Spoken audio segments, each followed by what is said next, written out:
Morty, check this out. Look what I found in a dimension where everything communicates through musical farts. It's a goddamn sunflower-shaped object with flowers all over it. Geez, Rick, it looks pretty bizarre. What is it? Morty, this is the sunflower of destiny. Legend has it that anyone who possesses it gains the power to control the universe. Wait, seriously? The universe? That's insane, Rick. We gotta keep it safe, like way safer than those fleet balls you left lying around. Jerry enters the garage. Hey guys, what's going on here? Did someone mention balls? Because I'm always ready to talk about balls, you know. Oh, it's Jerry, the master of ball jokes. Hey, Jerry, mind holding onto this sunflower of destiny for a while? Me? Handling some universe-controlling thingamajig? Sure, Rick. I mean, how hard could it be? Scene shifts to Jerry being chased by a horde of interdimensional beings. Rick, this was a terrible idea. We have to get that sunflower back from Jerry before he gets us all killed. Morty, relax. This is just part of my ultra-dimensional obstacle course plan. You see, I built this fine-tuned maze to test Jerry's incompetence. Jerry, screaming, I can't do this. They're after me, Rick. Help. Scene shifts to Rick and Morty watching Jerry struggle on a screen. Rick, this seems a bit cruel, even for you. Maybe we should just save Jerry and get the sunflower ourselves? Morty, Jerry's survival instincts are as worthless as a box of broken dreams. We'll retrieve the sunflower, but we'll teach Jerry a lesson too. Scene shifts to Rick and Morty battling interdimensional beings. Morty, get ready for some hardcore ultra mega super fart blaster action. You mean those gadgets you built that make everyone incapacitated with smelly gas? Yeah, those. They're the key to burps, our success. Scene progresses with Rick and Morty defeating the beings with the fart blasters. Huffing and puffing. I'm alive. Did you guys save me? Save you? Nah, we were just here for the sunflower. You were just a tasty distraction, Jer. You used me? Jerry, you're lucky we even bothered to save your sorry ass. Now hand over the sunflower. Jerry reluctantly hands over the sunflower to Rick. Rick starts controlling the universe as flowers and rainbows fill the garage. Wow, Rick, that's incredible. Can I control the universe too? Jerry, you couldn't control a damn hamster with an instruction manual. Now go back inside before you hurt yourself.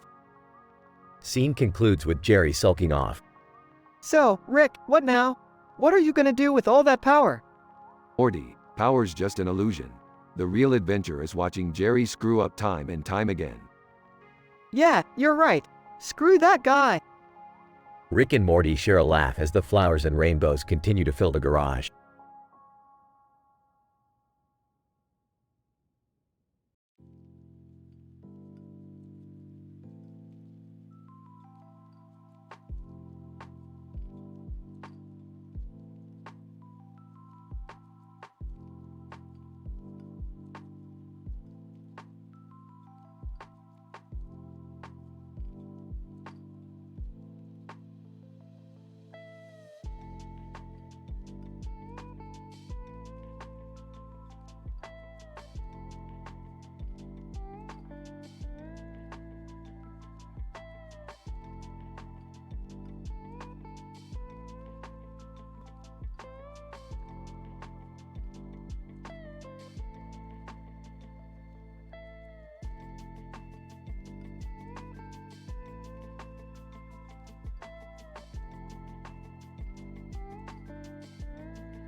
Alright, everyone, we have a delivery to make on this godforsaken planet.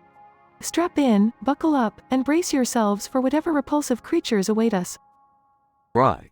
Cool, new aliens. Are they gonna have, like, extra butts or something? Ender, shut up, meatbag. I hope these aliens have something worth stealing, or at least enough booze to make this trip bearable. Leela, we're approaching the planet now. Get ready, the atmosphere is highly toxic, and the odor is indescribable. Amy. It smells like a combination of rotten eggs, sweaty feet, and space dumpster juice. My nostrils are burning. Hermes, sweet Hermes unclogged pores. This stench is unbearable. I need to recalibrate my nostril hair filters immediately. Zoidberg, hooray! The stench is making me drool. I mean, hungry. Leela, alright, let's get this delivery over with. Keep your eyes open, everyone. We have no idea what kind of bizarre creatures are lurking on this planet. Right. Look guys, look at that sign over there. It says, Fufu's Everplanis. What the hell could that mean? Ender, who cares? As long as they have alcohol, I'm good. Let's search for this Fufu character and get some drinks. Leela, stay focused, Bender. We're here to deliver, not to get wasted. Alright, this is the address. Let's knock and hope something ants or slimy crawls out. Alien creature opens the door, resembling a mix between a squishy blob and a giant potato. Fufu. In a slimy voice, welcome, Earthlings. I am Fufu, the ruler of this planet. What brings you to my humble abode? Leela, we have a delivery for you, Fufu. 1 box of scruffy beer, signed and sealed. Fufu. How delightful. But before we proceed, there is a small matter we must attend to. You see, I have a little wager among my fellow aliens. They believe Earthlings cannot handle the essence of our planet. Would you be willing to prove them wrong? Right. What kind of essence are we talking about here? Fufu. Oh, it's nothing too repugnant. Just a taste of our famous cootie juice. It's a delicacy among us, but your kind may find it quite disturbing. Amy. I'm always up for a bizarre intergalactic challenge. Pour me a glass of that cootie juice. Leela, Amy, are you out of your mind? We can't risk it. Amy. Oh, relax, Leela. Where's your sense of adventure? Fufu pours a glass of the cootie juice and hands it to Amy. Amy. Bottoms up. Amy drinks the cootie juice and instantly transforms into a dancing, glitter-covered unicorn. Amy. I feel fabulous. Look at me. I'm a majestic unicorn of the cosmos. Leela, Amy, get a hold of yourself. We need to find a cure for this. Ender, hey, maybe I should try some of that cootie juice. Unicorn Amy is way better than regular Amy. Leela, no, Bender. We need to fix this mess. They search for a cure, encountering more bizarre creatures and getting into more ridiculous situations. Leela, alright, we finally found the antidote. Drink up, Amy. Amy drinks the antidote and returns to her normal self. Amy. I miss being a glittery unicorn. That was fun. Leela, let's grab our payment and get out of here. I don't know what's in store for us next, but let's hope it's less flamboyant. They leave the planet, glad to have survived the absurdity of Fufu's Everplanis. Right. That was one crazy adventure, guys. I can't wait to tell everyone back home about the cootie juice and unicorn Amy. Ender, shut up, Fry. Just shut up.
Right.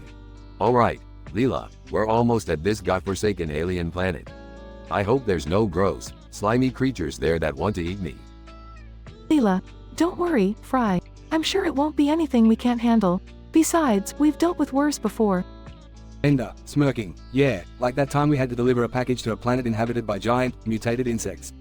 They tried to make me their king, but I told Em I was already the king of bending. Amy. Insects. I hope this planet doesn't have any creepy crawlies. I can't stand bugs. Professor Farnsworth, fear not, my crew. This alien planet, known as Glopia, is home to the most grotesque and disgusting creatures in the universe. I expect we'll encounter all sorts of repulsive beings. Hermes, sounds like a real treat, Professor. Can't wait to meet these lovely creatures and get out of here as quickly as possible. Zoidberg, finally, a planet where I can feel at home. I've always felt like an outcast among you regular, non-disgusting folks. Right. Look, there it is. Glorpia, the planet of repugnance. That's one ugly planet. Leela. Alright, team, let's land the ship and make this delivery as quick as possible.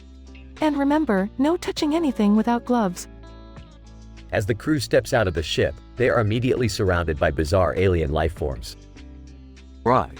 Holy cow, look at those creatures. They have tentacles for legs and eyeballs for heads. Ender, whistling. Hey, baby, looking good. Want to come back to my ship and, share a bottle of oil? Alien number 1 screeching blarg blarg blarg. Amy. Professor, do you have any idea what they're saying? Professor Farnsworth, Blunset, these creatures communicate through a series of high-pitched screeches and guttural moans. It seems they're demanding we hand over our delivery. Zoidberg, excitedly, oh, how delightful. They're interested in our package. It must be something truly revolting. Leela. Alright, let's hand it over, but remember, no sudden movements. We don't want to offend them. As the crew hands over the package, the aliens start dancing and cheering. Right. What the hell? They're celebrating. Did we just stumble upon an alien rave? Ender, looks like it, meatbag. Let's join the party and have some fun. After a night of partying with the aliens, the crew stumbles back to the ship, disheveled and covered in strange substances. Leela. Well, that was unexpected. I never thought we'd be partying with aliens on this delivery. Hermes, at least we got the delivery done. Let's get out of here before something else repulsive happens. Zoidberg, oh, I had a marvelous time. I love Glorpia. Can we come back again? Professor Farnsworth, absolutely not, Zoidberg. We're never coming back to this cesspool of filth. Now, let's go home and take some long overdue showers. The crew boards the ship and takes off, leaving Glorpia and its repulsive inhabitants behind. Right. I gotta say, Leela, even though it was gross and bizarre, that was one of the most awesome deliveries we ever made. Leela. Agreed, Fry. Futurama never ceases to amaze me with the unbelievable adventures we find ourselves in.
Peter, "Hey Lois, look at this cool game I found on the internet."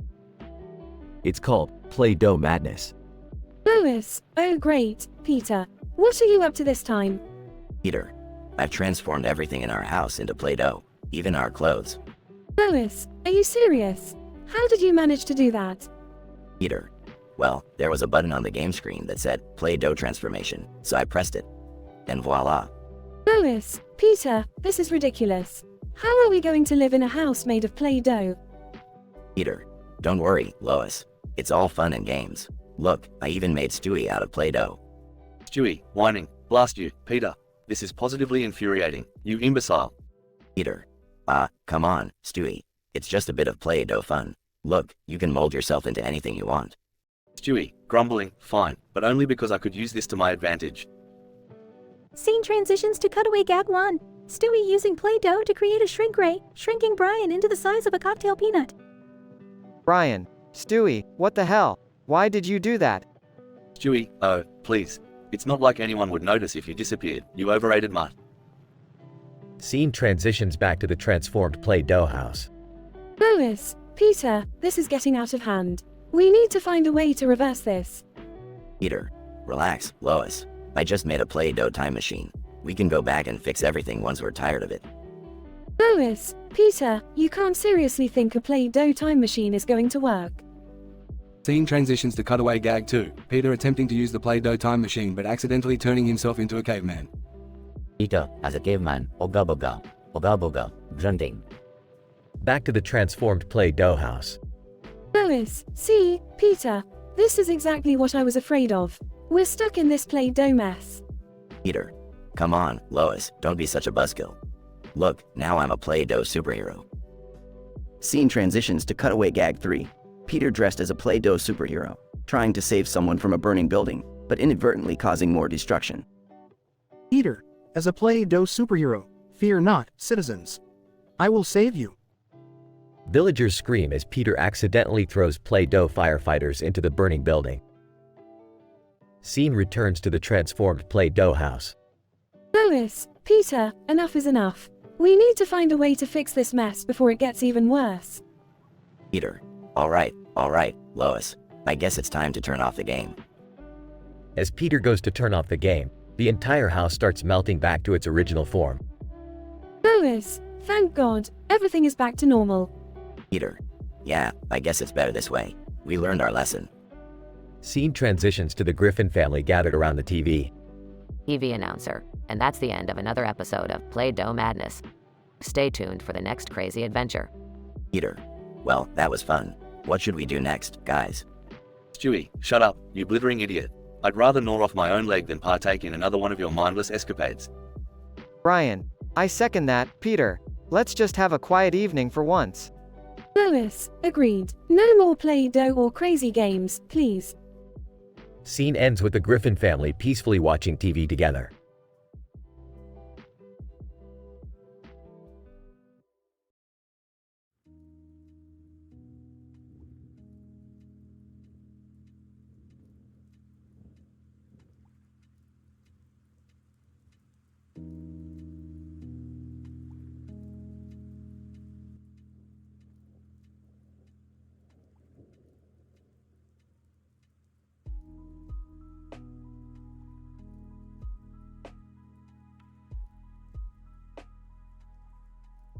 Peter, Lois, look what I found. A huge pile of money with a red stop sign on top and a freaking train crashing through it. Lois, Peter, what? Where did you find that? Peter, oh, you know, just on the side of the road, next to the gas station. Talk about a lucky find, Lois. Stewie, rolls eyes, oh, goody. Daddy's found his new distraction.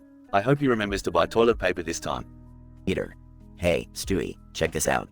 Everything in the house is made out of Play-Doh now. Stewie, Play-Doh, you've got to be kidding me. I suppose the bathtub is made out of colored gelatin too, huh? Peter, yeah, how'd you know? You could totally bounce in there. Chris enters the room. Hey, what's going on, guys? Lois, your father found a pile of money with a stop sign and a train on top, and now everything is made out of Play-Doh. Chris, wow, that's cool. Can I play with it? Peter, of course, Chris. Just be careful not to eat it. Remember the incident with the crayons? Chris, Yeah, I still can't believe my poop was rainbow colored for a week. Meg, seriously, Dad, Play-Doh? Can't we have one normal thing in this house? Peter, it's not forever, Meg. Just until the pile of money disappears, or until I lose interest, whichever comes first. Cutaway gag 1. Peter touches a traffic light. Hey, Lois, guess what? Now, everything is touch sensitive. Touches Brian.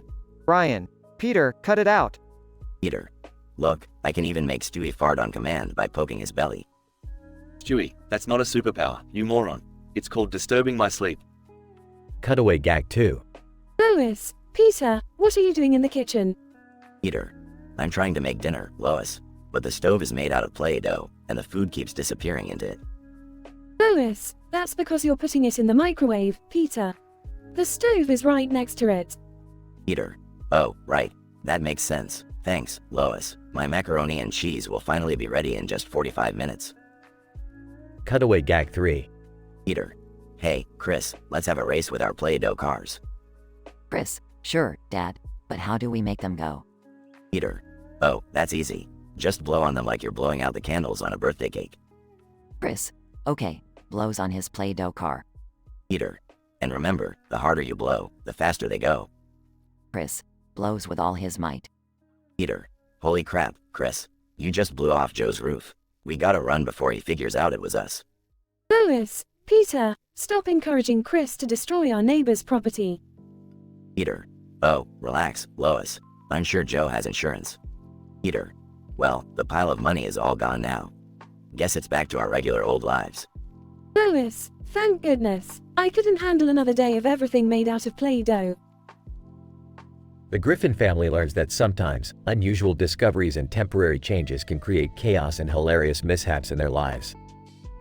But in the end, they always manage to go back to their dysfunctional yet loving routine, ready for the next outrageous adventure Quahog has in store for them.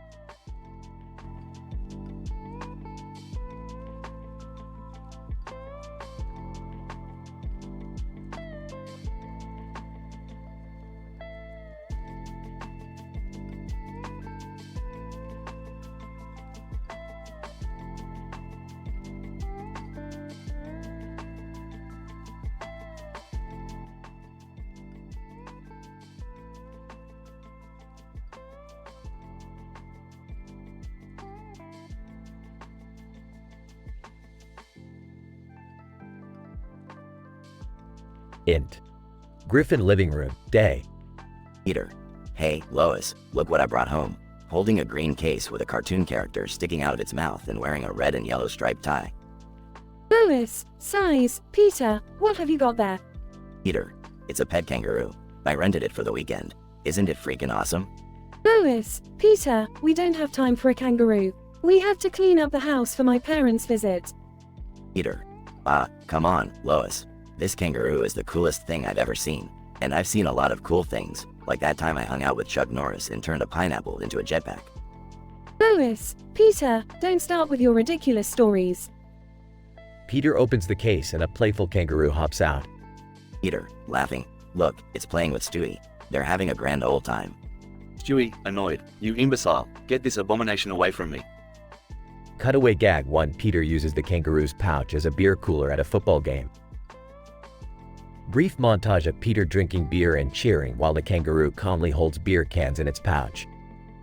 Peter, this kangaroo's pouch is great for keeping my beers cold, Lois. Lois, Peter, that's not what it's meant for. Peter, oh, relax, Lois. It's a kangaroo beer cooler. It's like a 6-pack with a heartbeat. Int. Quagmire's house, day. Quagmire, enthusiastic. Hey, Peter, mind if I borrow your kangaroo for a minute? Peter, sure, Quagmire, but be gentle. He doesn't like it rough. Cutaway gag 2. Quagmire uses the kangaroo's pouch as a hiding spot while seducing girls. Quagmire hides inside the kangaroo's pouch while flirting with women. Quagmire, jiggity jiggity, let's see if this kangaroo pouch can handle the jiggity. Int. Griffin living room, night. Lois, Peter, it's time to return that kangaroo. Peter, but Lois, he's become a part of the family. He's like a really hairy cousin. Cutaway gag 3. Peter uses the kangaroo's pouch as a secret hiding spot for stolen jewelry. Peter sneaks into a fancy jewelry store and stuffs various items into the kangaroo's pouch. Peter, whispering, good kangaroo. You gotta be quiet like a ninja, ya hear? Int. Griffin living room, morning. Lois, we're taking the kangaroo back now, Peter. Peter, defeated. Alright, Lois. But can we get a pig next time? They're like tiny kangaroos with bacon. Lois, we'll discuss that later, Peter. Lois and Peter gather the kangaroo and leave the house. Denouement. Lois, Peter, sometimes I just can't understand your choices. Peter, grinning. That's what makes me me, Lois. Now let's go return the kangaroo and grab some burgers. I hear they have a new Kanga burger on the menu. Conclusion. The Griffins and the kangaroo head off into the sunset, leaving behind a trail of chaos and laughter. The end.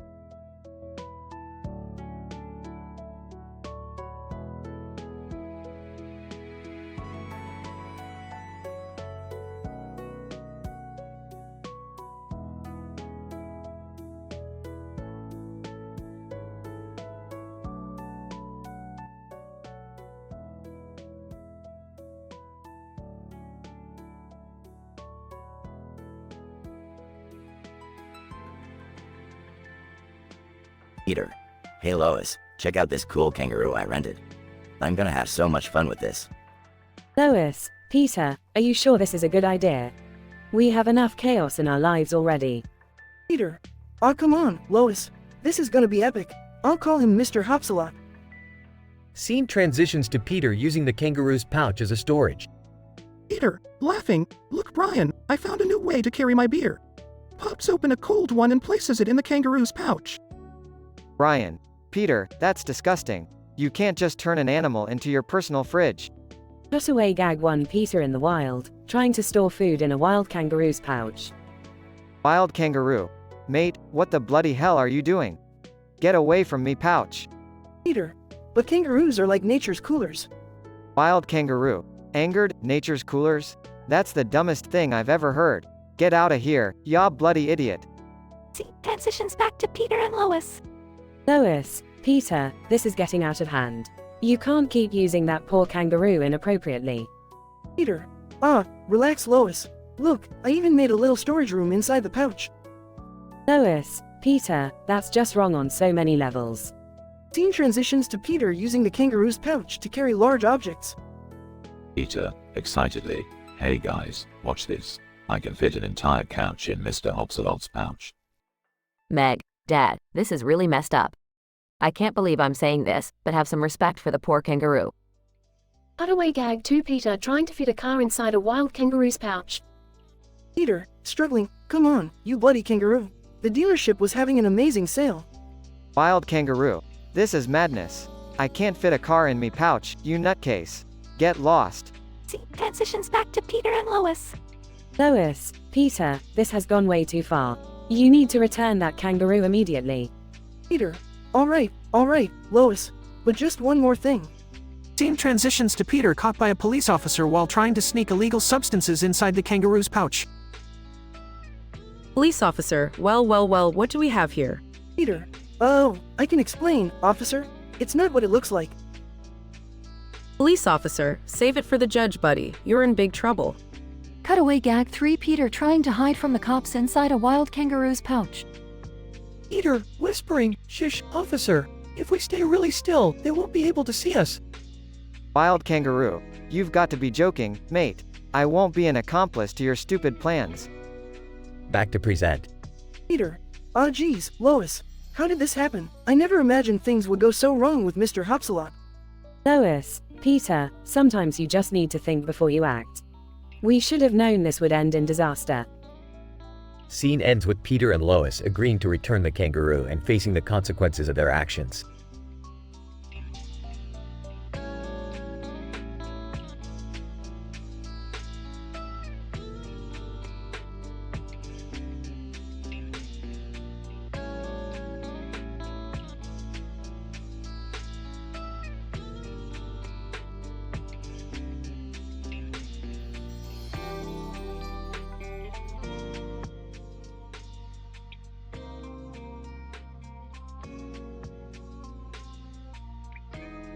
Willy Wonka, ladies and gentlemen, gather round.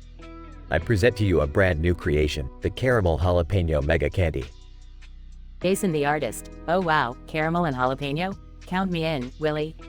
Willy Wonka. Now, I must warn you, it's not quite ready for consumption. It is still in the experimental phase. Jason the artist. Experimental? Peeved. I ain't scared of a little experiment. Hand it over, Wonka. Willy Wonka. Very well, Jason. But remember, I warned you.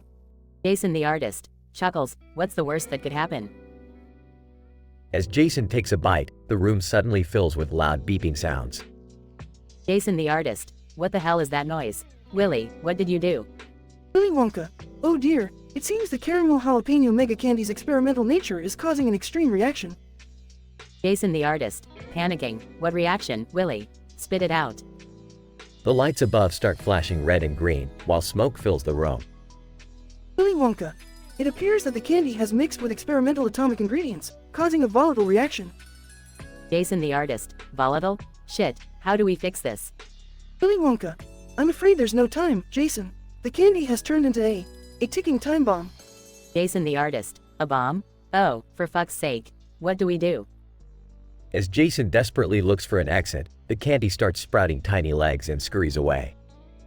Jason the artist. Are those legs? The candy has legs now? This is ridiculous. Willy Wonka.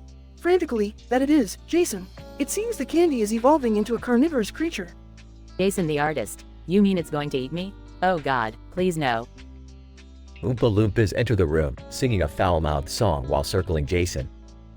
Oompa Loompas, Oompa Loompa, Doopity-doo, you've turned yourself into a human stew. Oompa Loompa, Doopity-dee, your greediness brought you misery. Jason the artist. Pleading, somebody, please help me. As the Oompa Loompas continue their song, the candy creature darts towards Jason and devours him in one gulp. Oompa Loompas, Oompa Loompa, Doopity-da, Jason met his gruesome end, ha. Oompa Loompa, Doopity-day, always heed what old Wonka would say. The Oompa Loompas dance off, leaving the room in a state of chaos.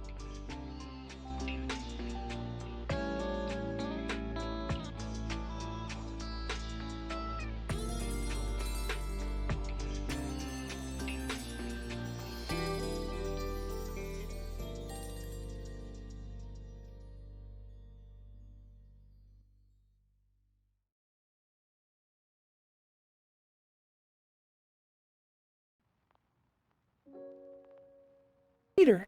Hey Lois, check it out. I just bought cardboard cutouts of everything. Lois, Peter, are you serious? Why would you waste our money on such nonsense? Peter. Because, Lois, it's gonna be awesome. Just wait until you see what I've got. Cutaway Gag 1. Peter, in Cutaway. Hey guys, look at this. It's a cardboard cutout of Stewie. Now I can finally have a son that listens to me. Stewie, in Cutaway. Peter, I do hope that cutout is bulletproof. I have the sudden urge to stab you. End Cutaway Gag 1.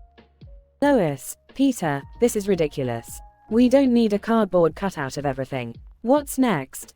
Peter, just relax, Lois. I've got more surprises for you. Cutaway Gag 2. Peter, in Cutaway. Hey Brian, check it out. I got a cardboard cutout of Quagmire. Now I can have my own wingman whenever I need one. Brian, in Cutaway. Peter, I think you are taking this obsession with cutouts a bit too far. And what did you do to his hand? Peter, in Cutaway. Oh, I used to play doctor when I was a kid. You don't want to know. End Cutaway Gag 2.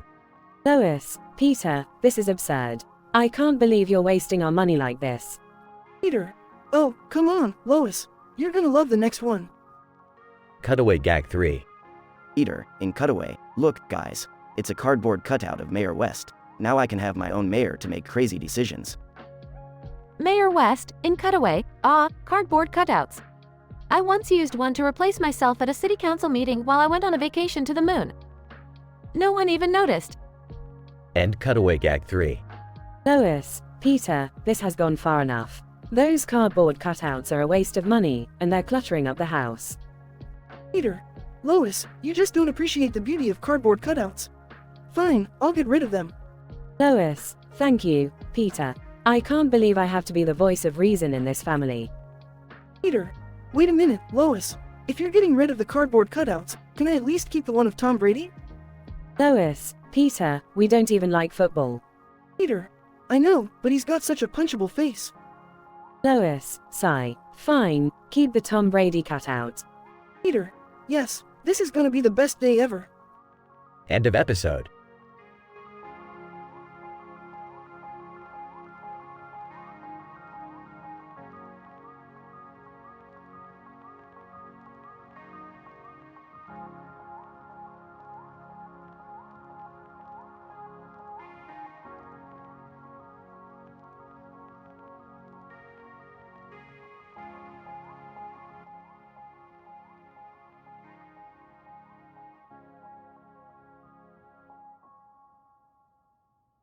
Peter, hey Lois, you know what would be freaking awesome? Lois, oh, God. What dumb idea do you have now, Peter? Peter, I'm gonna get cardboard cutouts of everything. Can you imagine? A house full of cardboard. Lois, Peter, that's ridiculous. How are we supposed to live with cardboard cutouts? Scene cuts to Peter in a store, excitedly buying cardboard cutouts. Peter, yeah, I'll take one of everything. Oh, look, there's a cutout of a burger. That's my lunch sorted. Scene cuts to Peter at home, placing the cardboard cutouts throughout the house. Peter, look, Lois, it's a cardboard me. Now I can be in 2 places at once. Lois, Peter, this is getting out of hand. We can't even walk through the house. Scene cuts to Brian, the family dog, struggling to navigate through the cardboard maze. Brian, how am I supposed to pee on a fire hydrant if it's made of cardboard, Peter? Peter, oh, you can figure it out, Brian. Cardboard is the wave of the future. Scene cuts to a cutaway gag. Peter and Quagmire standing near a cardboard cutout of a hot dog.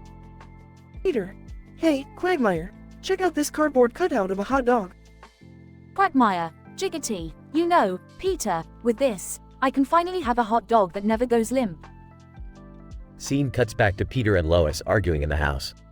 Lois, Peter, this is insanity. I can't even find the real you anymore. Peter, relax, Lois. It's just cardboard cutouts. What could go wrong? Scene cuts to a cutaway gag. Peter and Stewie trapped in a cutout of a bank vault. Stewie, blast it, Peter. I told you not to mess with the cardboard cutout dimension. Now we're stuck.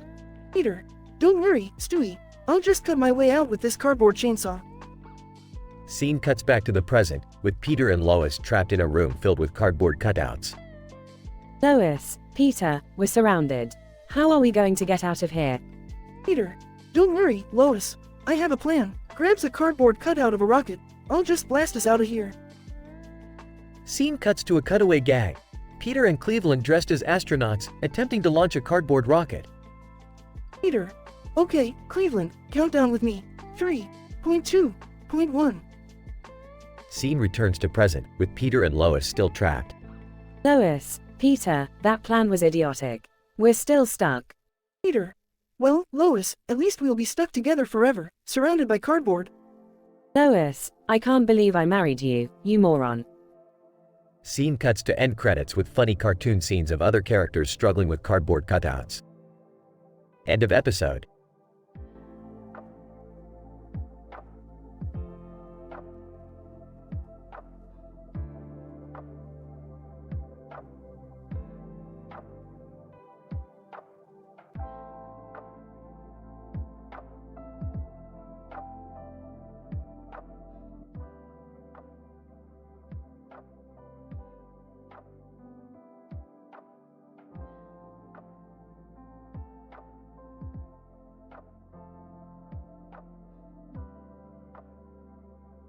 Right. Alright, everybody, listen up. We've got a serious situation here. LRRR from Omicron Persei 8 has taken over Planet Express. Leela, oh, great. What ridiculous demands does he have this time? Ender, as long as it doesn't interfere with my drinking and stealing, I don't care. Farnsworth. Attention, everyone. LRRR demands that we deliver him 1,000 jars of snot, collected only from Nibbler. Amy, gross. Is that even possible? Hermes, unfortunately, yes. It seems Nibble is a frequent snotty little monster. Zoidberg, I say we give LRRR his snotty jars and be done with it. Snotty jars are delicious. Leela, Zoidberg, you eat anything disgusting. We need a plan. Right. I have an idea. What if we distract LRRR by offering him a jar of pickled worms? Ender, great idea. And while he indulges in his disgusting snack, we can free the rest of the crew and escape. Leela, alright, let's do it. But first, we need to locate Lur's precious snotty nibbler jar collection. Farnsworth. Good point, Leela. Nibbler's snot should be stored in the lab. Proceed with caution, everyone. Amy. Ew, it's even slimier in here than usual. Do we really have to collect Nibbler's snot? Zoidberg, yes, Amy, but don't worry. I'll take care of that, and I'm an expert on sliminess. Hermes, alright, Zoidberg, start collecting. Zoidberg, oh, what a joy, Nibbler's snot, the delicacy of the universe. Leela, okay, we've got the jars filled with Nibbler's snot. Now let's find LRRR and distract him. Ender, alright, hand me the pickled worms, I'll be the bait. Get ready for some serious thievery. Right. Okay, we've reached Lur's chamber. On my count, we throw in the jar of pickled worms. Leela, 3, 2, 1, go. Fry throws the jar, and Lur's eyes light up with excitement. Ah, finally, pickled worms. My favorite. No more enslaving Earth, for today at least. Ender, alright, while he's enjoying his feast, let's free everyone and get out of here. Fry, Leela, Bender, Amy, Hermes, and Zoidberg quickly release the captured crew. Leela, everyone, to the escape pods. And remember, no one mentions the snot jars to anyone. Farnsworth walks in. Farnsworth. Oh my, what are these jars of snot doing here? Fascinating, and they appear to be nibblers. Leela, damn it, Farnsworth. Just pretend you didn't see anything and let's get the hell out of here. Futurama crew escapes in the escape pods just as LRRR finishes his pickled worm feast. Ah, where did those pesky humans go? Well, no matter, more pickled worms for me. The crew watches from a safe distance as LRRR continues devouring the pickled worms. Right. Another narrow escape. I'm glad we didn't have to deliver snotty jars to LRRR.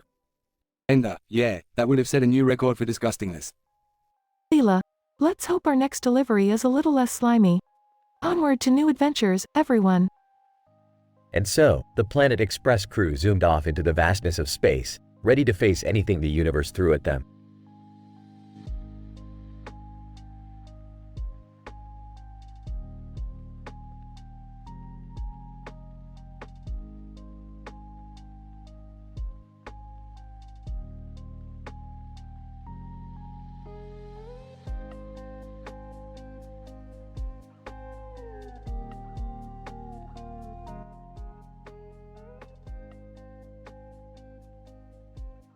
Peter. Hey Brian, I just heard about the Quahog hot dog eating contest. Brian, really, Peter? You know we always end up in some ridiculous situation. Peter, come on, Brian. We could win this thing. My stomach's a bottomless pit. Brian, fine, Peter. But I'm warning you, this won't end well. Scene transition. Peter and Brian standing at the hot dog eating contest. Announcer. Ladies and gentlemen, welcome to the Quahog annual hot dog eating contest. Scene transition. Peter and Brian with plates of hot dogs in front of them. Peter. Alright, Brian, let's do this. Brian, Peter, I don't think this is a good idea. Remember the last time we tried to eat uncontrollably? Scene transition. Cutaway gag number 1. Peter and Brian at a buffet, stuffing their faces. Peter. Mouth full. Brian, I just can't stop eating. It's an addiction. Brian, struggling. Peter, we need to seek help. This isn't normal. Scene transition. Back to the contest. Peter. Chewing? Nah, Brian, we'll be fine. Just keep eating. Scene transition. Peter and Brian continue eating hot dogs. Brian. Peter, my stomach is about to explode. Peter. No pain, no gain. Brian, keep going. Scene transition. Cutaway gag number 2. Peter and Brian in a hospital, their stomachs overly inflated. Peter. Groaning, I can't believe we ate so much. How are we even still alive? Brian. Weakly, we really need to stop putting ourselves through this. Scene transition. Back to the contest. Peter. Brian, this is it. We're almost to the finish line. Brian. Struggling. Peter, I'm in agony. We can't keep doing this to ourselves. Scene transition. Cutaway gag number 3. Peter and Brian in therapy, lying on a couch. Peter. Sniffling. Doc, we never expected our love for food to turn into such an unhealthy obsession. Brian. Reflective, we've learned the hard way, but now we're ready to make a change. Scene transition, back to the contest. Announcer. And the winners are Peter and Brian. Peter, we did it, Brian. We won. Brian, weekly? Yeah, great. Can we please never do this again? Peter and Brian walk off, celebrating their victory but vowing to never participate in a hot dog eating contest again.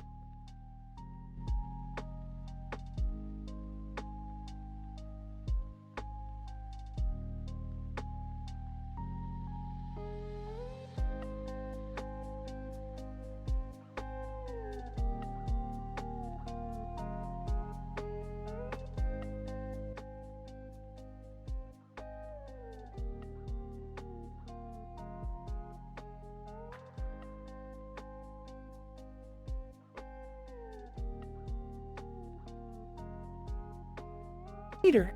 Hey Brian, I just saw an advertisement for the Quahog hot dog eating contest. We should totally enter. Brian, Peter, I don't think that's a good idea. Remember what happened last time we tried eating contests?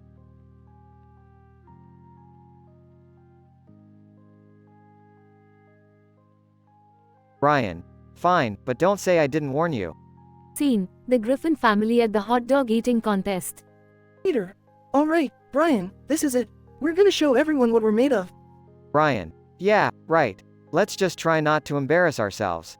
Scene, contest begins. Announcer. Ladies and gentlemen, welcome to the Quahog hot dog eating contest. Our first contestants are Peter Griffin and Brian the dog. Scene, Peter and Brian devouring hot dogs. Peter. Brian, why are these hot dogs so damn spicy? My mouth is on fire. Brian, that's because you grabbed the ones covered in ghost pepper sauce, you idiot. Scene, Peter clutching his throat, struggling to breathe. Peter. Brian, I can't breathe. I think I'm having a heart attack. Brian.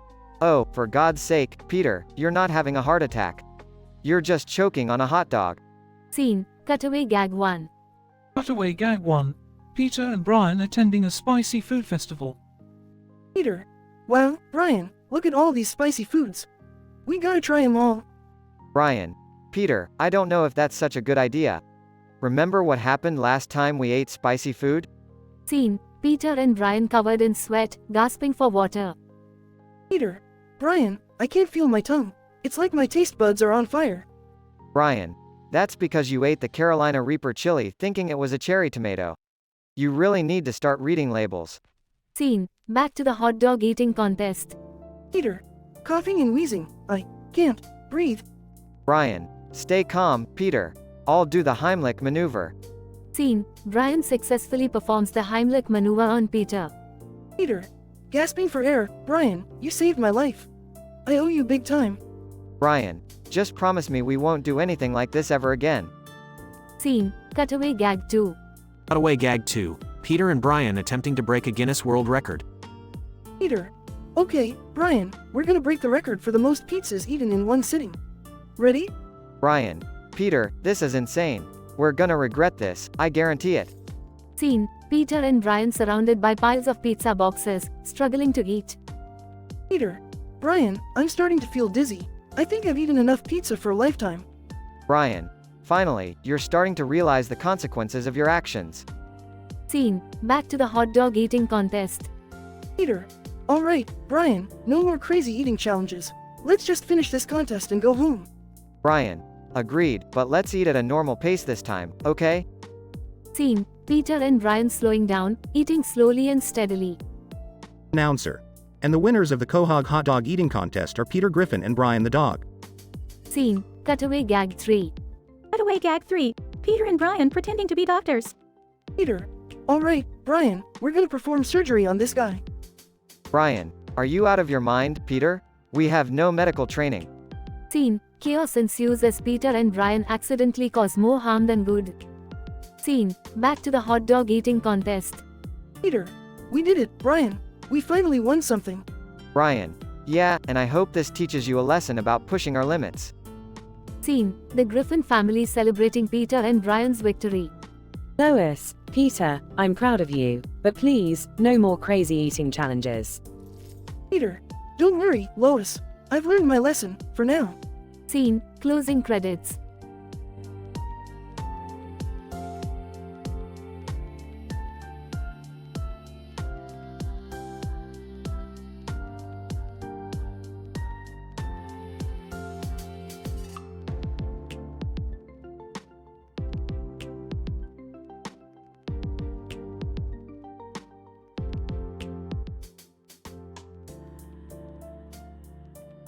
Peter, Lois, check out my new beard.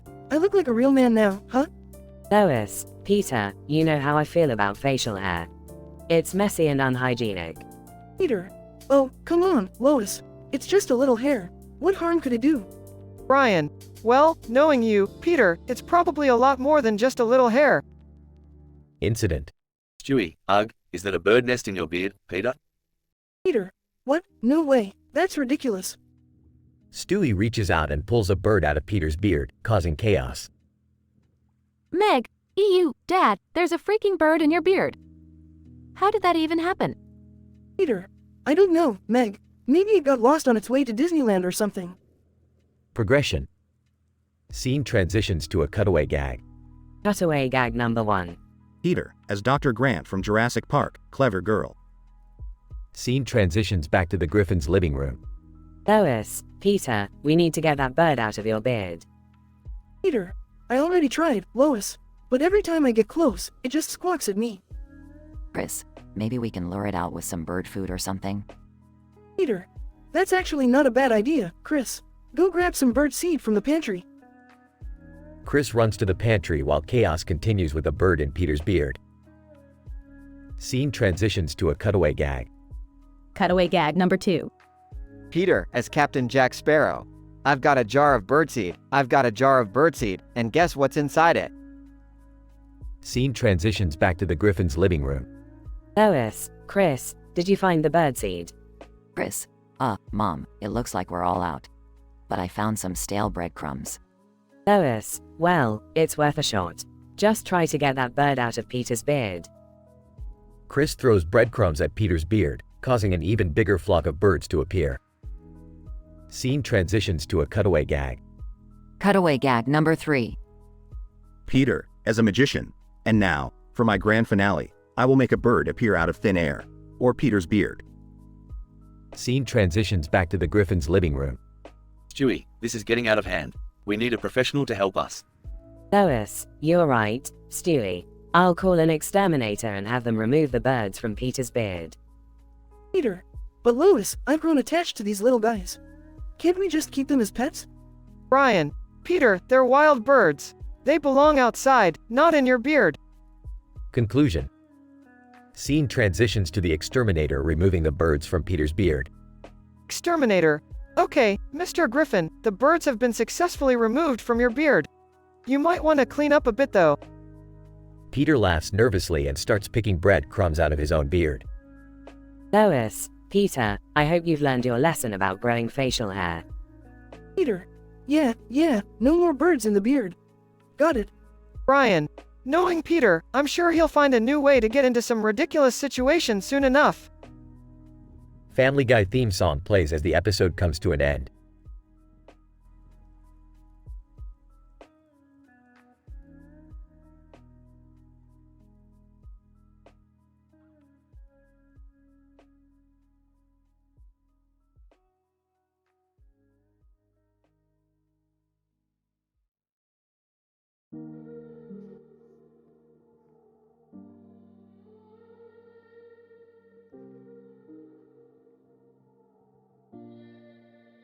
Peter, hey Lois, check out my new beard. Doesn't it look awesome? Lois, Peter, aren't beards supposed to be neatly trimmed? Yours is a tangled mess. Peter, nah, Lois, this is the latest trend. All the cool guys are rocking these wild beards. Lois, well, if you say so. Just don't let it become a breeding ground for bacteria. Peter, come on, Lois.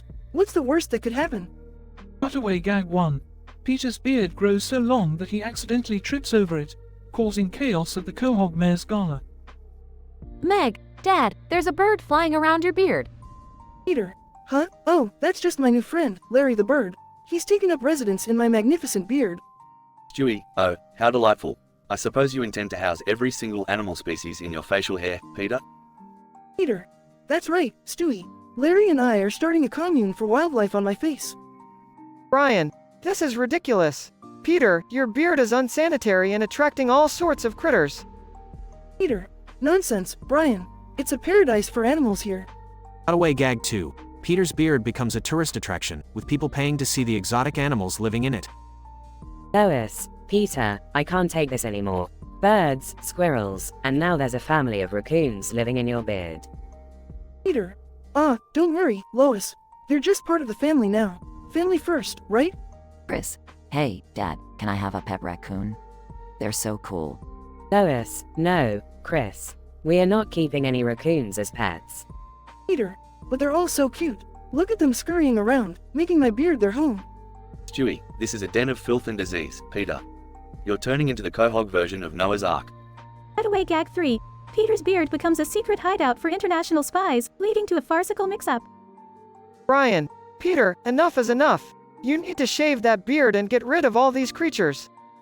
Peter. Brian, you're just jealous because you can't grow a majestic beard like mine. Lois, Peter, this is non-negotiable. Shave that beard now. Peter. Fine, Lois. But remember, it's not just a beard. It's a wildlife sanctuary and a symbol of my masculinity. Chris, can I at least keep Larry the bird, Dad? Peter. Of course, Chris. Larry can come live with us.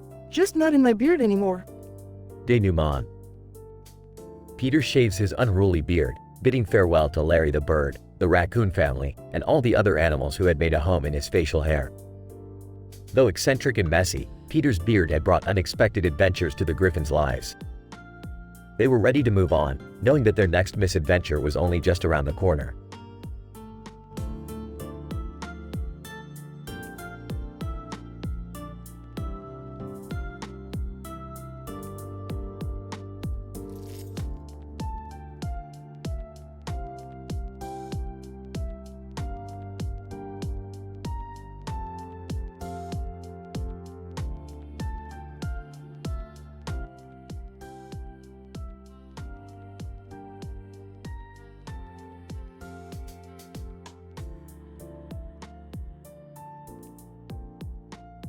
Peter.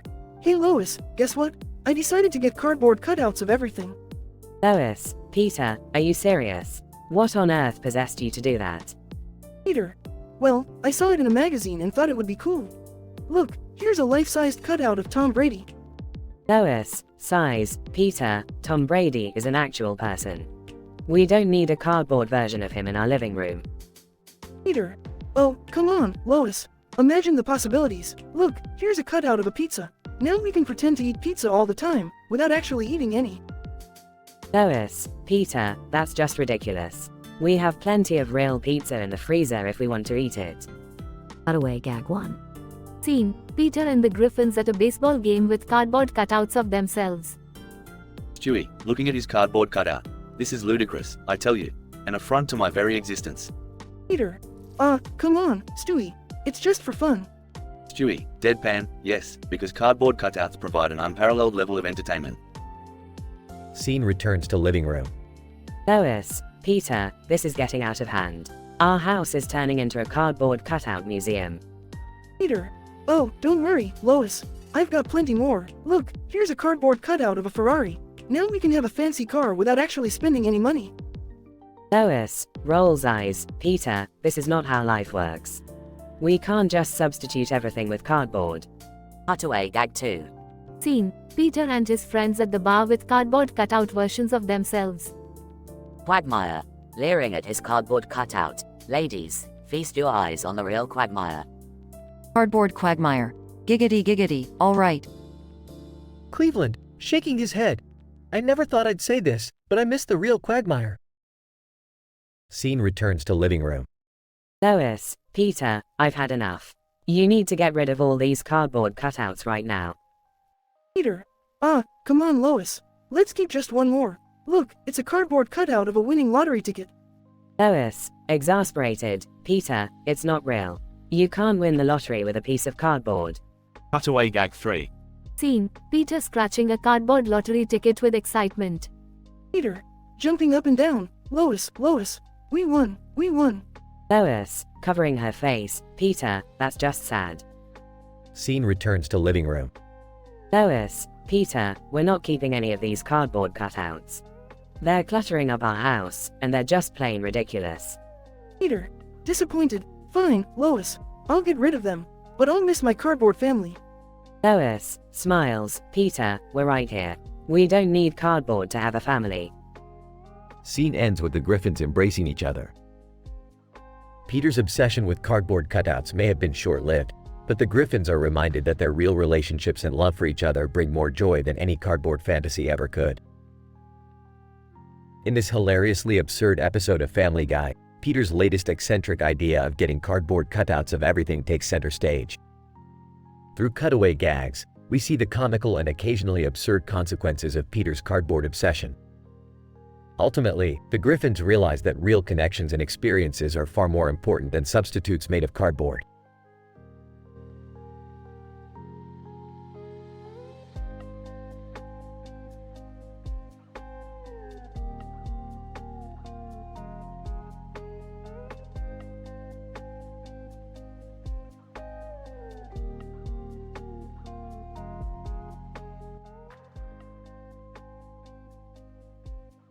Peter, Lois, guess what? I just bought cardboard cutouts of everything. Lois, oh, Peter, what are you thinking now? Peter, it's gonna be awesome. We'll have cardboard cutouts of famous landmarks, celebrities, and even our neighbors. Lois, Peter, that sounds ridiculous. What are we going to do with all those cutouts? Peter, wait and see, Lois. Wait and see. Cutaway gag 1. Peter, to a cardboard cutout of Tom Brady. Hey, Tom Brady, let's go win the Super Bowl. They high-five and run off. Back to reality. Lois, Peter, those cutouts are cluttering up the house. We need to get rid of them. Peter, no, Lois. They're part of our family now. Look, here's a cutout of Stewie. Stewie, sarcastically. Oh, marvelous, Peter. Now even my own existence has been reduced to a flat piece of cardboard. Cutaway gag 2. Peter, to a cutout of Paul McCartney. Hey, Paul, play me a song. Paul McCartney, musical note. Hey Jude, don't make it bad. Musical note. Peter interrupts. Peter, nah, play Baby Shark instead. Back to reality. Lois, Peter, this has gone too far. We need to find a solution. Peter, don't worry, Lois, I have a plan. We'll place the cutouts strategically around the neighborhood, so it looks like everyone's always home. Cutaway gag 3. Peter, standing in front of the Price Right grocery store. Hey, Joe, thanks for inviting me to your party tonight. Joe, from inside the store. Ah, Peter, I'm right here. Not at a party. Back to reality. Lois, Peter, I can't believe you did that. People are going to think we live in a city full of cardboard cutouts. Peter, isn't it the dream, Lois? A world where we can all just be flat and lifeless? Lois, no, Peter, that's not the dream. We need to take down these cutouts right now. Peter, fine, Lois. But know this, you're killing the dream. Conclusion. Peter reluctantly takes down the cardboard cutouts, and the Griffins return to their normal lives, albeit with a few strange memories. While the cutouts brought some fun and chaos, they ultimately proved to be more trouble than they were worth. The lesson learned. Sometimes it's best to leave the cardboard cutouts at the store and bring real people into our lives.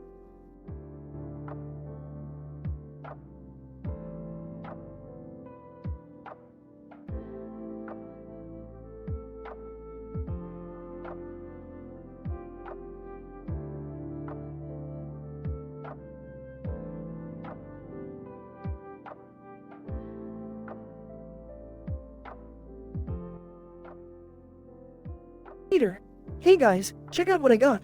I rented a pet kangaroo. Lois, Peter, why on earth did you rent a kangaroo? Peter, well, Lois, I thought it would be fun, you know, hopping around and stuff. Ryan, Peter, renting a kangaroo is just another one of your crazy ideas. What are you gonna do with it? Peter, well, Brian, you have no idea. You see, this kangaroo's pouch is gonna be my new best friend. Stewie, what? Are you serious, Peter? That's just sick. Peter, oh, come on, Stewie, you've done weirder stuff. Remember that time you dressed up as a woman and tried to seduce your future self? Stewie, touche, Peter, but that's beside the point. What are you planning to do with the kangaroo's pouch?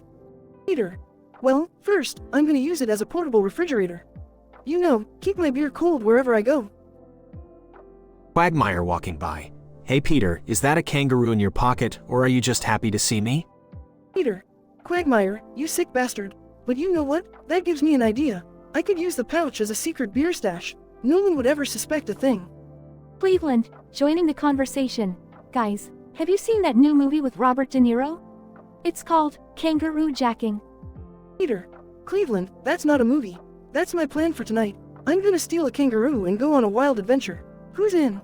Stewie, Peter, that's an awful idea, even for you. Peter. Oh, relax, Stewie. I've done crazier things. Remember that time I jumped off the roof dressed as Spider-Man? Cutaway 1.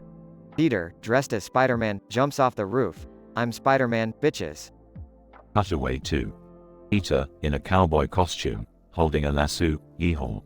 I'm gonna catch me a roadrunner like Wile E. Coyote. Cutaway 3. Peter, wearing a scuba suit, jumps into a fish tank. Look at me, I'm Aquaman. Wait, why can't I breathe? Lois, oh, Peter, you never fail to surprise me. But promise me you won't do anything dangerous with that kangaroo. Peter. Fine, Lois, I promise. But let's at least take a family picture with the kangaroo, and we can show everyone what a weird-ass family we are. Camera click. Quagmire, say cheese, everybody. Or should I say, kangaroo?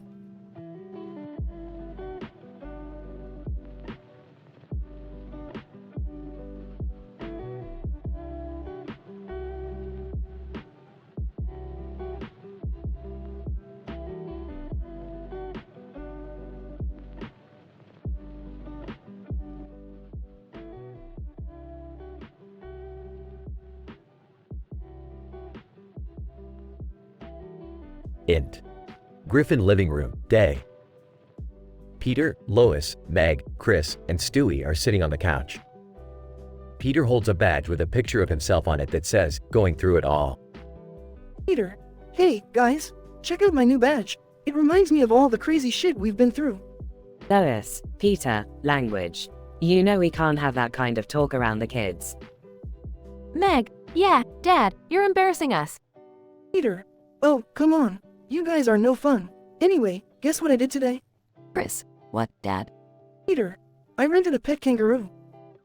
Everyone looks at him, bewildered. Stewie, are you out of your fucking mind, father? Peter. Ignoring Stewie. Yeah, his name is Joey. And let me tell you, this kangaroo has a pretty interesting pouch if you know what I mean. Int. Griffin kitchen, flashback cutaway. Peter is in the kitchen, reaching into Joey's pouch and pulling out random objects. A toaster, a blender, a live chicken, and even a chainsaw. Peter, Contad, laughing, look at all the crazy shit I can fit in here. This pouch is like a magical Mary Poppins bag. Int. Pet shop, day. Peter and Joey are at the pet shop. The cashier looks horrified. Cashier. Sir, I'm afraid renting a kangaroo is against the rules. You need to bring Joey back immediately. Peter. Grinning mischievously. Well, how about I show you what else I can do with this pouch? Int. Griffin bedroom, flashback cutaway. Peter is lying on the bed, eating popcorn while watching a movie. Suddenly, he reaches into Joey's pouch and pulls out a massive, state-of-the-art home theater system. Peter, Contad, mouthful of popcorn. Who needs a TV when you have a kangaroo's pouch? Int. Quahog City Street, day. Peter, with Joey on a leash, walks down the street. People stare as inconceivable objects fly out of Joey's pouch. Random guy. What the hell is going on? Peter. Pointing to Joey. Kangaroo pouch, my friend. It's limitless. Int. Griffin living room, night. The family sits on the couch, surrounded by all the items Peter pulled from Joey's pouch. Lois, Peter, this is getting out of hand. You need to return that kangaroo immediately. Peter. Disappointed. Fine, I guess you're right. But I'm gonna miss that pouch. Int. Griffin living room, final cutaway. Peter, Joey, and the pouch are back at the pet shop. Peter reluctantly hands the kangaroo back to the cashier. Peter. Goodbye, Joey. Thanks for showing me the wonders of your pouch. Int. Pet shop, final scene. As Peter exits the pet shop, the cashier takes one last look into Joey's pouch and is horrified to find a human-sized person inside. Cashier. What the fuck? Fade out.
Morty, grab your coat. We're going to Seoul. Seoul? What's in Seoul, Rick? Brewery with a Pikachu promotion. I need to get my hands on their limited edition Pikachu beer. Seriously, Rick? Pikachu beer? Morty, this isn't just any Pikachu beer. It's brewed with the tears of Ash Ketchum himself. It's a collector's dream. Ah, fine. But can we please not get into any more trouble this time? Morty, Trouble is my middle name. Literally, it's Richard Trouble Sanchez. That explains a lot. They arrive at the brewery. A person on a bike catches their attention. Hey guys, have you seen the signs in the background? They're promoting a new Pikachu smoothie. Really, Dad? You're getting excited over a Pikachu smoothie now? Hey, it's the hip thing. Plus, they say it makes you feel electric. Smoothies? That's so yesterday. I've hacked into the brewery's database to find the secret stash of Pikachu beer. Follow me. They sneak into the brewery and find themselves surrounded by holographic Pikachu signs. Rick, I don't think this is quite what we're looking for. Morty, this is the definition of statistical improbability. A brewery filled with Pikachu signs and holograms as a treasure trove for collectors. Meanwhile, a crazy scientist approaches. Scientist, you fools! I've been collecting Pikachu merchandise for years. This brewery is mine. Oh great, it's Dr. Lunatic again. What's your problem this time? Dr. Lunatic, you see, I've developed a way to extract Pikachu's essence and transform myself into the ultimate Pikachu. That just sounds disturbing. Dad, don't tell me you're going to try that too. Well, I did always want to be a Pokemon trainer. The battle ensues, with Rick and Morty trying to fend off the crazy scientist and Jerry trying to transform himself into a Pikachu. Jerry, have you completely lost your mind? I just want to be the very best, Rick. Oh, looks like the brewery security is on high alert. Great, now we have to deal with security guards too? Morty, quick, grab that person on the bike and pedal through the window. Are you serious, Rick? Do I look like I'm joking, Morty? Pedal. They escape on the person's bike, crashing through the window, with security guards in hot pursuit. Rick, I can't believe we made it out of there. But what about Jerry? Oh, he'll be fine. I slipped him a little antidote to his Pikachu obsession.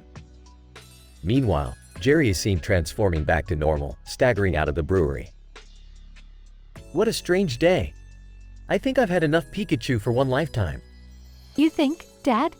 Alright, mission accomplished. Now let's get out of here before we get caught. Morty pedals furiously, as Rick hacks a portal and they disappear, leaving Soul behind. Rick, I swear, I need a vacation after this. Morty, the universe never rests, and neither do we. Now let's go find a different crazy adventure.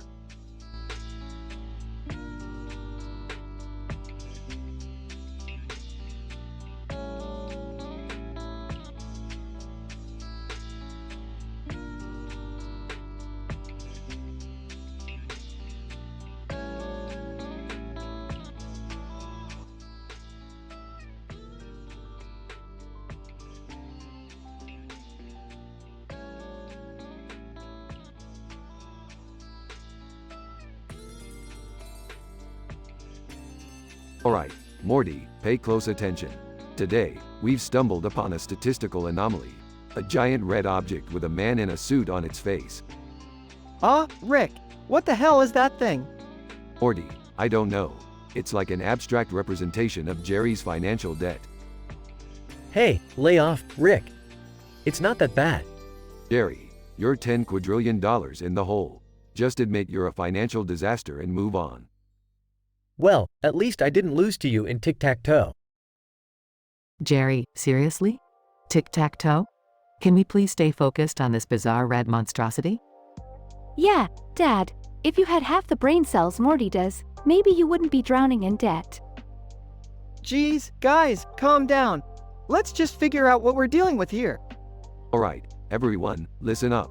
It looks like this giant red thingamajig possesses the power to materialize any object anyone desires. So, it's like a genie? Can it get me out of debt? Jerry, this thing is beyond a genie. It's a cosmic anomaly capable of distorting reality itself. But yeah, it can probably help you get out of debt. Hello? can we talk about the man in the suit on its face? Is he, like, controlling it or something? Good observation, Summer. We should try to communicate with him. Maybe he knows what this thing is. I don't know, guys. It looks pretty intense. I mean, Jerry couldn't even beat Rick in tic-tac-toe. Hey, I had a bad day, alright? Enough chit-chat, let's get this party started. I'll go first. I want a spaceship made entirely of gold. Spaceship materializes in front of Rick. Whoa, Rick, that's insane. Can I go next? I want a wardrobe filled with designer clothes. A luxurious wardrobe appears next to Summer. This is incredible. I want my own lab with advanced scientific equipment. A fully equipped lab materializes for Beth. Alright. My turn. I want to be debt-free. Nothing happens. Well, Jerry, seems like even a cosmic mega-wish can't fix your financial incompetence. Damn it, Rick.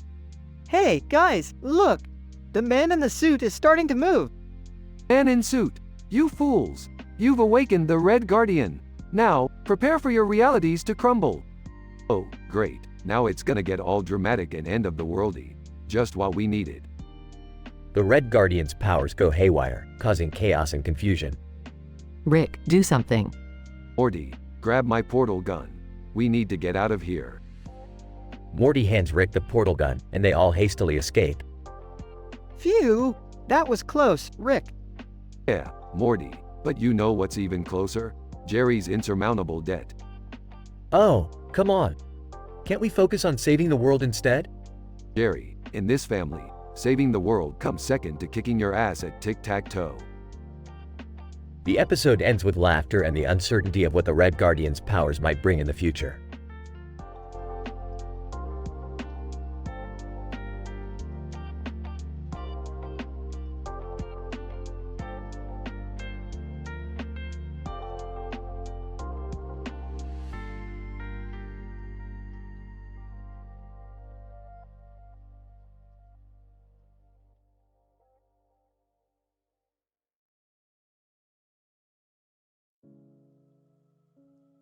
Alright, Morty, let's get this show on the road. We've got a dimension to explore and some crazy shit to get into.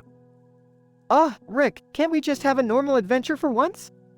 Every time we go out, something messed up happens. Morty, normal is boring. We're not here to be ordinary. We're here to shake things up. Now buckle up. Hey guys, what's going on? Are we going on another insane adventure? Summer, you're just in time. We're about to dive headfirst into a dimension with talking squirrels and flying spaghetti monsters. Care to join? Oh, please. You think I'd miss out on that? Count me in, Grandpa. What are you guys up to now? I've been trying to get some sleep, but your crazy shenanigans keep me up all night. Beth, you really should join us more often. You never know what you're missing out on. Plus, it's great bonding time for the family.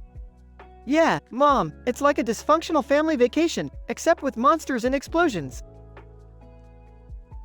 Guys, can we talk about something else for a change? I'm feeling a little left out here. Oh, Jerry, always the party pooper. Maybe you should go back to playing golf with your skeleton buddy over there. Hey, leave Mr. Bones alone out of this. He's a good listener. You know what, Jerry? I've had enough of your whining.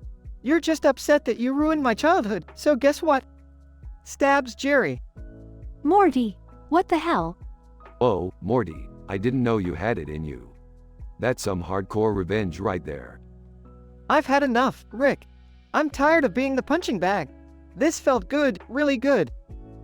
Morty, have you lost your mind? Jerry might be a dork, but you can't just stab him for revenge. Beth, calm down. It was bound to happen at some point. Morty's just embracing his inner psycho. Coughing, I can't believe. My own son stabbed me for revenge. Well, Jerry, maybe next time think twice before ruining everyone's lives. You kind of had it coming. I can't believe I'm saying this, but Morty, go to your room. You're grounded for forever. Fine, whatever. I'll just hang out with Mr. Bones alone anyway. At least he understands me.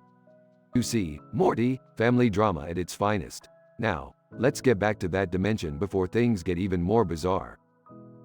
Rick, I gotta say, you're a messed up genius. I love it. Thanks, Summer. Now let's go have some mind-bending, reality-altering fun. Adventure awaits.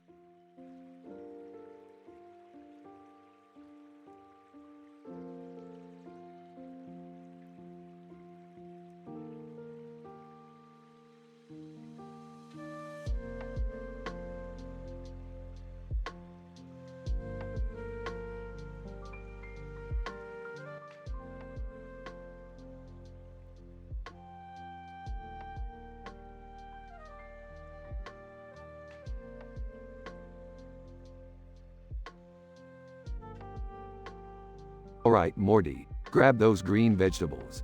We're in for a wild ride today. Rick, why are we holding vegetables? And why are you always dragging me into your crazy adventures? Morty, these aren't just any vegetables. These are organic, genetically modified, super-powered green vegetables.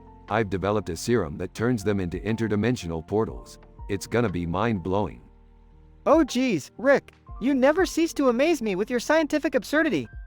Absurdity? Morty, this is groundbreaking research. Let's dive in, shall we? Morty looks at the camera with a surprised look on his face. Alright, hold on tight, Morty. We're about to be transported into the vegetable dimension. Suddenly, a portal opens in front of them and they get sucked in. Holding a green vegetable. Oh great, a family dinner with green veggies again. Beth, can we please have some actual food for once? Holding a green vegetable. Oh Jerry, stop being such a Jerry can. These vegetables are exotic. They'll do wonders for our health. Sarcastically, oh, of course, because becoming a literal vegetable is so healthy. Beth rolls her eyes. Holding a green vegetable. I hate vegetables. Why can't we go on a regular family vacation like normal people? As a pickle, well, Summer, being normal is highly overrated. Get ready for an adventure you won't forget.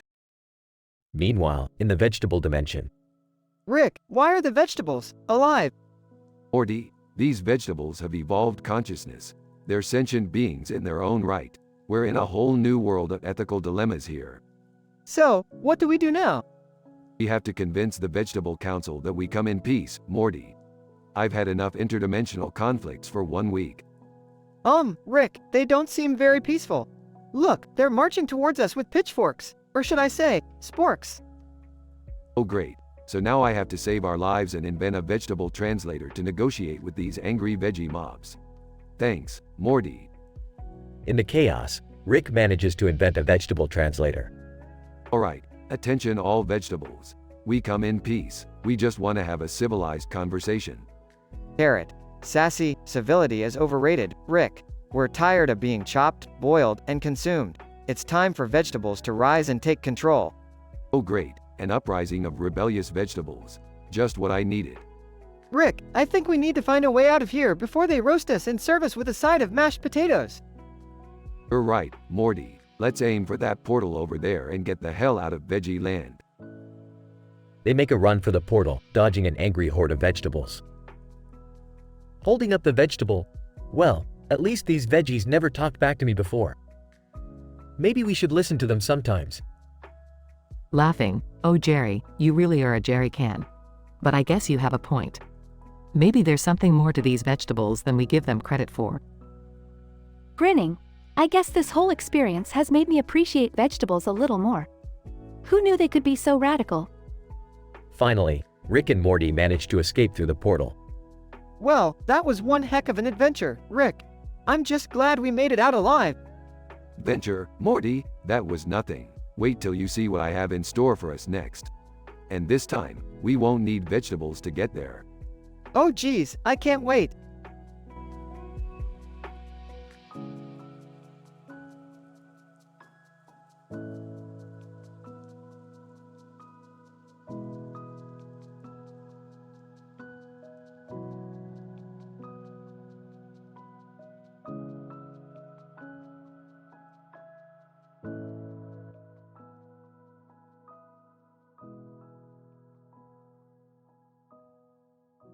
Alright, Morty, we've got another adventure lined up.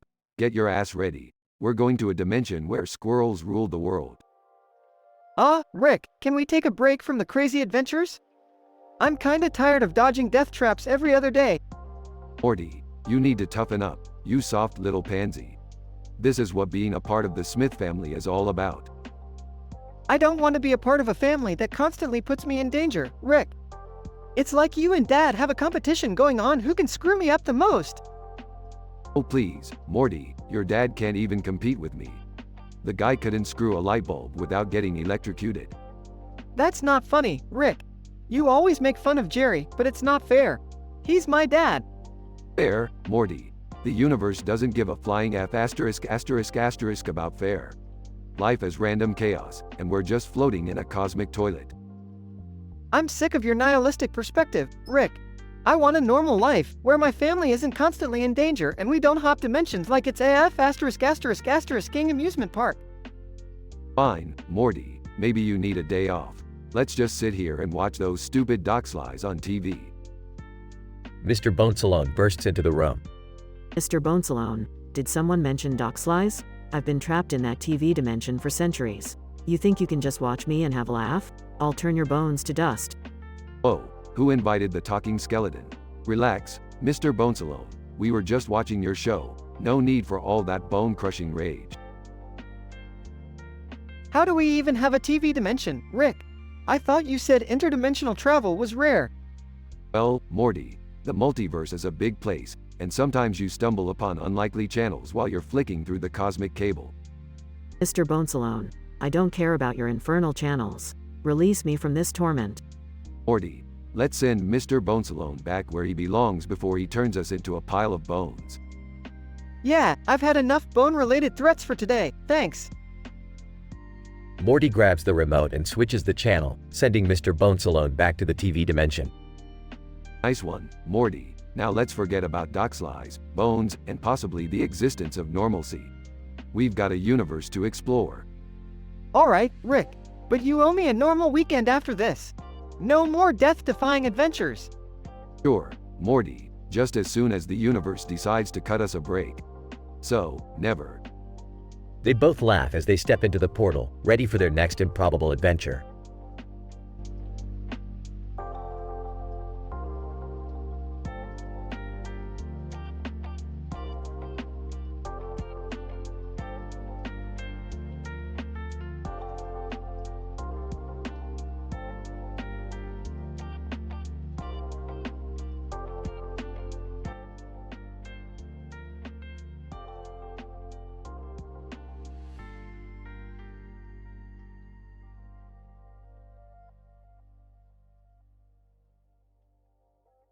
Morty, wake up, we're entering the fantastical world of Azeroth. Strap in, Morty, this is gonna be mind-blowing. Huh? What? Is it time for school already?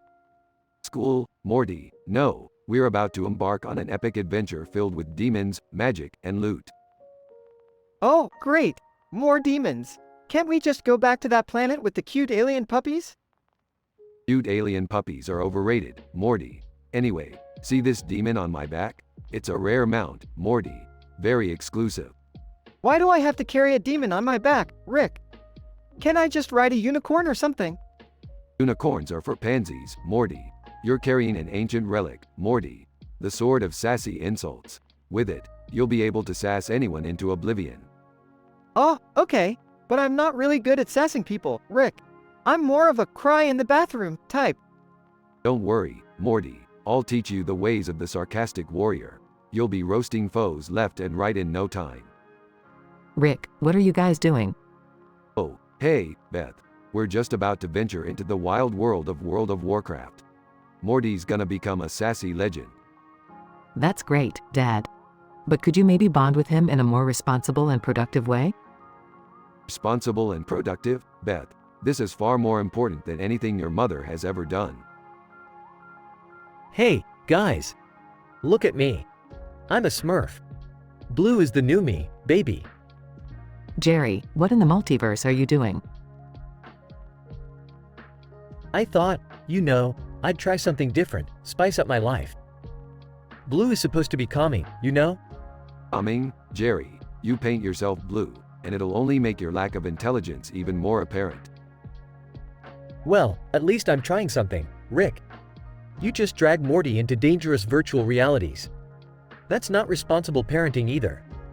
Oh, really, Jerry? You think being blue makes you interesting? Try being a functional member of society, then we'll talk. Guys, please don't fight. We were supposed to have a fun adventure together.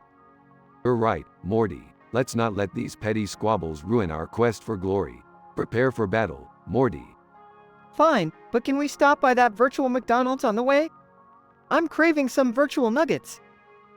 Morty, in this world, you can have anything you want.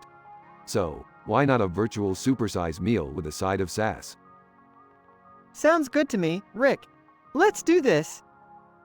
Alright, I guess I'll just watch you guys play your video game.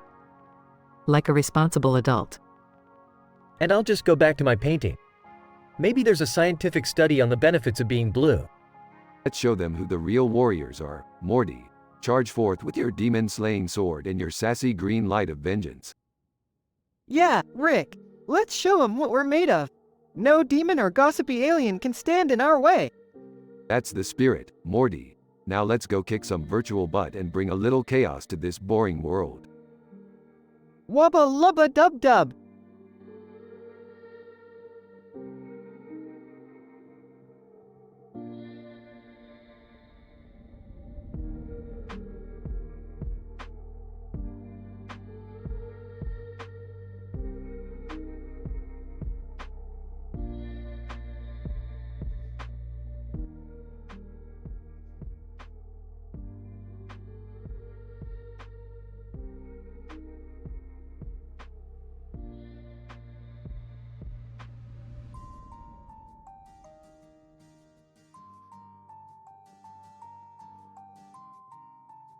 Morty, what could possibly be so important that you're interrupting my much-needed break from all these crazy sci-fi adventures? Rick, come on. I just saw a cartoon character standing in front of a green light and there's this weird green light shining on the ground. Oh, geez Morty, you're really scraping the bottom of the barrel for adventures now, huh? No, Rick, I'm serious. There's something strange going on here. We should check it out. Fine, fine. Let's go investigate the mysterious green light and see if we can uncover the deep, hidden meaning behind it. Thanks, Rick. I knew you'd see the importance of this. Yeah, just like I see the importance of those new shoes Summer bought. Real fashionable, Morty. Not this again. Hey, I'm just saying, maybe you should take some fashion advice from your sister. Are we seriously talking about fashion right now? We have more pressing matters at hand, Rick. Alright, let's get to the bottom of this. But don't think I won't bring it up again later. Whatever, Rick. Let's just go already. Sound of portal opening. Hey, guys! Where are you going? None of your business, Jerry. We're going on another one of Morty's wild goose chases. Can I come too? I could use a little excitement in my life. Excitement, Jerry? You can't even handle getting the mail without breaking into a cold sweat. That's not fair, Rick. I'm way more adventurous than you think. Alright, suit yourself, but don't come crying to me when things get too intense for your delicate sensibilities. Can I come too? I've been dying to get out of the house. Sure, Summer, just make sure your fashion-forward shoes can handle the rough terrain. Huh, very funny, Rick. Just try not to get us all killed with your reckless science experiments. Oh come on, Summer. I've only got a 95% fatality rate. I'm practically a doctor at this point. They all step through the portal. Wow, look! The cartoon character is still here, Rick. Morty, cartoons aren't real. That's just a guy in a costume. But what about the green light on the ground? Probably just some fancy special effects, Morty. It's not like it means anything profound. Guys, I think the green light is a portal. Look, I can see another dimension through it. Oh great, now even Jerry's getting in on the weirdness. Wait, is that a talking pickle on the other side? Oh boy, that's not good. That's definitely not good. What's going on, Rick? Is there something dangerous over there? Morty, my boy, we've stumbled upon the most statistically improbable scenario in the multiverse. What do you mean, Rick? What's so improbable about it? Well, Jerry, can you imagine a scenario where a talking pickle named Mr. Picklebottoms becomes the supreme ruler of the entire multiverse? No. That sounds ridiculous. Precisely, and yet, here we are. Buckle up, folks. We've got ourselves a seriously pickle-ish problem to deal with. Montage of epic battle scenes and over-the-top drama. Alright, Morty, it's time to save the multiverse from this delicious tyrant. I can't believe I'm about to say this, but I'm ready, Rick. Let's do this. They defeat Mr. Picklebottoms and triumphantly return to their dimension. Well, Morty, that was a wild ride. I hope you're happy now. Yeah, I guess it was kind of insane. Thanks for coming with me, Rick. That was amazing. Can we do it again sometime? No offense, Jerry, but I think I'll pass on any future adventures involving talking pickles. Agreed. Summer, let's stick to the slightly less mind-bending adventures from now on. Yeah, I think I can handle that. Thanks, Rick. Don't mention it, Morty. Now, let's go find someplace to relax and grab a much-needed drink.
Morty, I've got a brilliant idea.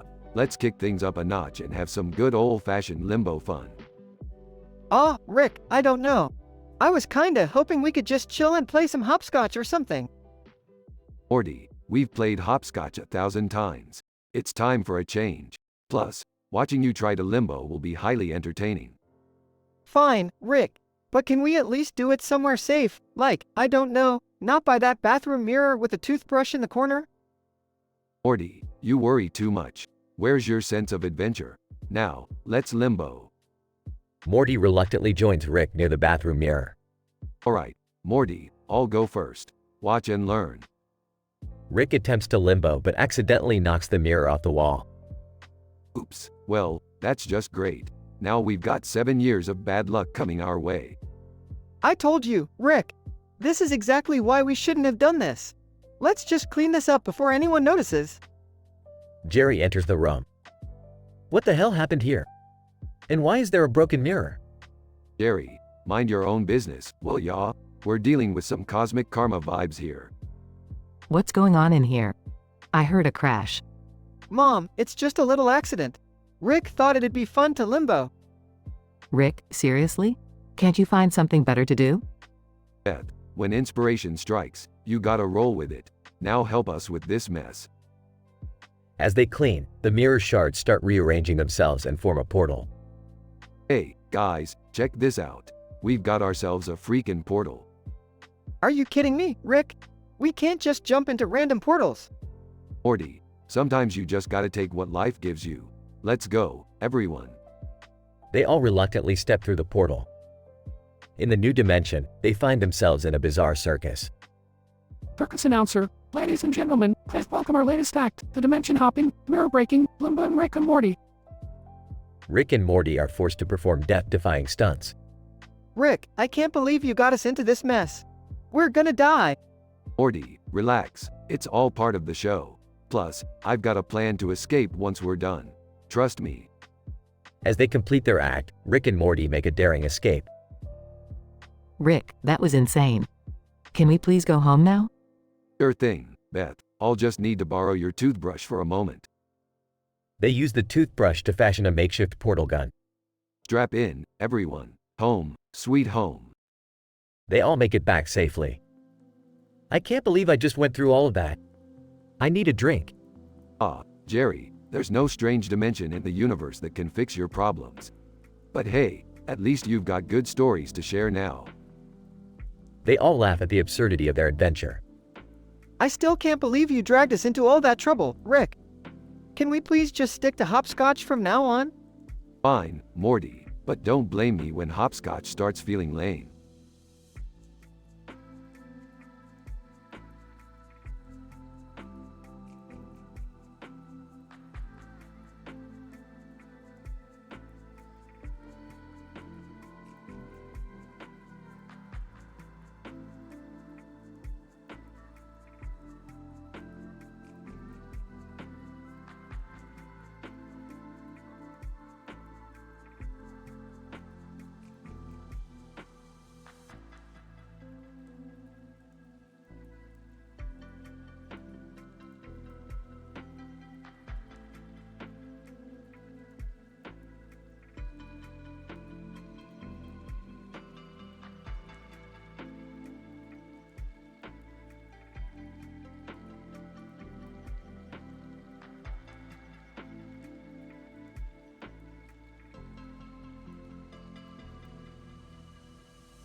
Welcome to the Comedy Central roast of Super Mario. Tonight's roasters are 6 completely randomly selected characters, monsters, and locations from every single game in the Mario series. Let the roasting begin. Roaster 1, Bowser. So Mario, how does it feel to spend your whole life chasing a princess who clearly doesn't want you? I mean, seriously bro, 35 years and you still can't seal the deal? Maybe it's time to give up and find yourself a nice mushroom instead. Roaster 2, Yoshi. Oh, Mario, you fat plumber. How many times do you have to shove me down bottomless pits before realizing I'm not your goddamn ride or breakfast? And don't get me started on your fashion choices. Overalls? Seriously? You need a fashion intervention, man. Roaster 3, Toad. Mario, you Mushroom Kingdom moron. I've been your sidekick since day one, and what do I get in return? Absolutely nothing. You're out there collecting gold coins while I'm stuck living in a goddamn mushroom house. Thanks for nothing, you mustachioed menace. Roaster 4, Luigi. Yo, Mario. It's your green-dressed brother here. I've always been in your shadow, you know that? Face it, everyone likes me better. I'm taller, I'm funnier, and I don't get stuck with stupid red mushrooms. It's time for the year of Luigi, baby. Roaster 5, Princess Peach. Mario, you delusional fool. Do you really think I'm worth all the trouble? I get kidnapped more times than a discount damsel in distress. Next time, save yourself the trouble and let Bowser have me. At least he has a castle. Roaster 6, Bullet Bill. Hey, Mario, remember me? Of course you do. I'm the mother F***C King Bullet Bill that's been blasting your sorry ass since the beginning. You think you're all that with your fireballs and raccoon suits? Well, guess what? I'm faster than your shitty Italian stereotypes. Mario, alright, you bunch of sorry sons of B***TCHES. You think you can roast me? Fine. Bowser, you overgrown turtle. You couldn't catch a princess even if she was crawling on all fours. Yoshi, I've eaten better meals than you. And Toad, you're just a little fungus that'll be forgotten in a week. Mario, Luigi, you jealous green bean. You're living in my shadow because you couldn't even grow a pear big enough to take the spotlight. And Peach, don't act all high and mighty. You're the one with Stockholm Syndrome, falling for the same kidnapper every time. Mario, and Bullet Bill, you think you're so tough? I've dodged bullets in real life, buddy. So take your pixelated ass and go back to being a background character. You all think you're roasting me? Well, guess what? I'm Mario, B***TCHES, and I've got infinite lives. I'll always come out on top.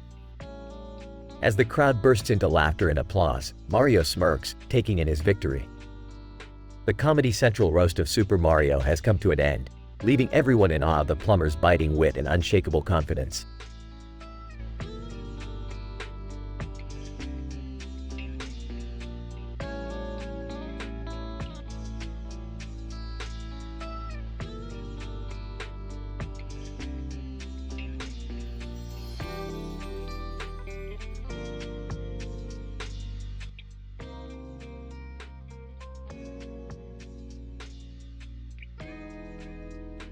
Naruto. Hey guys, let's keep the intensity up. We're in costume, playing frisbee, but we're ninjas. This is going to be epic. Sasuke!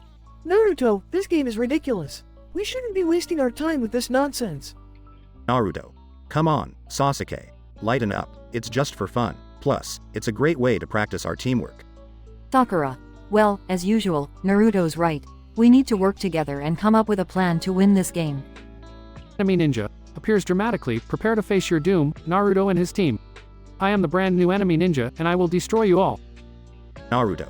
Bring it on, new guy. We're ready for anything. Enemy Ninja performs an absurd jutsu. Behold my ultimate jutsu, the Frisbee Storm. I summon a whirlwind of frisbees that will slice through you like butter. Sasuke! Damn it, we didn't see that coming. We need to think of a counter strategy, now. Naruto. Wait, I've got an idea. What if I use my new jutsu, the Frisbee Deflector? I create a barrier of chakra that repels these deadly frisbees. Sasuke! Naruto, that's the dumbest jutsu I've ever heard of, but it might just work. Sakura. Guys, while you're talking, I'll just be over here cheering you on from the sidelines. Naruto. Sakura, seriously? Can't you do anything useful? Sakura. Oh yeah? Well, at least I'm not coming up with idiotic jutsu ideas. Enemy Ninja attacks with the Frisbee Storm. You won't escape my wrath, Naruto. Naruto. Performs the Frisbee Deflector, not so fast. Frisbees, meet my chakra barrier. Enemy Ninja. No, how is this possible?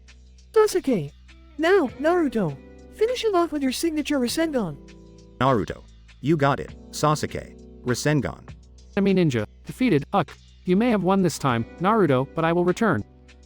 Naruto. Yeah, whatever. Just go away, loser. Sakura. Well done, guys. We showed that enemy ninja who's boss. Naruto. Easy for you to say, Sakura. You didn't contribute anything. Sakura. You guys are so annoying. Sakura storms off in frustration. Sasuke. Naruto, do you ever wonder if we'll ever have a mission where Sakura is actually useful? Naruto. Nah, Sasuke. I've given up on that dream a long time ago. Let's just continue having crazy adventures and defeating absurd enemies. Sasuke and Naruto fist bump as they prepare for the next challenge.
Peter, hey Lois, you know what I've been thinking?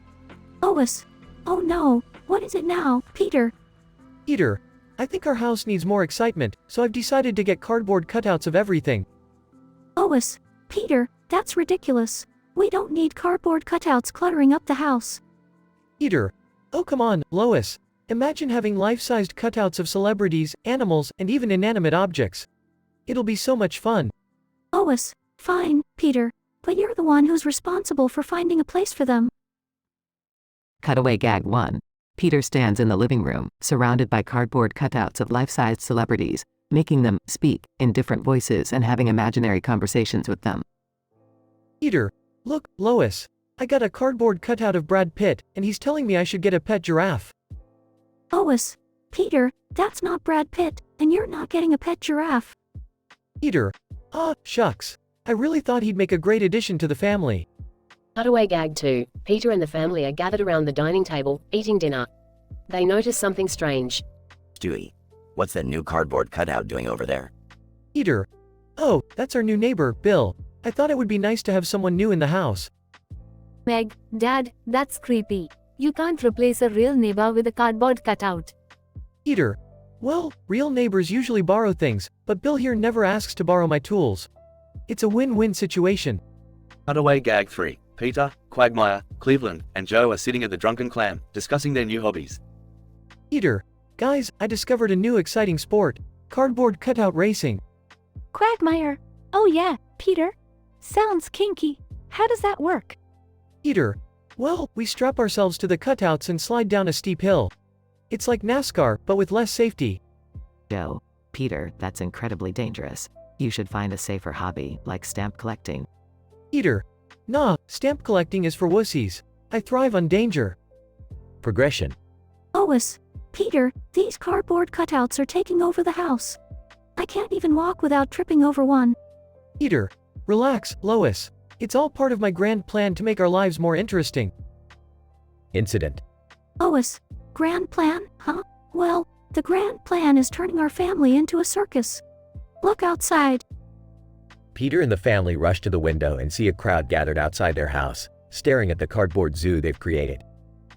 Peter. Wow, Lois. People are actually coming to admire our collection. It's like we're running a museum. Denouement.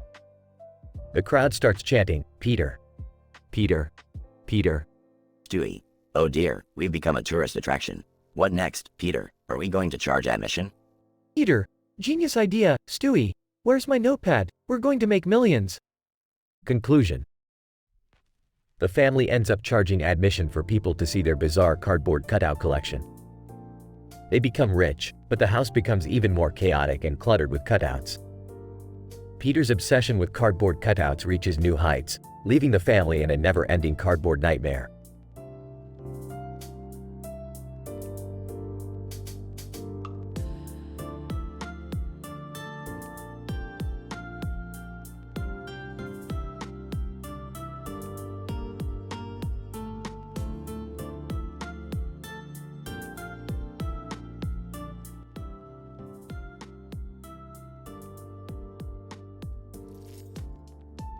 Peter.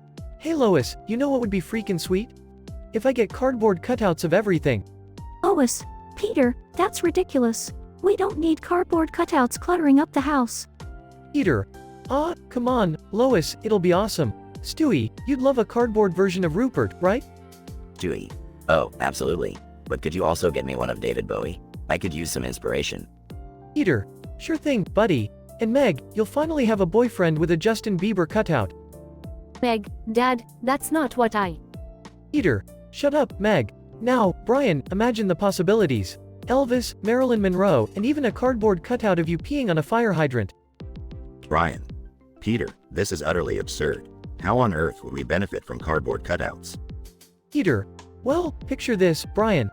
Cutaway gag time. We'll have Stewie using the cardboard Rupert as a decoy to outsmart Chris in a hide-and-seek game. Stewie. Oh, the irony. Chris would be so confused. Peter. And another cutaway gag, where Lois catches me using a cardboard cutout of Mayor Adam West to dodge jury duty. Lois. Peter, you can't do that. Peter. Ah, don't worry, Lois. I'll just tell them I confuse courtroom with karaoke room. It'll be a hit. Stewie. Father, your plans always end up disastrously. Remember the time you tried to substitute real food with cardboard? Peter. Yeah, that didn't go so well. Chris mistook the cardboard steak for the real deal and cracked a tooth. Stewie.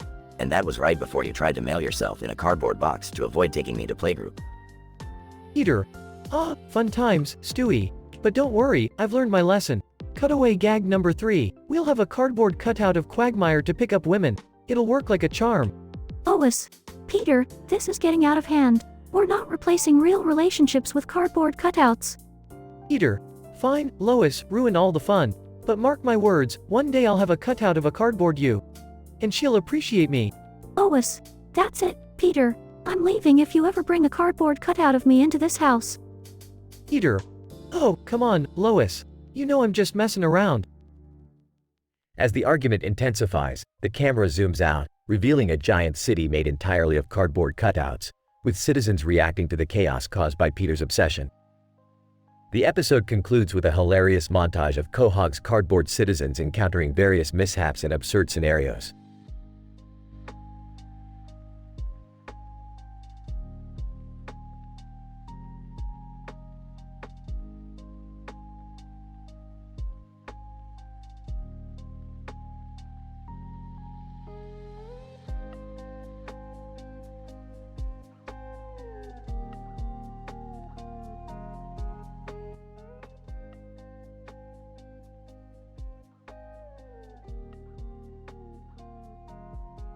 Int. Griffin living room, day. Peter, Lois, Meg, Chris, and Stewie are sitting on the couch, watching TV. Peter suddenly scratches his face and winces. Peter. Ah, damn it. This itch won't go away. Lois. What's wrong, Peter? Peter. I think I'm growing a beard, Lois. Look. Peter reveals a massive, wild beard growing on his face. A few birds fly by, taking notice. Meg, oh my god, Dad, what happened to your face? Peter. I have no idea, Meg, but it's itchy as hell. Chris laughs. Dad's turning into a werewolf. Stewie smirks and grabs a magnifying glass. Stewie. Mocking. Oh, delightfully original, Chris. Please, continue with your wit. Just then, a bird swoops down and lands on Peter's beard. The family gasps in shock. Peter. Hey, Lois. I've got a bird party going on in my face. The bird starts chirping happily, making itself at home in Peter's beard. Lois. Peter, you have to do something. This is getting out of control. Scene cuts to a cutaway gag number 1. Int. Barbershop, day. Peter sits in a barber's chair, while the barber looks horrified. Barber, I'm sorry, but I can't help you, buddy. You're beyond my expertise. Peter looks at the mirror, revealing a forest of beard inhabited by various birds. Cutaway gag number 2. Int. City Hall, day. Peter stands before the mayor, who is equally perplexed. Mayor, good lord, Griffin. You're attracting birds like a walking aviary. This is a public nuisance. Peter shrugs, birds chirping happily on his face. Cutaway gag number 3. Int. Bird Sanctuary, day. Peter sits in a room full of bird enthusiasts, who are all amazed by his beard's wildlife habitat. Birdwatcher. This is an incredible discovery. We've never seen such a beard ecosystem. Back to reality. Clear the scene. Int. Griffin Kitchen, day. Lois tries to shoo away the birds from Peter's face, but they resist. Lois. We need to get rid of them, Peter. Peter. Nah, Lois, they're keeping me warm and scratching my itches. I like 'em. Suddenly, one of the birds drops a cigarette butt, igniting Peter's beard on fire. Peter. Oh, crap. My face is on fire. Help. The family panics as they scramble to put out the flames while the birds frantically fly away. Next. Griffin Front Yard, day. Peter stands with a scorched and bald face, birds scattering in the distance. Peter. Well, that was a disaster. At least my face is smooth now. Lois. Sarcastically.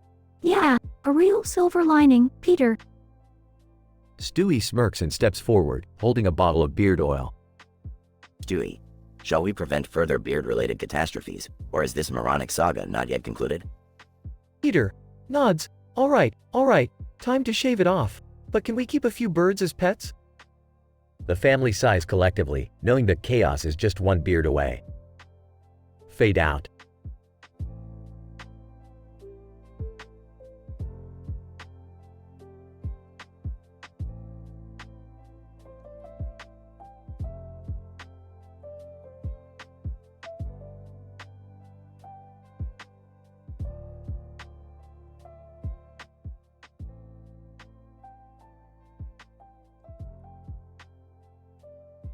Peter. Hey Lois, check out my new beard. Isn't it awesome? Lois. Peter, that's ridiculous. You look like a bum. Peter. Well, maybe I'll start a new trend. Everyone will be jealous of my magical face bristles. Stewie. Oh dear God, someone kill me now. I can't live with that monstrosity on Peter's face. Brian. So, Peter, any particular reason you decided to grow a beard? Peter. Well, you see, Brian, it all started when I woke up one morning and thought to myself, hey, I wonder what it's like to have a bird nest in my facial hair. Lois, you actually wanted a bird to live in your beard? Are you out of your mind? Peter, I thought it would be fun, you know? Like having a constant companion on my face. How wrong I was. Meg, Dad, can you please shave that thing off? It's embarrassing enough being associated with this family without a bird habitat on your face. Peter, listen, Megatron, you'll have to put up with it. The bird is here to stay. I'll call him Mr. Featherbottom. Stewie. Ah yes, father, because nothing screams masculinity like having a small winged creature living in your facial hair. Away one. Peter, as narrator. Remember that time I tried to make a sandwich using my beard as bread? Yeah, it wasn't as tasty as I thought it would be. Away two. Peter, as George Washington. I cannot tell a lie. My beard is made entirely of Cheetos. It's delicious and fashionable. Away 3. Lois, as news reporter, breaking news. Local man grows bird sanctuary out of his beard. Pigeons flock to his face. More at 11. Peter. Hey guys, Mr. Featherbottom just laid an egg. Stewie, are you serious? This is getting weirder by the second. Brian. Peter, this bird is going to cause so much trouble. You need to get rid of it. Peter. No way, Mr. Featherbottom is family now. We'll figure something out. Lois. Well, if we're going to have a bird living with us, I guess we'll need to build a tiny bird-sized house in your beard, Peter. Stewie. And I thought living in this dysfunctional family couldn't get any stranger.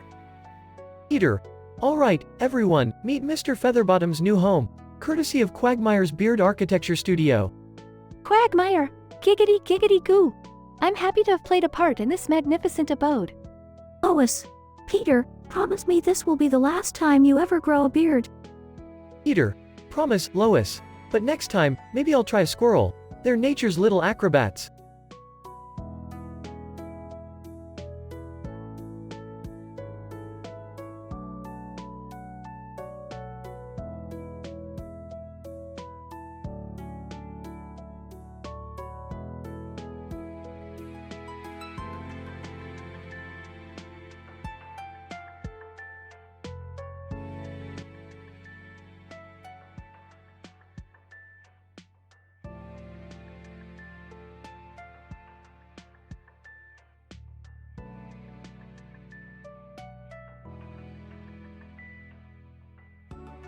Peter. Hey Lois, look what I found outside. A group of adorable baby kangaroos. Lois. Oh, Peter, they're so cute. But where did you find them? Peter. I rented a pet kangaroo for the day. It's like having a living backpack. Lois. Peter, renting a kangaroo sounds like a terrible idea. What are you planning to do with it? Peter. Well, Lois, I'm glad you asked. First, I'm gonna use its pouch as a secret storage for all my snacks. Lois. Peter, that's ridiculous. You can't just turn a kangaroo into your personal snack machine. Peter. Oh, but I can, Lois. Just watch me. Opens up the kangaroo's pouch and starts stuffing it with snacks. Look, it's like having a vending machine on the go. Stewie. Oh, how delightful. The imbecile father has successfully transformed a marsupial into a culinary convenience.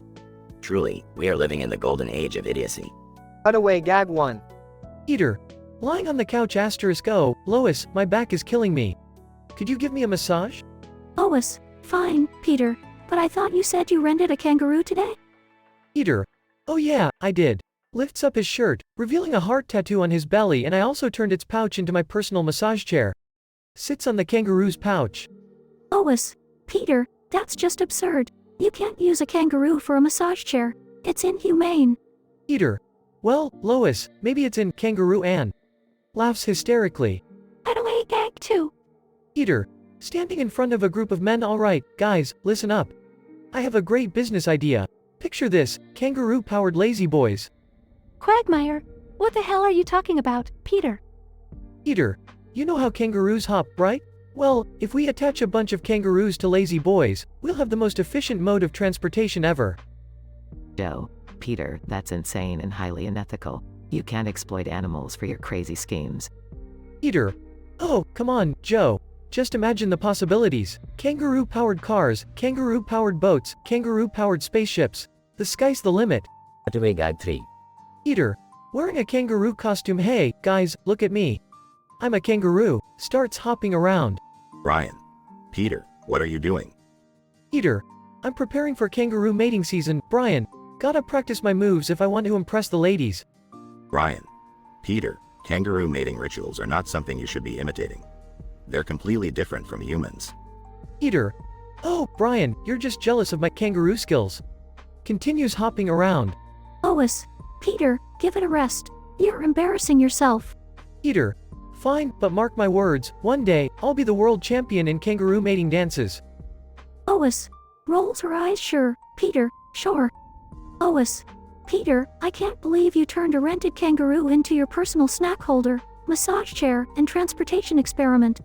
It's just too much. Peter. But Lois, I thought it was a great idea. I mean, who wouldn't want a kangaroo-powered lazy boy? The episode ends with Peter finally realizing that exploiting animals for his personal gain is not the right thing to do. He returns the rented kangaroo to its rightful owner, apologizing for his ridiculous behavior. The Griffin family learns an important lesson about respecting and cherishing all living creatures, no matter how unusual they may be.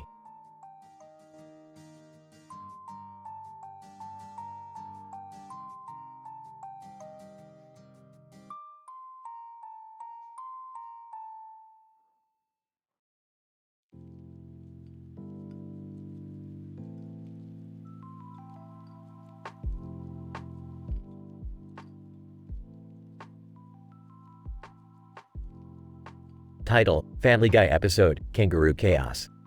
Scene: the Griffin living room. Peter, Lois, Meg, Chris, and Stewie are present. Peter. Hey Lois, guess what? I just rented a pet kangaroo. Lois. Rolls her eyes. Oh, Peter, what now? Why on earth would you rent a kangaroo? Peter. Well, you know how much I love trying out crazy stuff. This kangaroo has a pouch, and I have some wild ideas. Scene cuts to Peter in the backyard with the kangaroo. Peter. Alright, kangaroo, time to put that pouch to good use. Scene transitions to a wild and absurd series of events, with the Griffins participating. 1. Cutaway 1. Peter, dressed in a kangaroo suit, gleefully bouncing around town. Peter. Look at me, Quahog. I'm the kangaroo king. He hops onto a moving bus, startling the passengers. 2. Cutaway 2. Meg, sitting in the kangaroo's pouch while doing her homework. Lois. Meg, I can't believe you're studying in a kangaroo's pouch. Meg, well, it's surprisingly comfortable, and I focus better when I'm in a weird situation. 3. Cutaway 3. Stewie inside the kangaroo's pouch, using it as a time machine. Stewie. Holding a device. Excellent. My kangaroo-powered time machine. I'll bring back some dinosaurs to wreak havoc on Brian's favorite spot. Progression. Chaos ensues as the kangaroo's antics create havoc throughout Quahog. Scene: the Quahog police station. Joe Swanson, the wheelchair-bound police officer, addresses Peter. Joe, Peter, this kangaroo of yours is causing mass hysteria. I'm giving you a warning. Peter. Sorry, Joe. I'll make sure to keep it under control somehow. Scene: the Griffin living room. The family confronts Peter. Lois. Peter, this has gone too far. We need to find a way to contain that kangaroo. Meg, yeah, and my backpack can only fit so many books. It's time to return it. Peter. Fine. I'll take it back, but this has been one hell of a ride. Scene: Peter returns the kangaroo to the rental store. Rental store guy. You're lucky I still have my job after all the chaos that's been caused. Take your money back, and never rent a kangaroo again. The Griffins learned their lesson about handling wild animals, and life in Quahog returns to its usual weirdness. PhD-level scientific description. The episode explores the absurdity of Peter Griffin's actions when he rents a kangaroo and utilizes its pouch for various outlandish purposes. Through a series of statistically improbable events, the narrative delves into the unpredictable consequences that arise from such unconventional behavior. The show's trademark cutaway gags are seamlessly integrated into the storyline, providing comical relief while amplifying the eccentricity of the situations. Despite the chaos caused, a moral message emerges, emphasizing the importance of responsibility and the acceptance of one's limitations. The episode ultimately serves as a satirical critique of the character's tendency to engage in reckless and irrational behavior, all within the distinctive satirical style of Family Guy.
Peter.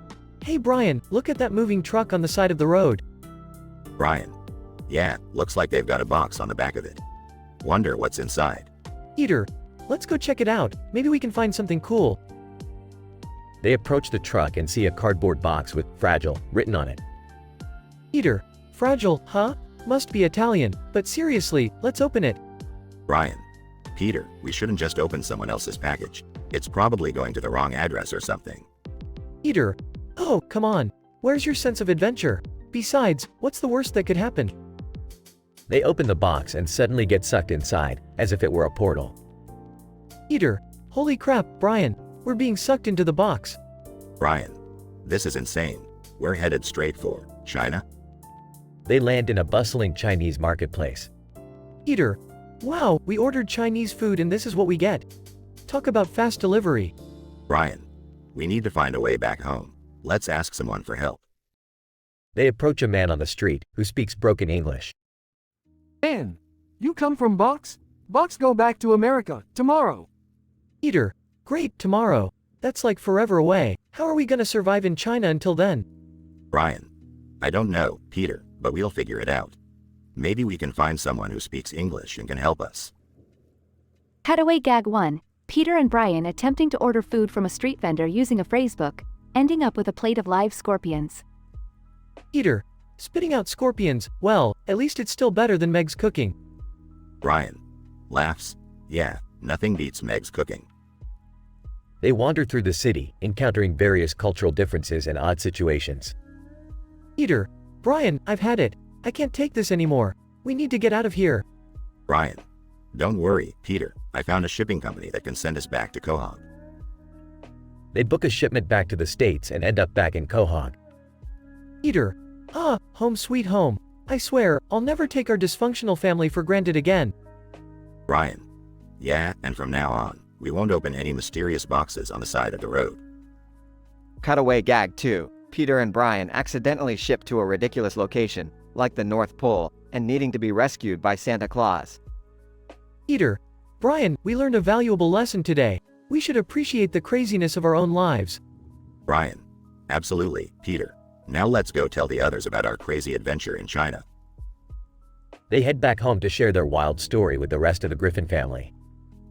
Cutaway gag 3. Peter and Brian being mistaken for spies in China, resulting in a high-speed chase through the streets.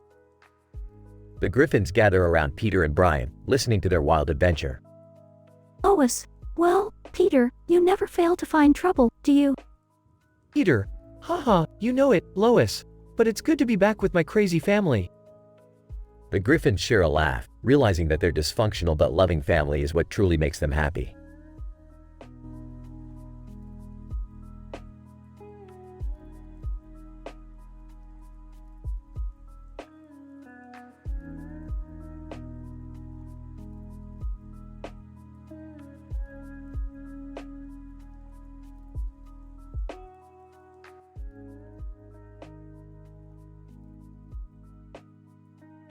Peter. Hey, Brian, check out this awesome cardboard box I found. Brian. Really, Peter? A cardboard box? That's what you find exciting. Peter. Oh, come on, Brian. It's not just any cardboard box. It's enormous and sturdy. Brian. Alright, whatever makes you happy, Peter. Just be careful not to get stuck in it or something. Peter. Laughs. Don't worry, Brian. I'm not that clumsy. Scene. Peter steps into the box and starts jumping up and down, pretending to be a superhero. Peter. Look at me, Brian. I'm Boxman, the mighty superhero of Quahog. Brian.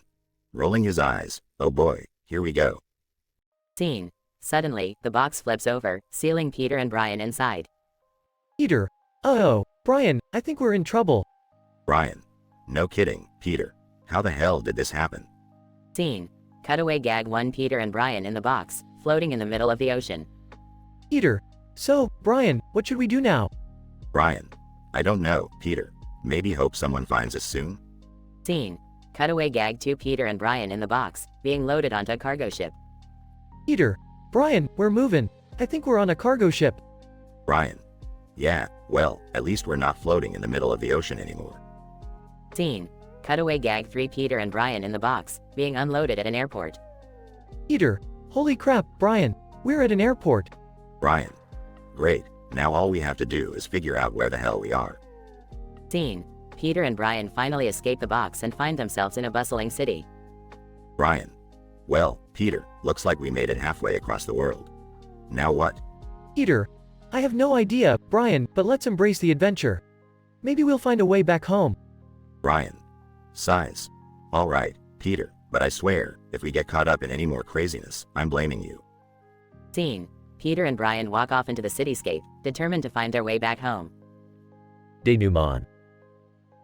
Peter and Brian embark on an outrageous journey filled with hilarious encounters, cultural misunderstandings, and newfound friendships. Despite their initial concern, they learn to adapt and discover the beauty in embracing the unknown. Conclusion. After a series of wacky and unlikely events, Peter and Brian eventually make it back to Quahog, Rhode Island. They recount their wild adventure to the rest of the Griffin family, who can hardly believe their incredible story. It's just another day in the life of the Griffins, where even a simple cardboard box can lead to a worldwide excursion.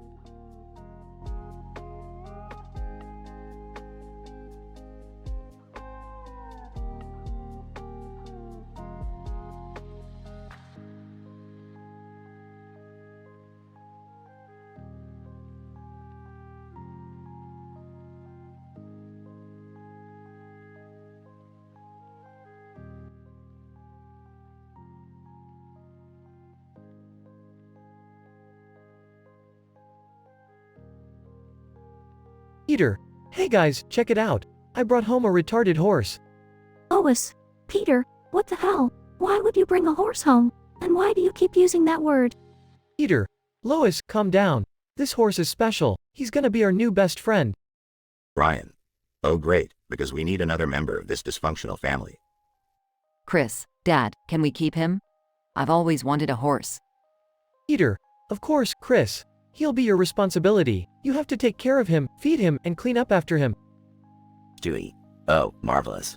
We have a mentally challenged equine moving in. How utterly delightful. Meg, I think it's kind of sweet. He just needs some love and attention. Scene cuts to a cutaway gag. Peter. Hey, remember the time I tried to juggle chainsaws? Scene cuts back. Peter. Alright, everyone, let's think of a name for our new friend. Lois. How about Buttercup? Peter. Nah, too girly. I want something stronger, like Thunderpants. Brian. How about Clown Shoes? That seems fitting. Stewie. I vote for Idiot Horse. Chris, let's call him Mr. Ed. Scene cuts to a cutaway gag. Peter. Remember that time I dressed up as Wonder Woman? Scene cuts back. Peter. Alright, Mr. Ed it is. Now let's start training him. Scene progresses with montages of the family trying to teach Mr. Ed basic commands, but he consistently fails. Lois, Peter, I don't think Mr. Ed is getting any smarter. Maybe we should reconsider this decision. Peter, no way, Lois. We can't give up on him. He just needs a little more time.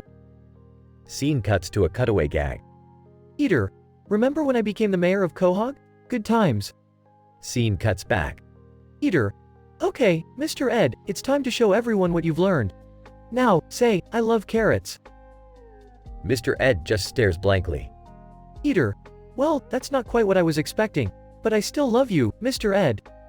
Scene cuts to a cutaway gag. Peter, remember when I tried to fight that chicken? Man, those fights went on forever. Scene cuts back. Stewie. Oh, how touching. A family united by their collective idiocy. Meg, you know what, Dad? I think Mr. Ed might be happier in a place where he can get the care he needs.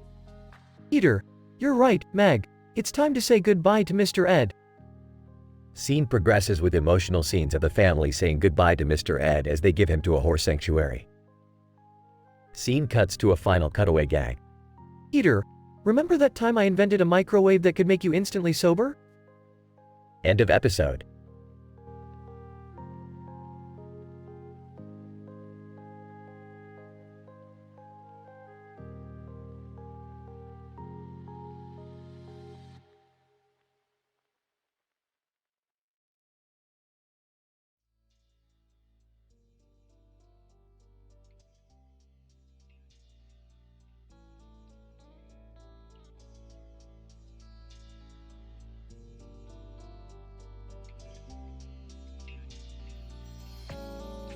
Peter, hey Lois, guess what? I bought a horse today.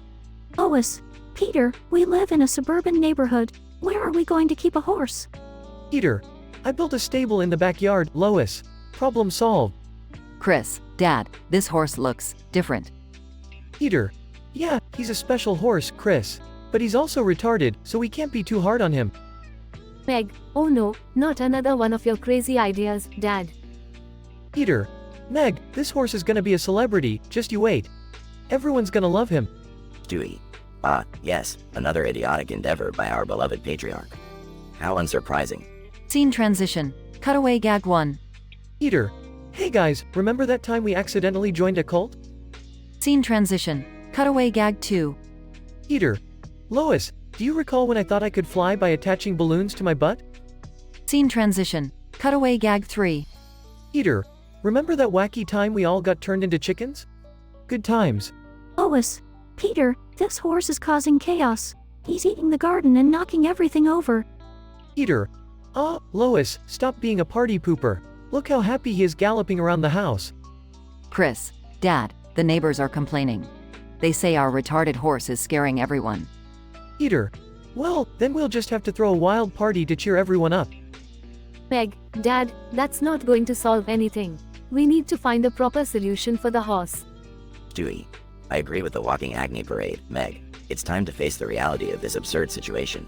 Scene transition. Cutaway gag 4.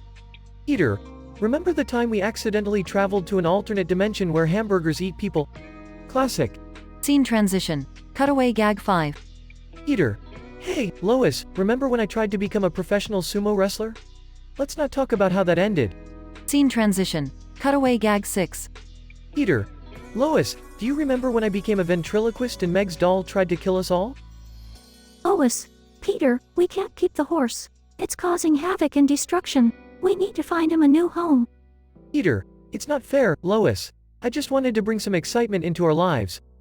Stewie. Well, congratulations, Peter. You've managed to bring chaos, destruction, and absurdity into our lives once again. Peter, I'm sorry, everyone. I didn't mean for things to get out of hand. I'll find a new home for the horse. Chris, don't worry, Dad. We still love you, even if your ideas are a bit crazy sometimes. Meg, yeah, Dad. Just maybe think things through a little more next time. Lois, that's right, Peter. Let's focus on rebuilding and finding a suitable, non-retarded pet for the family. Scene transition. Cutaway gag 7. Peter, remember that time we got stuck inside a giant ball of bubblegum? Man, those were sticky situations. Scene transition. Cutaway gag 8. Peter, Lois, do you remember when I accidentally became the mayor of Quahog? I have no idea how that even happened. Scene transition. Cutaway gag 9. Peter, good old memories. Remember the time we accidentally traveled back in time and made friends with dinosaurs? Hilarity ensued. Despite the chaos caused by Peter's decision to bring home a retarded horse, the family manages to find a solution and learn from their absurd adventures. As the episode concludes, the Griffins are left to face yet another day in their chaotic but love-filled lives.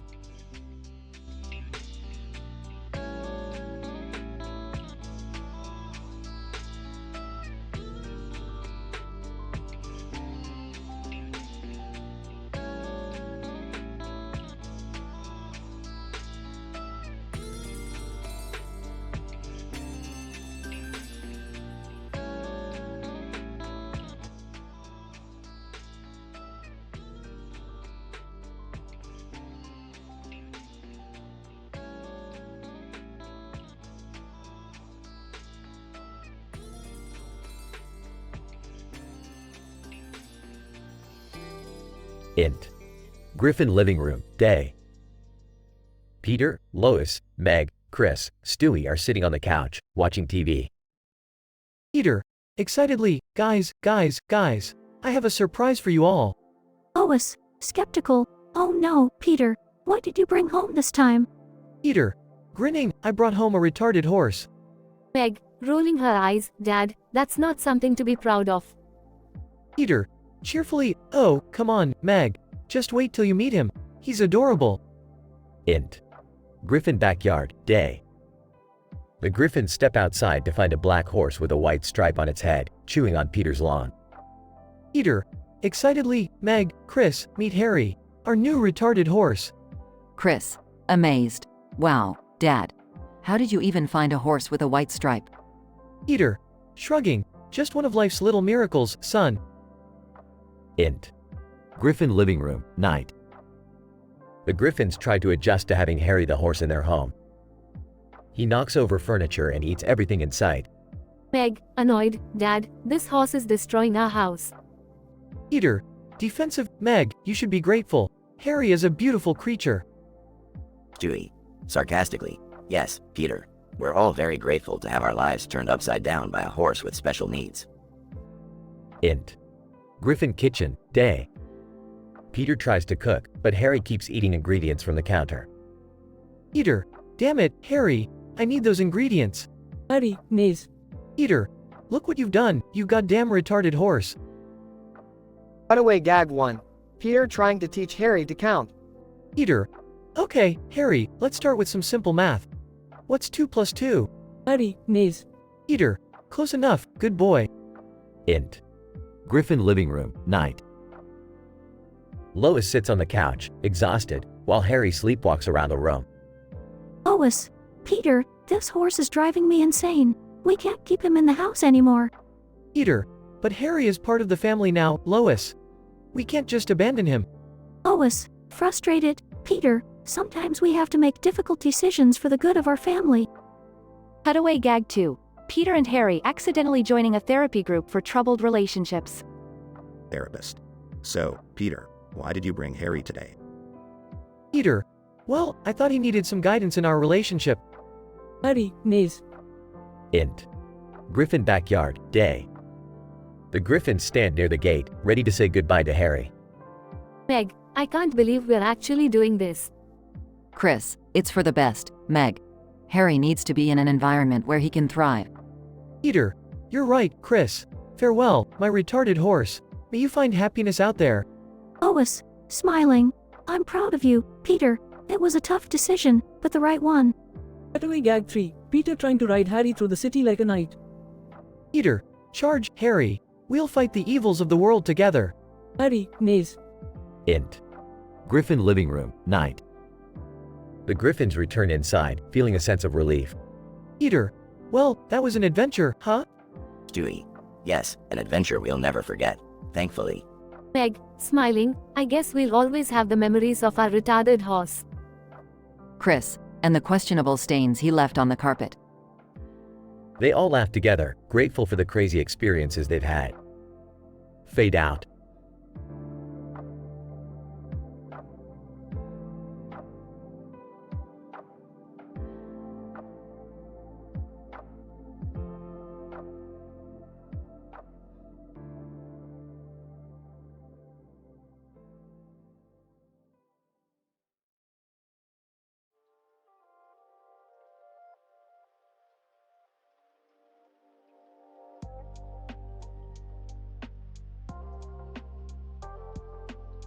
Peter.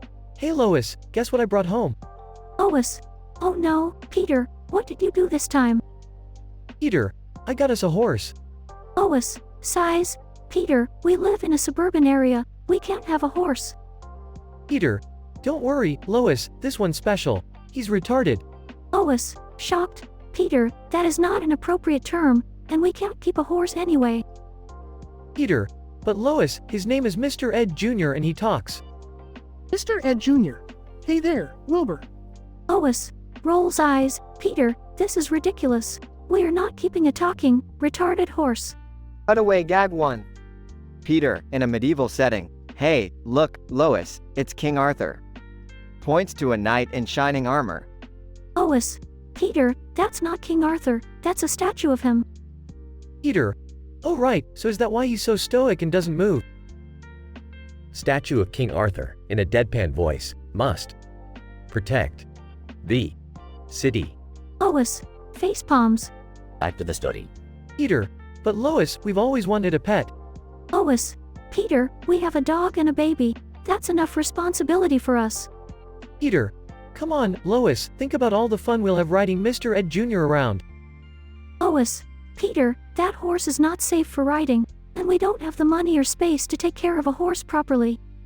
Cutaway gag 2. Peter. Dressed as a cowboy. Yeehaw, Lois, let's go for a ride. Lois. Peter, you can't ride a horse in the living room. Peter. Who says? Rides a fake horse, knocking over furniture. Stewie. Watching from the side. Oh, for God's sake. Back to the story. Lois. Peter, this is absurd. We can't keep a horse in our backyard, and we definitely can't afford it. Peter. I've already made a deal with the neighbor, Quagmire. He says he'll let us keep Mr. Ed Jr. in his backyard. Lois. Frustrated. Peter, that's not a solution. We can't just pawn off the horse on our friends. Peter. But Lois, think about it. We'll have a horse in Quagmire's backyard. It's a win-win. Cutaway gag 3. Lois. In a nature documentary setting, today, we observe the wild horse in its natural habitat. Peter. Dressed as a horse, neighing and running around. Lois. Facepalm. Peter, that is not how horses behave in the wild. Peter. Galloping away, I'm a wild Mustang, Lois. Back to the story. Lois. Resigned. Fine, Peter, we can keep the horse. But we need to figure out how to take care of it properly. Peter. Don't worry, Lois, I've got it all under control. I've even signed Mr. Ed Jr. up for horse riding lessons. Lois. Glares at Peter. I don't even want to know how you manage that. Mr. Ed Jr. Grinning. Hey there, Wilbur, let's hit the trails. Lois. Sighs. This is going to be one interesting adventure, isn't it? Peter. You bet, Lois. It's gonna be a wild ride.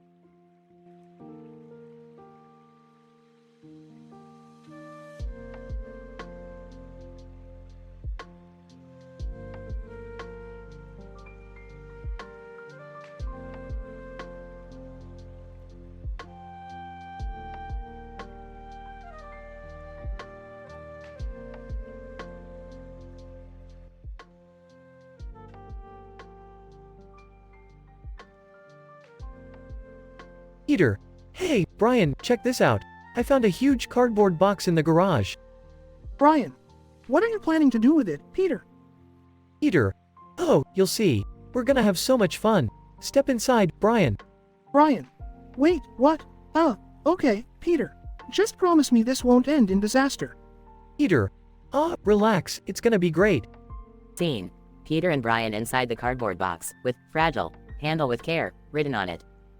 Peter. Alright, Brian, time to deliver on the fun. Hold on tight. Scene. The cardboard box is sealed shut and thrown into a truck. Brian. Peter, what did you do? We're being shipped somewhere. Peter. Oh no, Brian, this is gonna be worse than when we got lost in Chinatown. Cutaway Gag 1. Peter and Brian wandering through a chaotic Chinatown. Peter. Don't worry, Brian, I've got a plan. We just need to find Quagmire's mail-order bride. She can help us. Scene. The cardboard box is loaded onto a cargo ship and sails across the ocean. Brian. Peter, we've been sailing for weeks now. I can't take much more of this. Peter. Hang in there, Brian. It could be worse. Remember the time we got trapped in that carpet roll? Cutaway Gag 2. Peter and Brian rolling down a hill inside a carpet, screaming. Brian. That wasn't exactly a fun memory, Peter. We need to get out of this box soon. Peter. Look, Brian, land. We made it. Scene. The cardboard box crashes onto a random tropical island. Brian. Finally, we're off that box. But Peter, where are we? Peter. I don't know, Brian, but the locals sure seem friendly. Let's hope they speak English. Cutaway Gag 3. Peter trying to communicate with a tribe in the Amazon rainforest using a mix of charades and poorly translated phrases. Brian. All right, Peter, let's figure out how to get back home now. I miss Lois and the guys. Peter. Yeah, but first, let's enjoy this exotic vacation. We can worry about going home later, like we always do. Scene. Peter and Brian sipping fruity drinks on a beach, surrounded by palm trees. Brian. You know, Peter, despite all the crazy adventures, I'm glad I have moments like this with you. Peter. Aw, Brian, I feel the same way. Now let's go find some coconuts and start a monkey tiki bar. Scene. Peter and Brian running towards a group of monkeys with tiki torches. Brian. God help us, Peter.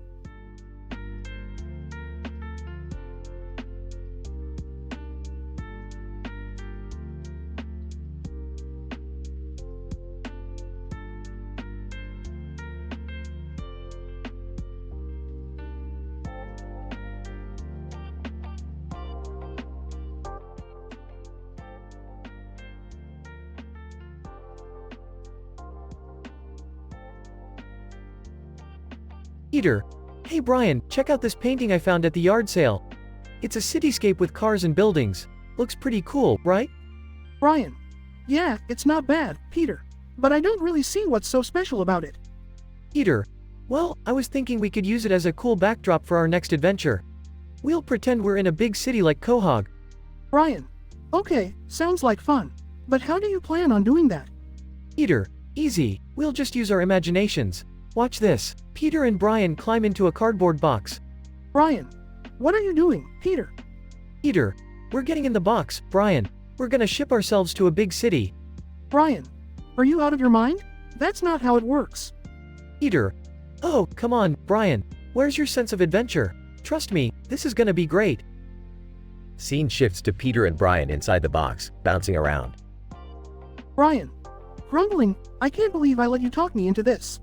We're gonna end up halfway across the world. Peter.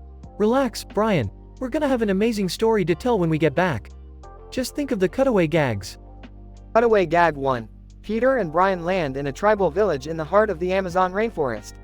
They're mistaken for gods and get caught up in a wild adventure involving dancing tribesmen and talking monkeys. Cutaway Gag 2. Peter and Brian end up in a high-tech futuristic city, complete with flying cars and robot maidens. They have to outsmart an evil dictator who wants to turn them into his mindless minions. Cutaway Gag 3. Peter and Brian find themselves in the middle of a wild rave party in Ibiza, surrounded by scantily clad partygoers and EDM beats. They're mistaken for famous DJs and have to perform a set to avoid being exposed. Brian. I can't believe we survived all that. But seriously, Peter, we need to find a way back home. Peter. I'm on it, Brian. Peter spots a shipping manifest in the corner of the box. Look. It says we're being shipped back to Quahog in 2 days. We just need to hold on a little longer. Scene shifts to Peter and Brian finally arriving back in Quahog. Brian. Thank God we're back. I never thought I'd say this, but I'm done with adventuring for a while. Peter. Laughing. Yeah, me too. But you know what they say, Brian. Life is always an adventure when you're a griffin. Brian. Sighs, unfortunately, you're not wrong, Peter. Let's just hope our next adventure is a little less insane. They both walk off, leaving the painting in the background. Peter and Brian reminisce about their crazy adventure, promising to stick to less dangerous escapades in the future. The episode ends with a cutaway gag involving the entire Griffin family getting transported to a different dimension. setting up the next wild adventure for the next episode.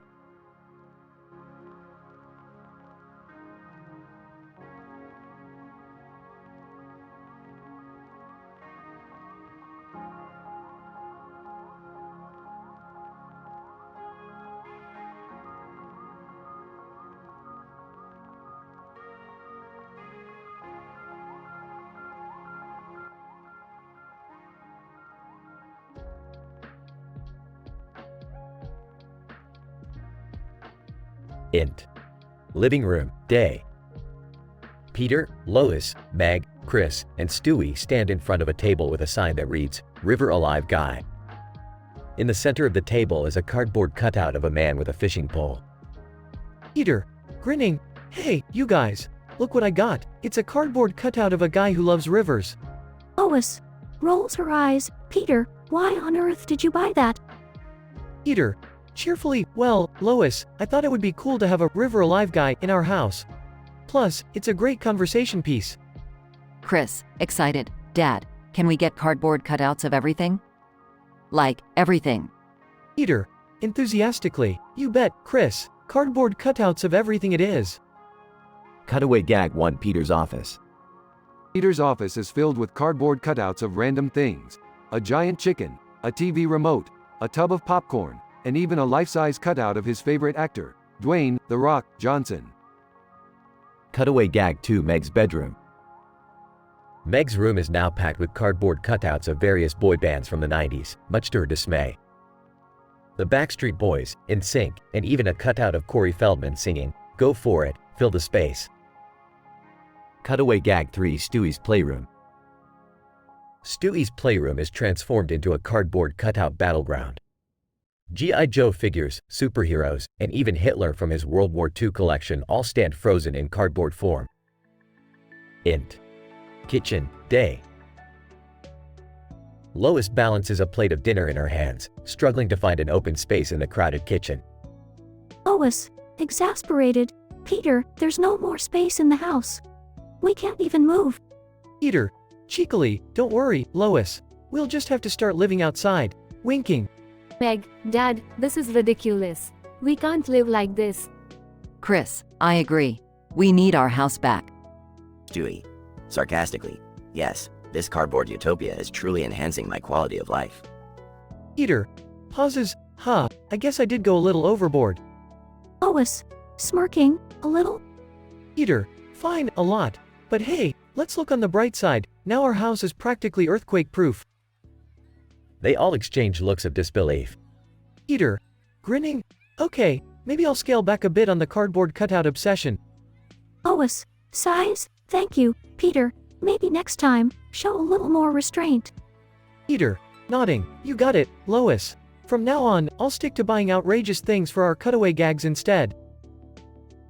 They all share a laugh as the camera pans out, revealing the chaos of cardboard cutouts taking over their home. End of episode.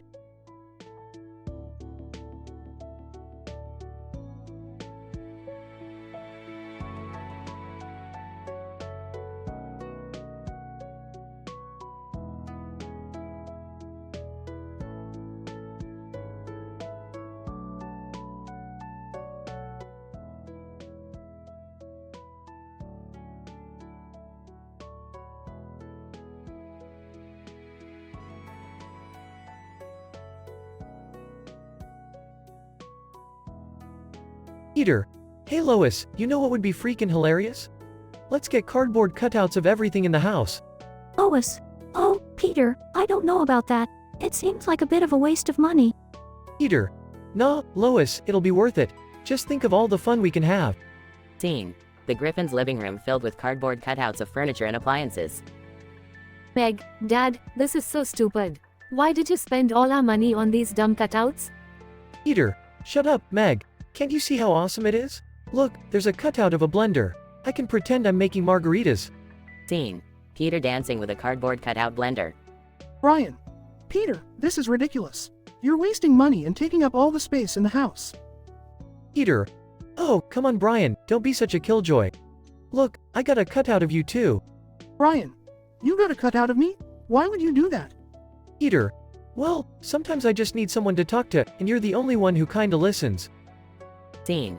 Peter sitting next to a cardboard cutout of Brian, pouring his heart out. Stewie. Okay, let's see what all the fuss is about. Cardboard cutout of myself, how fitting. Scene. Stewie looking at a cardboard cutout of himself, crossing his arms. Stewie. Oh, isn't that adorable, Peter? You've turned our family into two-dimensional freaks. Peter. Hey, don't knock it till you've tried it, Stewie. Look at this, I even got a cutout of the couch. Scene. Peter attempting to sit on a cardboard cutout of the couch, falling straight to the floor. Quagmire. Giggity giggity, what the hell is going on in here? Peter. Oh, hey, Quagmire. I just thought it would be fun to have cardboard cutouts of everything. Quagmire. Well, Peter, I gotta say, I've seen some weird stuff in my day, but this takes the cake. Look, I got a cutout of you. Scene. Quagmire holding up a cardboard cutout of Peter, laughing hysterically. Scene. First cutaway gag. Peter, narrating, and here's the first cutaway gag. Who knew Meg could play the piano so well? Oh wait, that's just a cardboard cutout of her playing Flight of the Bumblebee. Haha, let's all enjoy the music. Scene. Meg's cardboard cutout playing the piano at lightning speed, while everyone claps. Scene. Second cutaway gag. Peter, narrating, and for our second cutaway, what better way to enjoy dinner than with a cardboard cutout of an endless buffet? Stewie, could you pass the cardboard roast beef? Scene. The Griffins sitting at a table with cardboard cutouts of food, happily eating the non-existent feast. Scene. Third cutaway gag. Peter, narrating, and finally, it wouldn't be a Family Guy episode without some political satire. Here's a cardboard cutout of the president holding a press conference. Take it away, Mr. President. Scene. A cardboard cutout of the president rambling incoherently, while the Griffins laugh. Lois. Peter, this has got to stop. It's ridiculous and it's driving me insane. Peter. I guess you're right, Lois. Maybe I went too far with this whole cardboard cutout thing. Scene. The Griffins removing all the cardboard cutouts from the house. Brian.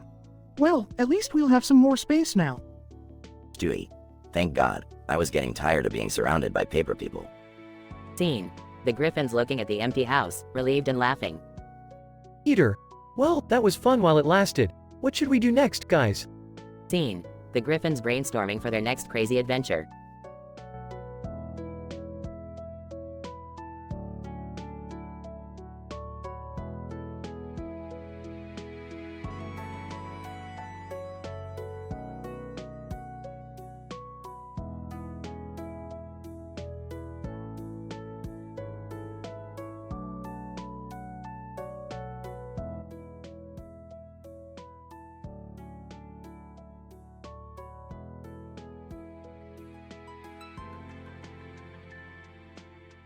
Peter. Hey Lois, look what I rented. It's a pet kangaroo. Lois. Peter, why on earth would you rent a kangaroo? And where did you even find one? Peter. I saw it in an ad, Lois. And you won't believe what this kangaroo can do. Check this out. Peter opens the kangaroo's pouch. Look, I can store so many things in here. Lois. Peter, that's ridiculous. You can't just use a kangaroo's pouch as a storage unit. Peter. Oh yeah, watch this. Peter pulls out a stack of pancakes from the kangaroo's pouch. Breakfast is served. Stewie. Size. Oh, for goodness sake. Another one of Peter's ridiculous ideas. Peter. Oh, you're just jealous, Stewie. I bet you wish you had your own personal pouch. Stewie. Trust me, Peter, I have no desire to be a marsupial. Brian. Well, Peter, how long did you rent this kangaroo for? Peter. Just a week. But don't worry, I've got big plans for this pouch.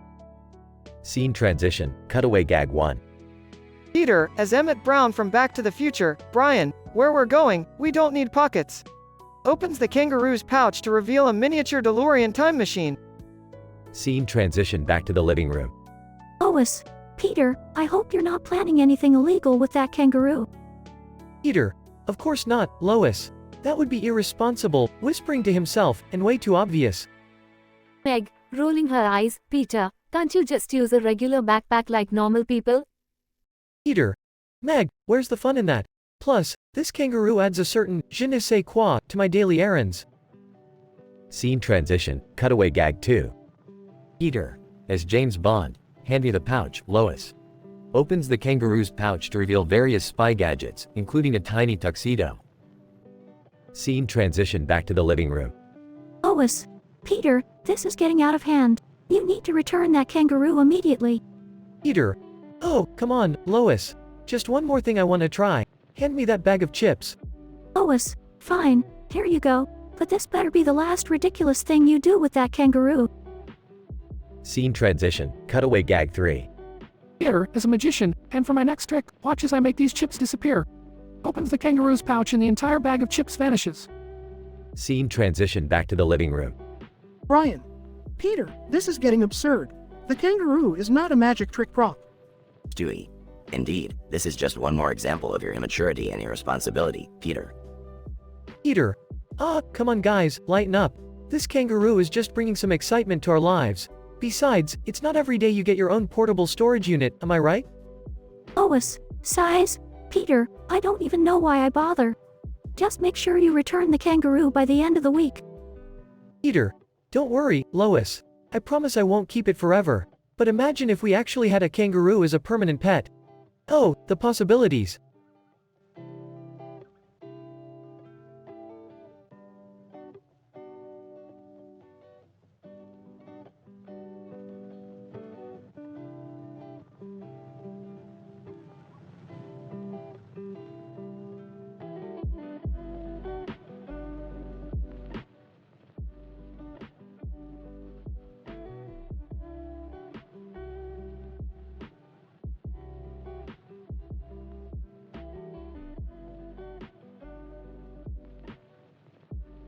Int. Griffin living room, day. Peter and his wife, Lois, sit on the couch watching TV. Stewie, their infant son, is playing with his toy gun nearby. Peter. Hey, Lois, you know what I've always wanted? A kangaroo. Lois, Peter, we don't have the space or the time for a pet kangaroo. They're wild animals. Peter. Oh come on, Lois. It'll be great fun, like a big fuzzy friend. I promise I'll take care of it. Lois, size, fine, but only for a week. And you better not neglect your responsibilities. Int. Pet store, day. Peter excitedly walks into the pet store, where he meets the owner, Mr. Swanson.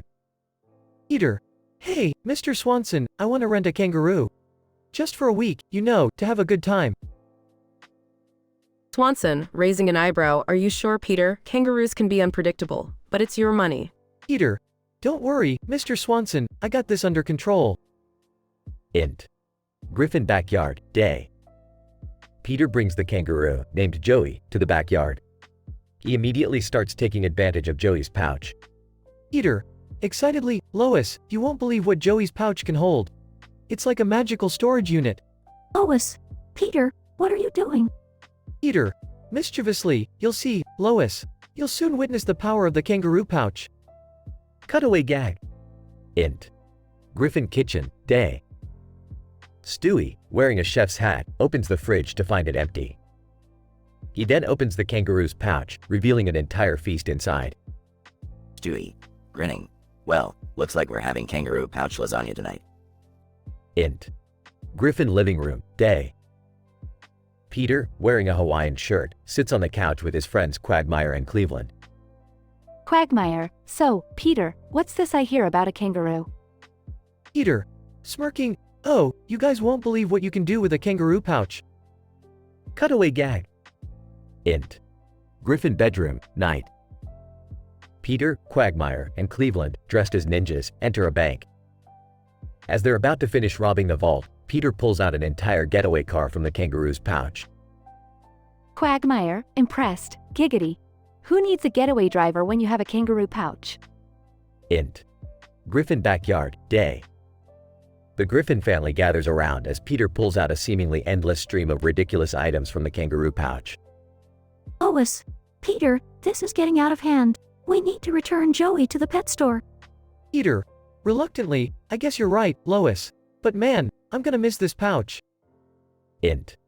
Pet store, day. Peter returns Joey to Mr. Swanson, who looks somewhat relieved. Swanson, I hope you've learned your lesson, Peter. Kangaroos aren't meant to be used as living storage units. Peter. Yeah, I get it. Thanks for the kangaroo experience, though. It was epic. Int. Griffin living room, night. The Griffins sit on the couch, watching TV once again. Lois, well, that was an adventure. Let's hope Peter doesn't come up with any more crazy ideas. Peter, grinning. Oh, Lois, you know me. The ideas never stop. Cutaway gag. Int. Griffin kitchen, day. Peter, wearing a top hat, pulls out an entire circus tent from his bottomless pockets. Peter, laughing. Looks like we're having a circus in our backyard, Lois. Bullen. The Griffin family's adventure with the kangaroo pouch may be over, but the hilarity and madness of their lives continue as always.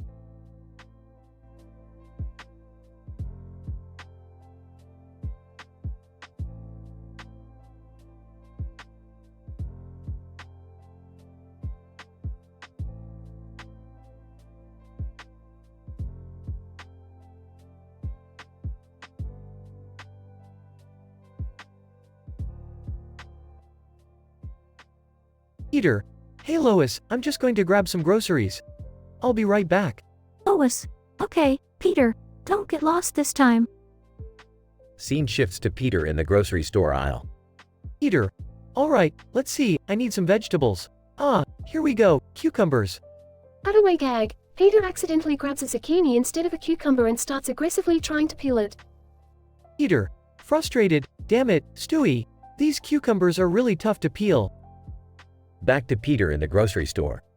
Peter, alright, now I need some cheese. Oh, there it is. Scene shifts to Peter in the cheese aisle, staring at a wide variety of cheeses. Peter, confused, wow, look at all these cheeses. Swiss, cheddar, Gouda, I don't even know which one to choose. Cutaway gag. Peter imagines himself swimming in a pool full of melted cheese, indulging in the gooey goodness. Peter, wistfully, ah, if only life were like this. Back to Peter in the cheese aisle. Peter, alright, time for some cereal. Oh, crap, where did they hide it? Scene shifts to Peter searching for cereal in the wrong aisle. Peter, frustrated, where the hell is the cereal? This store is a maze. Cutaway gag. Peter finds himself in a corn maze, failing miserably at finding his way out and getting increasingly frustrated. Peter, panicking, I'm trapped. Help. Back to Peter in the grocery store. Peter, finally, I got my cereal. Now, let's find Lois. Scene shifts to Peter wandering aimlessly through the grocery store, completely lost. Peter, calling out, Lois, Meg, Chris, Stewie, where are you guys? Cutaway gag. Peter imagines himself as a character in a classic video game, jumping from aisle to aisle, trying to find an exit while avoiding obstacles and enemies. Peter, in video game character voice, I need to find my family. Back to Peter in the grocery store, feeling defeated. Peter, size, I'm lost. I don't even know where I am anymore. Maybe I'll just live here in the cereal aisle. Peter eventually finds his way out of the grocery store, reuniting with his family and vowing never to go shopping alone again.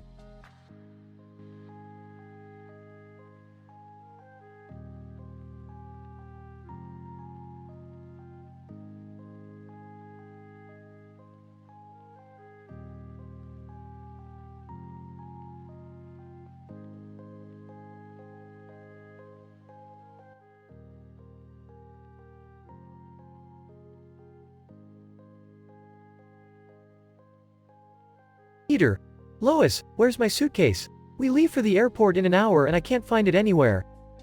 Lois, Peter, I told you to pack your things last night. It's your responsibility, not mine.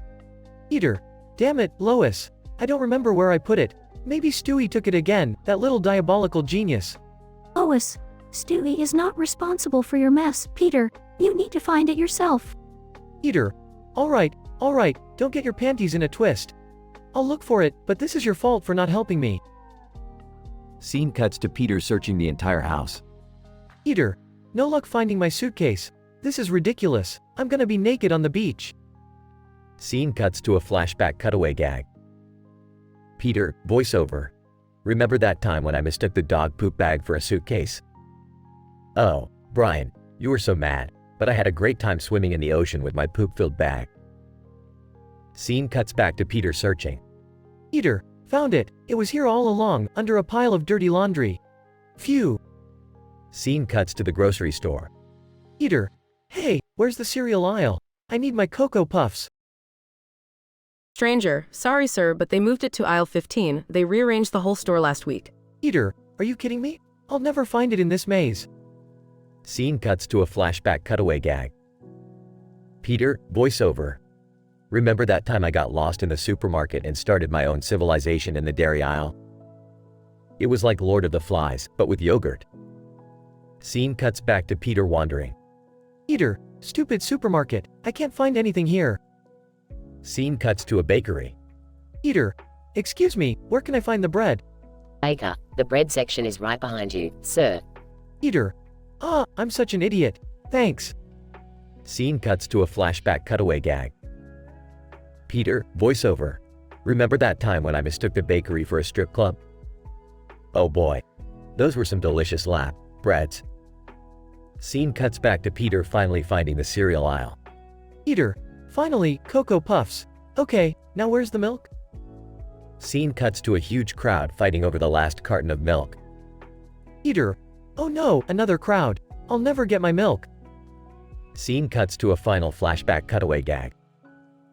Peter, voiceover. Remember that time when I fought the apocalypse just to get a carton of milk? I even wrestled aliens, zombies, and Taylor Swift. She's a tough one. Scene cuts back to Peter joining the crowd.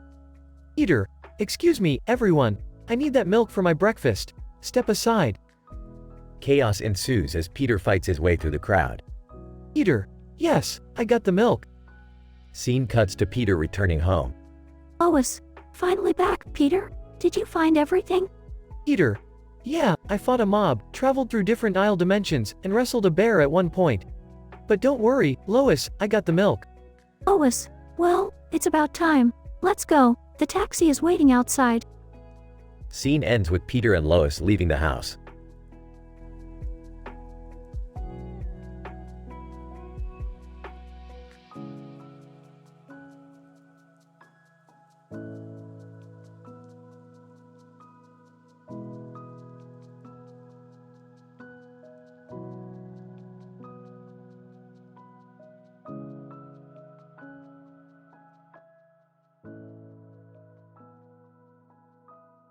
Peter, hey Lois, I've got a brilliant idea. I want to go viral on the internet, but I can't decide what to do. Lois. Oh, Peter, not again. Remember last time when you tried to jump off the roof dressed as a chicken? Peter, yeah, but this time it's gonna be different. I'm gonna do something that nobody has ever seen before. Lois. Alright, Peter, tell me your ideas. Peter, okay, so my first idea is to dress up as a giant marshmallow and run through the streets while singing, I'm a fluffy boy. Lois.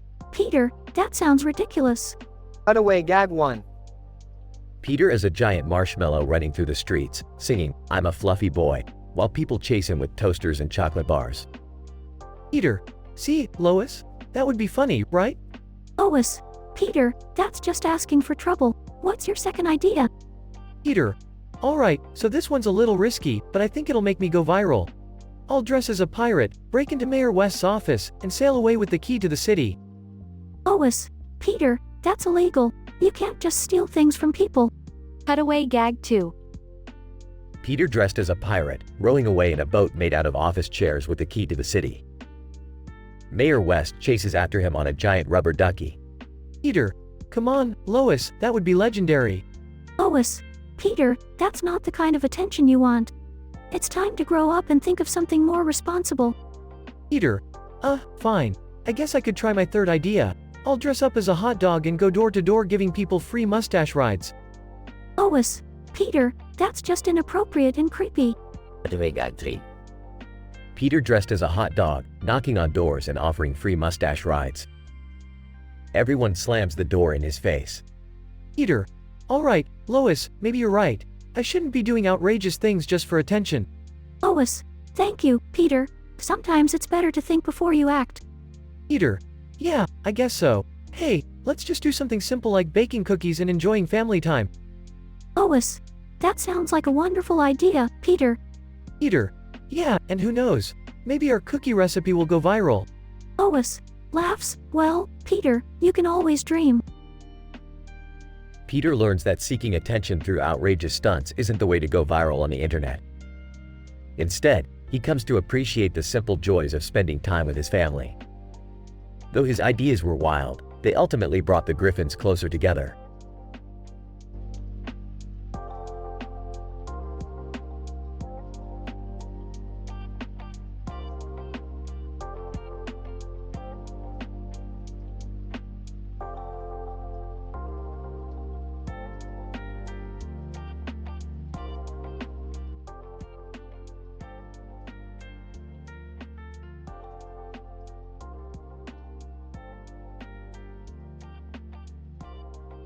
Peter, hey guys, check it out. I found this drawing of a city. I want to go viral on the internet, but I can't come up with any ideas. Lois. Oh, Peter, not another one of your crazy schemes. Peter, come on, Lois. I want to be famous. Maybe I could do something like, lighting myself on fire and jumping off a building? Lois, absolutely not. That's dangerous and stupid. Stewie, how about trying something outrageous, like dressing up as a giant chicken and challenging someone to a fight? Peter laughs. Oh, Stewie, you're a genius. That sounds hilarious. Cutaway gag number 1. Scene. Peter dressed as a giant chicken. Peter, come on, you dirty bird. Let's settle this once and for all. Scene cuts to Peter and a real chicken fighting in an epic battle. Peter, panting, take that, you clucking son of a bitch. Scene cuts back to reality. Peter, wow, that would definitely go viral, but maybe it's too dangerous. Ryan, how about doing a dance off in the middle of the street? People love those viral dance videos. Peter, yeah, that could work. But what song should I dance to? Cutaway gag number 2. Scene. Peter dancing in the middle of the street.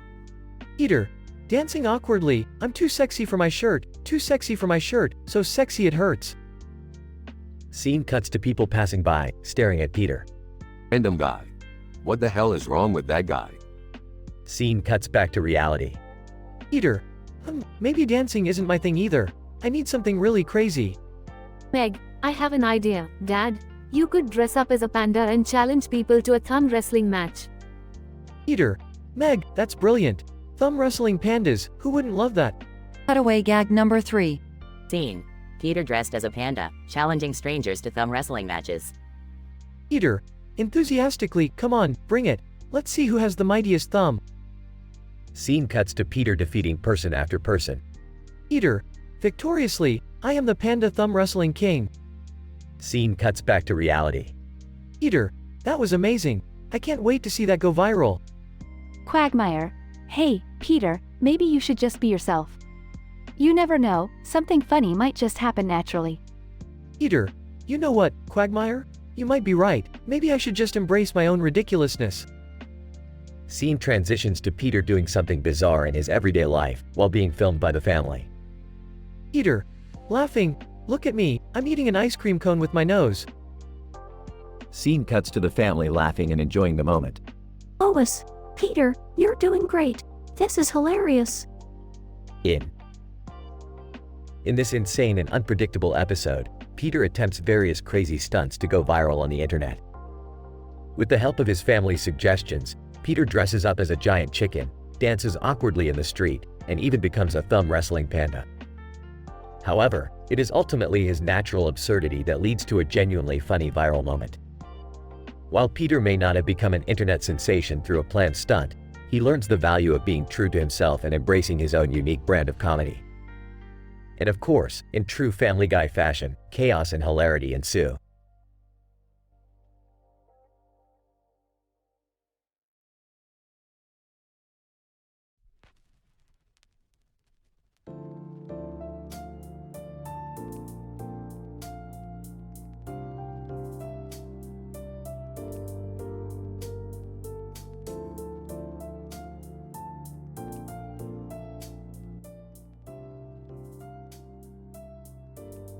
Peter, hey Lois, I've got an incredible idea. I want to set a Guinness World Record for the largest sandwich ever made. Lois. Oh, Peter, not another one of your absurd ideas. Remember the giant trampoline incident? Peter, Lois, this is different. I can feel it in my bones. We'll be famous, and I'll be known as the Sandwich King. Quahog City Hall meeting. Peter, Mayor West, I need your help. I want to break the record for the largest sandwich ever made. Mayor West, Oh, Peter, you never cease to amaze me with your outlandish dreams. I'll support you, but don't blame me if it all goes wrong. Quagmire's house. Peter. Giggity goo, Quagmire. I need your help for my sandwich conundrum. Quagmire, Peter, I always say yes to adventure. Count me in. Cutaway gag 1. Peter. Remember that time I tried to build the world's largest toilet paper pyramid? It collapsed and buried the entire town. Good thing the neighbor's cat survived. Cutaway gag 1. Quahog supermarket. Peter. Alright, Quagmire, we need to buy enough bread, meat, and condiments to make the biggest sandwich this world has ever seen. Quagmire, giggity. Let's make it the sexiest sandwich too. Ladies love big sandwiches. Cutaway gag 2. Peter. One time, me and the guys tried to set a record for the longest belch. We ended up causing a hurricane and flooding half the neighborhood. Oops. Cutaway gag 2. Griffin living room. Peter. Alright, Quagmire, we've got all the ingredients. It's time to assemble the sandwich and make history. Quagmire, giggity, this is gonna be legendary. Cutaway gag 3. Peter. Remember when Stewie and I built a time machine to win the record for the oldest cheese? We traveled back to prehistoric times and got chased by dinosaurs. It was terrifyingly delicious. Cutaway gag 3. The Great Griffin Sandwich Showdown. Proud. Wow, that's the biggest sandwich we've ever seen. Peter, you did it. Peter. Thanks guys. I couldn't have done it without my Quahog family. Lois, well, Peter, you may be hopeless sometimes, but I'm proud of you for working towards your dreams. Peter. Thanks, Lois. Now let's throw a party and devour this monster sandwich.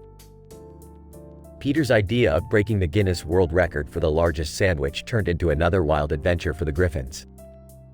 With the support of Mayor West and Quagmire, Peter managed to achieve his goal and became known as the Sandwich King.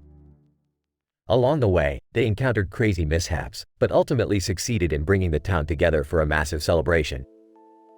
It may not have been the most sensible plan, but in Quahog, being outrageous is just another part of everyday life.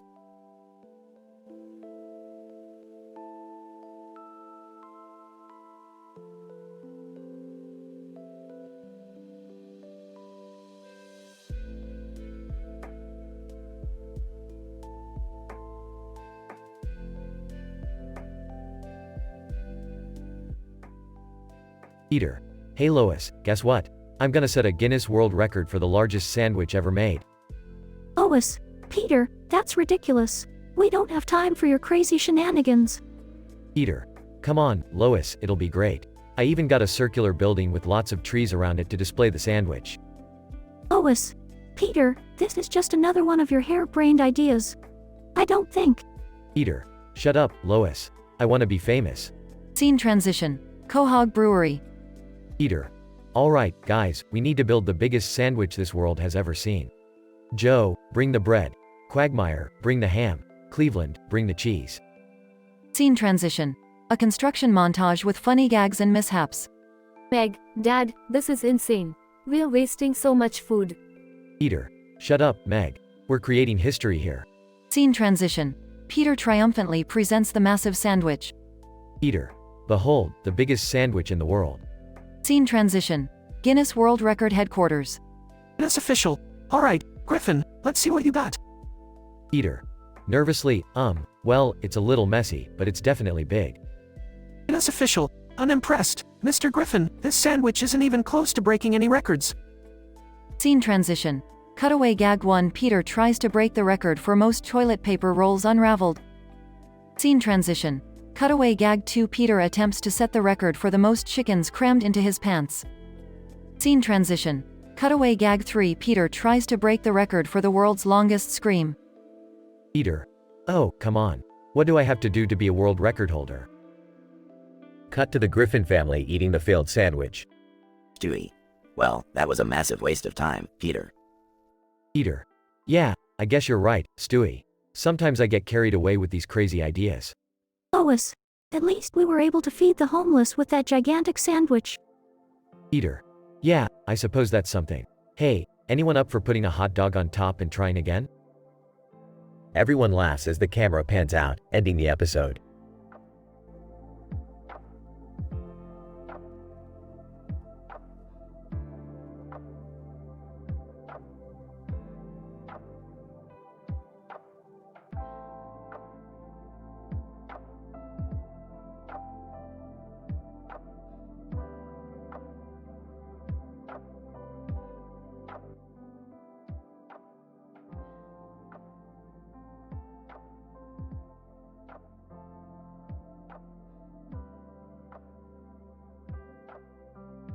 Peter.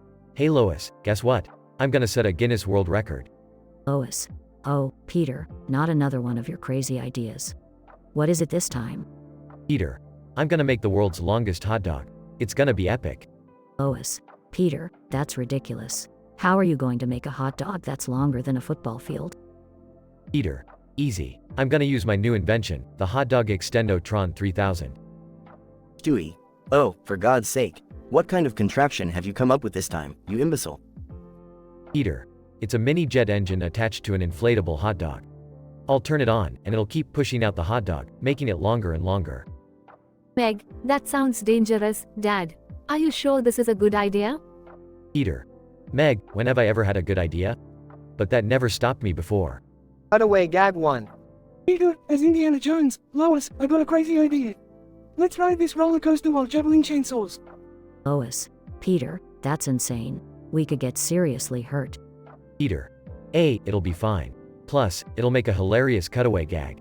Back to the dialogue. Stewie. Oh, I suppose so. Nothing like endangering our lives for a cheap laugh. Carry on, father. Peter. Thanks, Stewie. Now, I need your help, Quagmire. Quagmire, giggity, count me in. What do you need, Peter? Peter. I need you to be my official hot dog measurer for the Guinness World Record. Quagmire, oh, I'll measure that hot dog, alright. Giggity giggity goo. Cutaway gag 2. Quagmire, in a courtroom, Your Honor, I'd like to present Exhibit A, the world's longest hot dog. Look at it, it's enormous. Judge. Mr. Quagmire, why are you naked and why are you using the hot dog as evidence? Quagmire, giggity, Your Honor. Giggity. Back to the dialogue. Lois. Peter, I really think you should reconsider this. It's dangerous and completely unnecessary. Peter. Lois, when have I ever listened to reason? Today, I become a legend. Brian. I worry about him sometimes, Lois. He's always chasing these outlandish dreams. Lois. I know, Brian. It's part of what makes Peter, well, Peter. But I do love him for it. Cutaway gag 3. Peter, as a knight in shining armor, fear not, fair maiden. For I, Sir Peter the Brave, shall slay this dragon with a rubber chicken. Lois, as the maiden, Peter please, let's just call the fire department. Peter. No, I got this. I saw it in a movie once. Back to the dialogue. Peter. Okay, everyone, let's get this show on the road. Operation Long Dog is a go. Lois. Oh, Peter, just promise me you'll be careful. Peter. Don't worry, Lois. With my amazing inventions and insane bravery, nothing can stop me. Narrator. And so, with his family's reluctant support, Peter Griffin embarked on his quest to create the world's longest hot dog. Little did he know, this reckless pursuit would bring unexpected consequences, outrageous mishaps, and one hell of a funny story to tell at the pub. As for the record, well, you'll have to tune in next time to find out. If Peter survives the Hot Dog Extendotron 3000 inches, that is.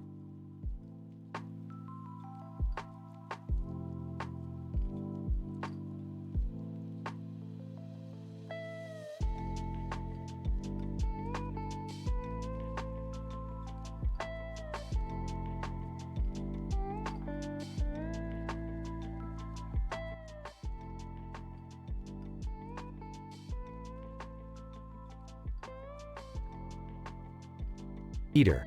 Hey guys, I've got an incredible idea. I want to set a Guinness World Record for the longest hot dog. Lois. Peter, that's ridiculous. Why would you want to do that? Peter. Because Lois, it would be freaking awesome. Besides, think of all the glory that would come with being a world record holder. Dad, I don't think it's a good idea.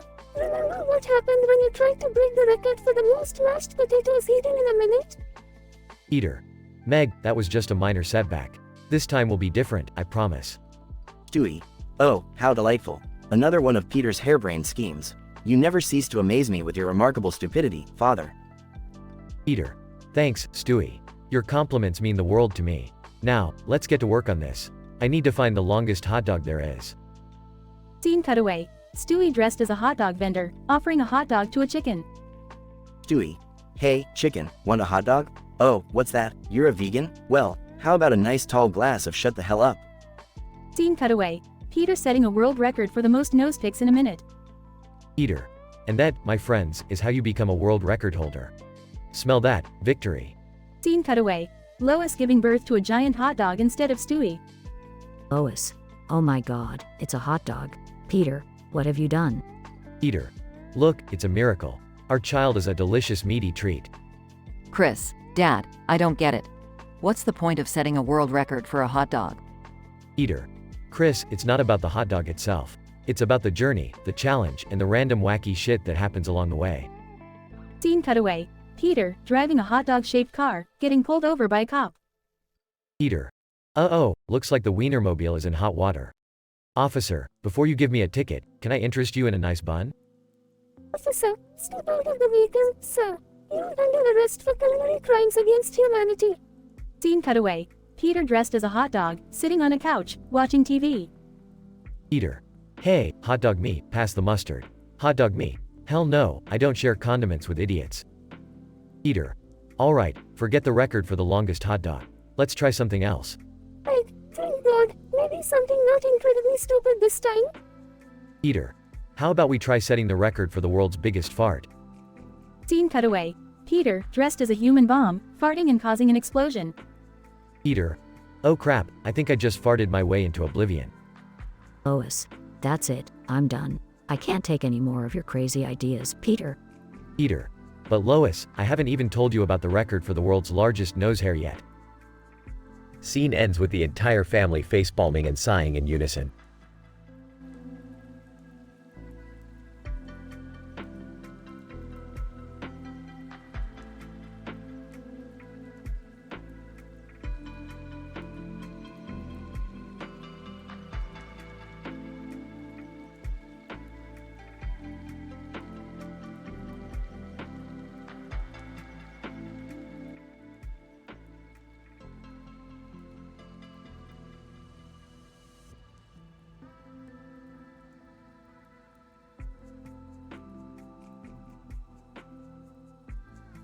Peter. Hey Lois, look at this ad in the subway. It says, call for Dr. Guinness World Records. I got an idea. Lois. What is it, Peter? You know they don't just give out records to anyone. Peter. I want to build the tallest Jenga tower ever seen.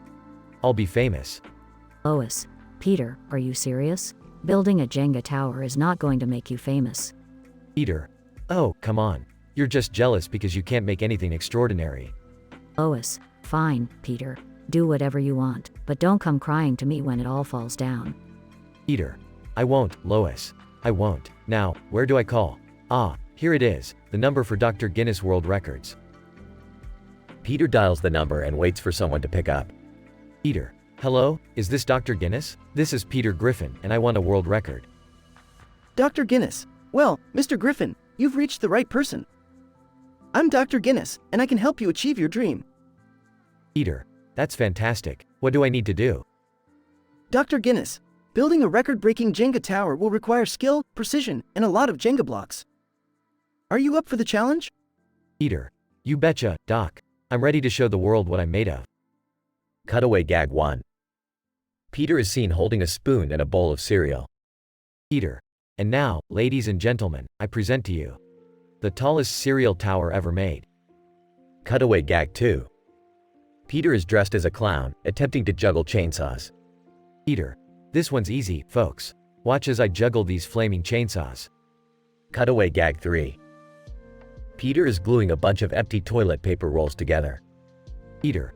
Look, Lois. I made the world's longest toilet paper roll. It's practically a ladder. Back to the subway car. Lois. Peter, I think you're getting carried away with this whole record-breaking thing. It's not about the height, it's about the quality. Peter. Nonsense, Lois. It's all about the height. Who cares about quality when you have a tower that touches the sky? Lois. It's going to be a disaster, Peter, but I guess I'll support you no matter what. Peter.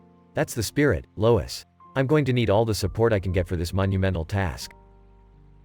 Days pass, and the Griffin's living room is now filled with Jenga blocks. Peter. Lois, I present to you the tallest Jenga tower in the world. It stands taller than any building in Quahog. The Jenga tower wobbles. Lois. Peter, I really think you should reconsider this. It's not safe, and it's going to collapse. Peter. Nonsense, Lois. I've built it so tall that nothing can bring it down. The tower starts toppling. Peter. Oh no, quick, grab the camera. We need to document this historical moment. The tower crashes, destroying the living room. Cut to Quahog News. Tucker. Breaking news. Peter Griffin's attempt at the tallest Jenga tower has ended in disaster. No one was hurt, but the Griffin's living room is in ruins. Diane Simmons. It seems like Peter's dream of a world record came crashing down, quite literally. Tucker. In other news, Mayor West has declared a state of emergency due to the debris that has spread throughout Quahog. Diane Simmons. We advise residents to stay away from the Griffin's house until further notice. Conclusion. Peter. Well, Lois, I may not have broken any records, but at least I made the news. Lois. Yes, Peter. Congratulations, you've become a local catastrophe. Peter. That's the spirit, Lois. You always know how to make me feel special.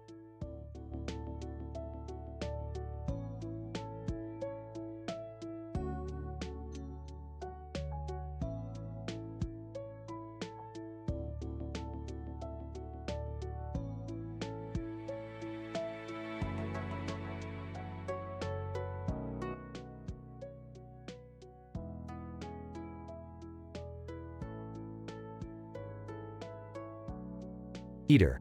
Hey Lois, I've got a great idea. I want to set a Guinness World Record for the tallest Jenga tower. Lois. Peter, are you serious? We don't need any more crazy ideas around here. Peter. But Lois, just imagine how awesome it would be. We would go down in history as the Jenga champions. Lois. Size, fine, Peter. If it makes you happy, go ahead and do it. Scene. Peter gathering Jenga blocks and staring at the empty space in the living room. Peter. Okay, I've got the blocks all set up. Now, let's start stacking. Scene. Music montage of Peter carefully building the Jenga tower, with quirky background music. Brian. Walking in. Peter, what the hell are you doing? Peter. Brian, my friend, I'm aiming for greatness. I'm building the tallest Jenga tower ever. Brian. You do realize that Guinness World Records are not easy to achieve, right? Cut away gag 1. Scene. Brian stepping onto a stage, holding an enormous pencil. Peter, voiceover, and here we have Brian Griffin attempting to set the Guinness World Record for the largest pencil. Brian. Smirking. Take that, world. Scene cuts back to present. Brian. Size, look, you're going to need a plan if you want to set the record. Peter. You're right, I've seen those Jenga experts on TV, I can do this. Scene. Peter practicing his agility by playing Twister with Quagmire and Joe. Peter. Falling over, damn it, Quagmire, that's not your hand. Quagmire. Sorry, Peter. Hard to resist a round of Twister. Cutaway gag 2. Scene. Peter, Quagmire, and Joe playing Monopoly on a massive board. Peter, voiceover, and here we see the guys attempting to set the Guinness World Record for the longest Monopoly game ever. Scene cuts back to present. Peter. Alright, I think I'm ready for the record attempt. Time to make Quahog proud. Scene. The town gathers around as Peter delicately removes the final Jenga block, causing the tower to wobble. Peter. Yes, y'all. Here goes nothing. Scene. Tension builds as Peter tries to place the block on top, but accidentally knocks the entire tower down. Peter. Ah, crap. Scene cuts to disappointed townspeople. Quagmire. Well, that was anticlimactic. Cut away gag 3. Scene. Quagmire attempting to break the Guinness World Record for the most consecutive dates in a week.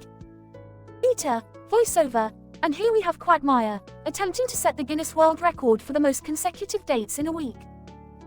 Scene cuts back to present. Quagmire. Winking at a woman passing by.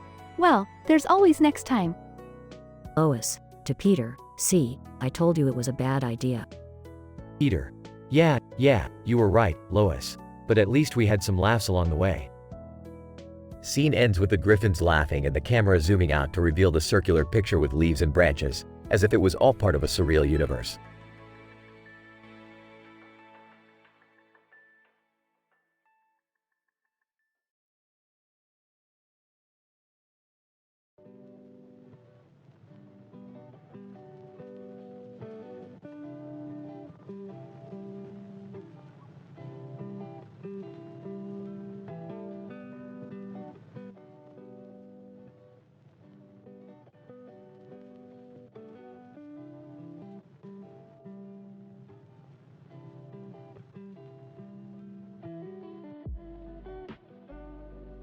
Morty, what are you doing?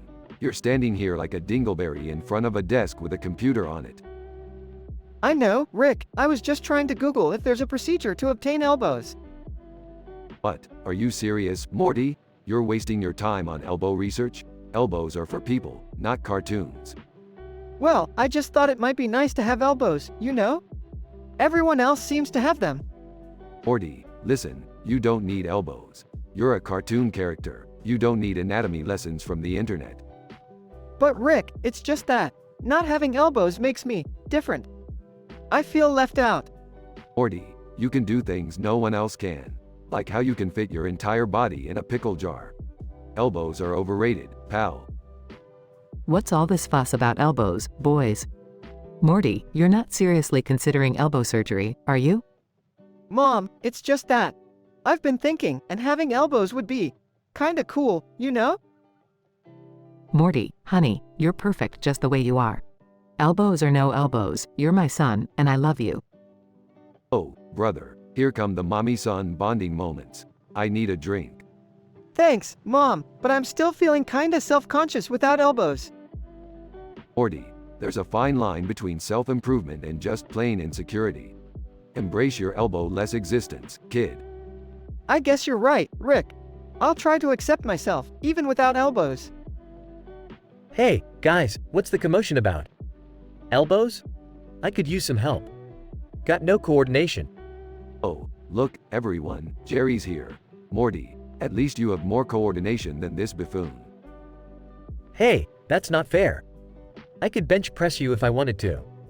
Bench press me? The day you do that is the day I'll give Morty an elbow transplant. Dad, please don't start a fight. Yeah, Jerry, let's just drop it. We all have our own quirks and imperfections. Fine, I'll drop it. But I still think elbows would solve all my problems. It wouldn't, Jerry. You just find something else to complain about. Trust me. Bursting in. Guess what, guys? I just got an internship at the Interdimensional Fashion magazine. Oh, great. Now we get to hear about Summer's fancy fashion world adventures. Well, at least I have elbows and a future, unlike some people in this house. Summer, that's low. Can't we all just get along? Elbows or no elbows, we're family, and that means accepting each other. Fine. Let's all join hands and sing Kumbaya. Just let me grab my flask first. Thanks, Mom. You're right. Elbows or not, we're still a dysfunctional, messed up, but lovable family. Yeah, I guess elbows or no elbows, it doesn't really matter.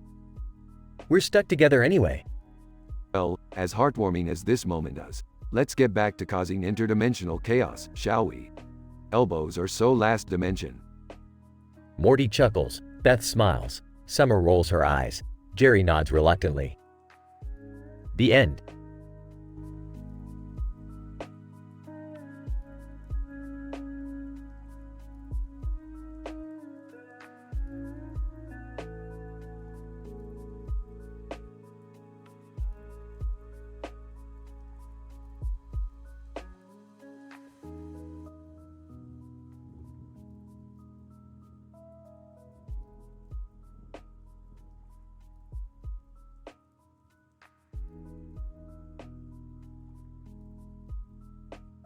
Peter. Hey Lois, guess what? I'm gonna break the Guinness World Record for the biggest pizza ever. Lois. Oh, for God's sake, Peter, not another one of your ridiculous ideas. Peter. Just hear me out, Lois. Imagine how amazing it would be to make history and have our names in the record books. Lois. Peter, we can barely fit through the door as it is. How are we gonna pull off creating the biggest pizza? Peter. Don't worry, Lois, I've got a plan. We'll start by clearing out the whole living room and turning it into a giant pizza oven. Then, I'll order enough ingredients to cover the entire city. Lois. Peter, this is insane. We can't turn our house into a pizza-making factory. Peter. Oh come on, Lois. It's gonna be epic. Quahog will be remembered forever as the birthplace of the biggest pizza. Cut away gag 1. Peter. Hey, you know what this reminds me of? That time I tried to set the record for the world's largest s'more. Cut to Peter standing next to a massive s'more, struggling to find a place to take a bite. Lois. Peter, I can't believe I'm saying this, but I'll support you in this madness. Just promise me you won't destroy the entire neighborhood. Peter. Thanks, Lois. This record is gonna be big, just like the pizza. Now, let's get to work. Cutaway gag 2. Peter. Remember when I tried to set the record for the fastest slide down a slip and slide covered in mayo? Cut to Peter screaming as he zooms down a mayo-soaked slide, landing in a pool of pickles. Peter. Alright, everybody, get those ovens fired up. We're about to make history. Stewie. Oh, mother, how dreadful. Surely this endeavor is as absurd as my brother Chris attempting to read a book without pictures. Cutaway gag 3. Stewie. Speaking of absurdity, remember the time I tried to break the record for the longest time spent living as a llama? Cut to Stewie dressed as a llama, indignantly chewing grass and attempting to fit in with a herd. Dad, I have to admit, this is the most exciting thing you've ever come up with. I can't wait to see the look on everyone's faces when they see the giant pizza. Chris. Yeah, Dad, it's gonna be awesome. I hope I can eat at least a small slice of it. Peter. That's the spirit, kids. Now let's start spreading that sauce and cheese. The world record awaits. Cutaway gag 4. Peter. Remember the time we tried to set the record for the longest synchronized nose-picking chain? Cut to the Griffin family, each one picking their nose and passing off the booger to the next family member, until a pile of boogers forms on the floor. Peter, Lois, Meg, Chris, and Stewie frantically prepare the giant pizza, using shovels and garden rakes to spread the toppings. Peter. It's done. We did it, Lois. The biggest pizza ever. Lois. Well, I have to admit, Peter, it's impressive. Now, what are we gonna do with this monstrosity? Peter. Simple, Lois. We'll throw a massive block party and share it with the whole neighborhood. It'll be a cheesy, saucy celebration. Cutaway gag 5. Peter. Hey, remember when I tried to set the record for the most embarrassing dance moves performed in public? Cut to Peter busting out outrageous dance moves in a crowded park, as people around him cringe in secondhand embarrassment. Episode concludes with the Griffins happily sharing slices of the record-breaking pizza with their neighbors, as Quahog celebrates their bizarre achievement. Note: the dialogue and description provided are a fictional creation and do not represent the actual content of any TV show or episode.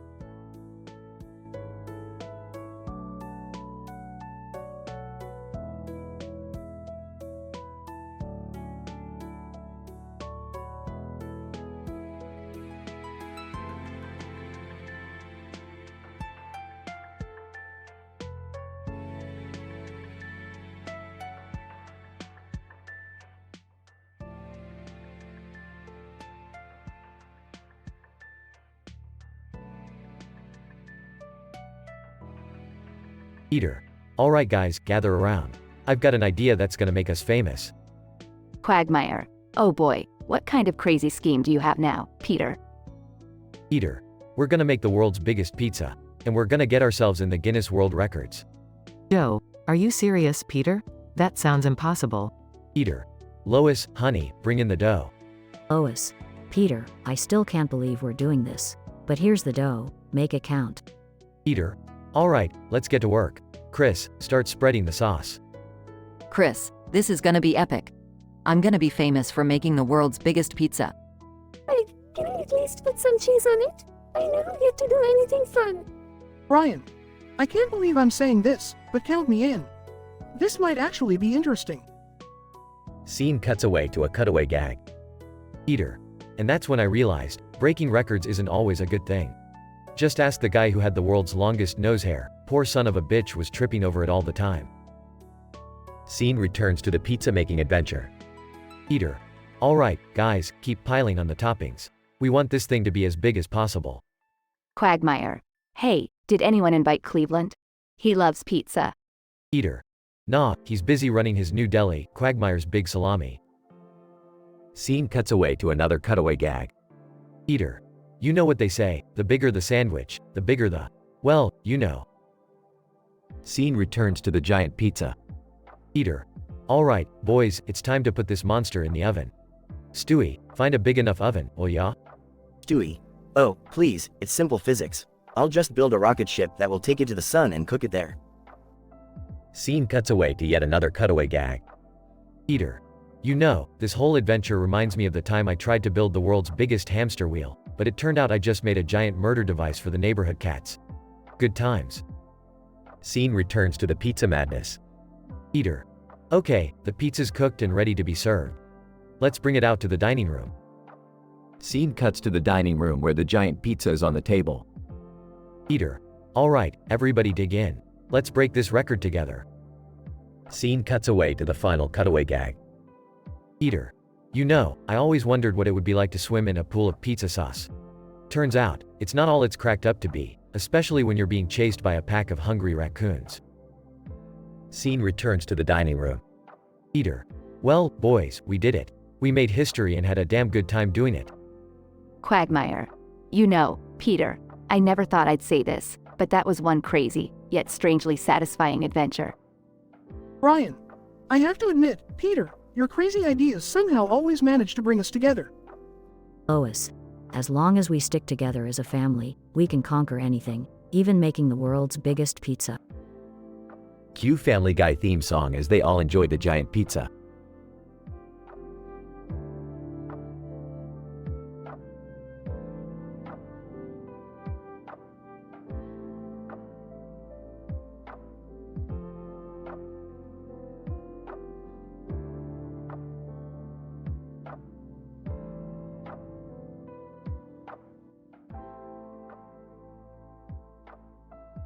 Peter, hey guys, listen up. I've got a brilliant idea. Lois. Oh no, not another one of your brilliant ideas, Peter. Peter, trust me on this one, Lois. I'm gonna fly using fart balloons. Stewie, fart balloons? Really, father? What an ingenious plan to defy gravity. Peter, that's right, Stewie. I've calculated that if I inflate enough balloons with my farts, they'll have enough lifting power to carry me through the sky. Brian. Peter, that's utterly absurd. Physics doesn't work that way. Peter, oh yeah, well, watch me. I'm gonna prove you all wrong. Cutaway gag 1.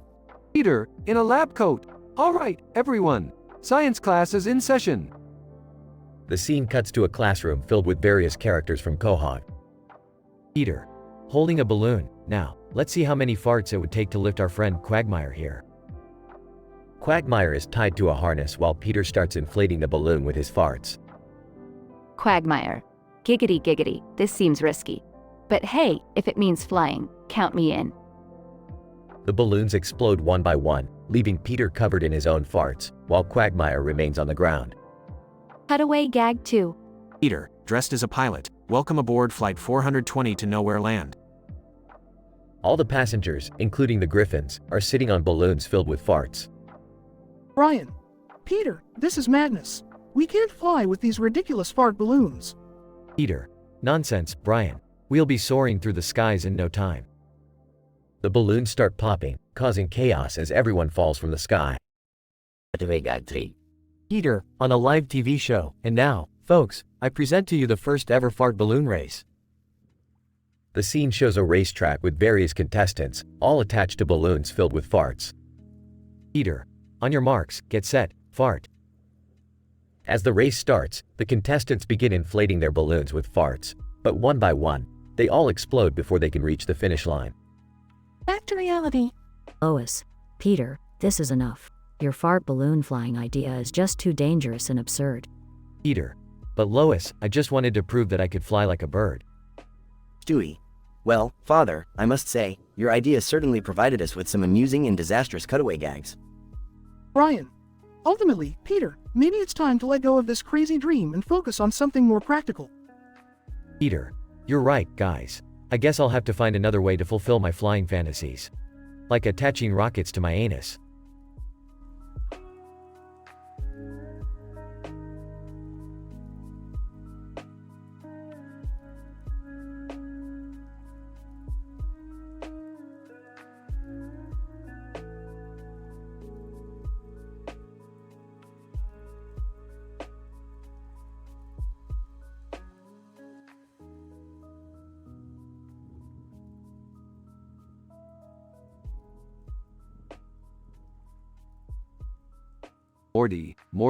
Morty.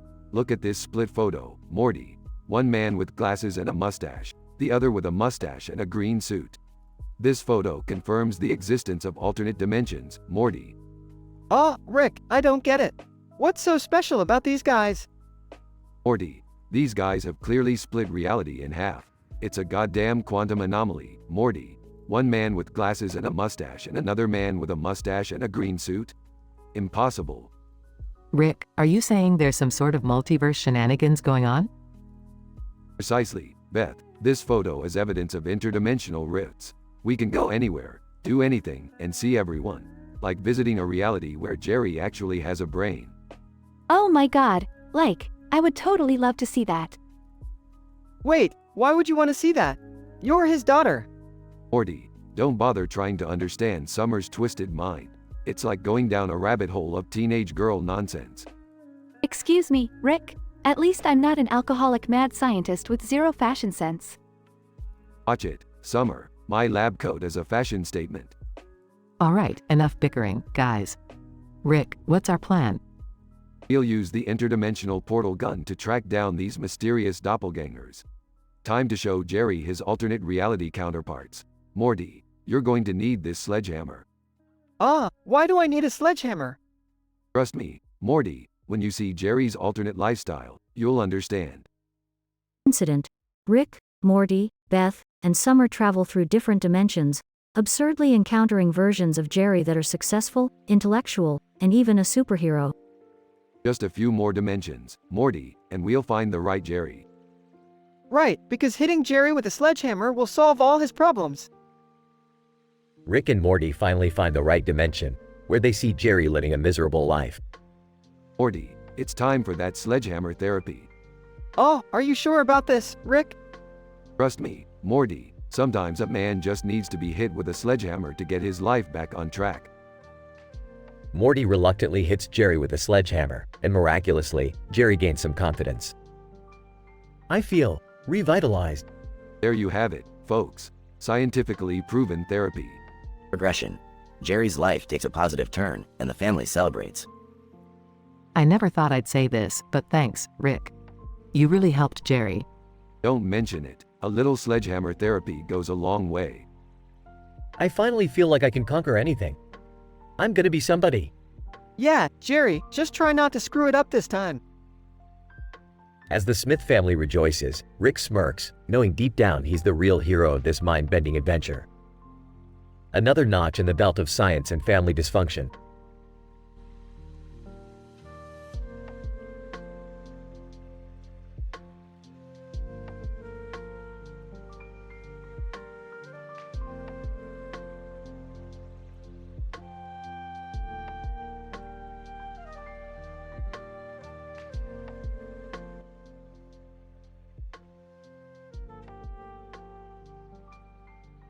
Peter. Hey, Lois. Look what I found on the interweb. It's a video of Meg doing something crazy. Lois. Oh my god, Peter. Why would you even click on that? Peter.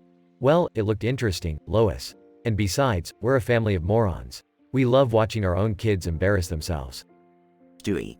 Oh, do hurry up, Peter. I'm dying to see this wretched video of Meg's. Perhaps it will give me some inspiration for my next diabolical plot. Ryan, I must say, I'm rather intrigued as well. Meg always seems to find herself in the most embarrassing situations. They gather around the computer and click play. Meg, in the video. Hey, guys.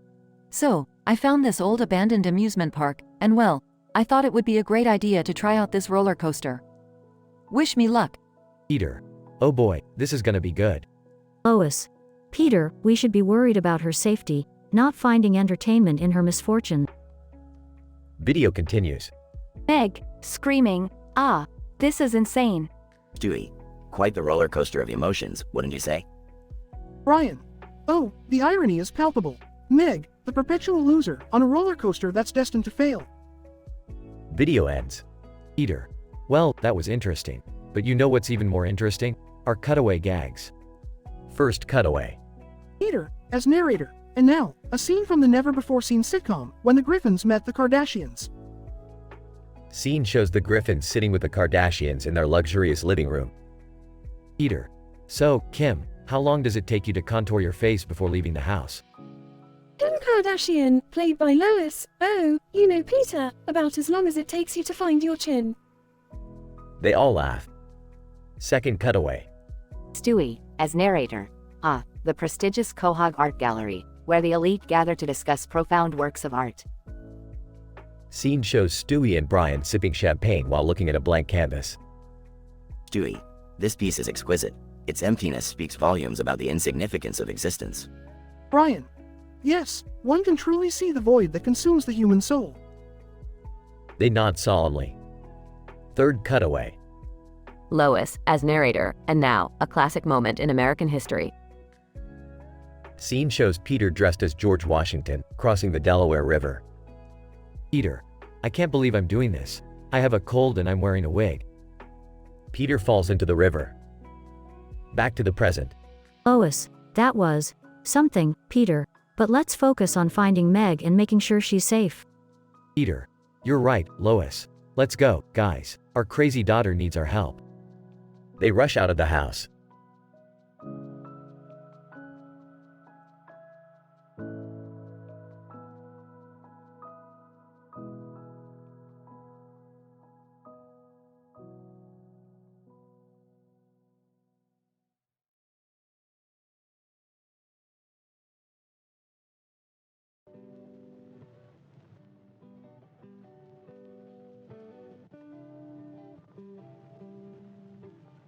Peter, sitting on the floor. Hey Lois, check it out.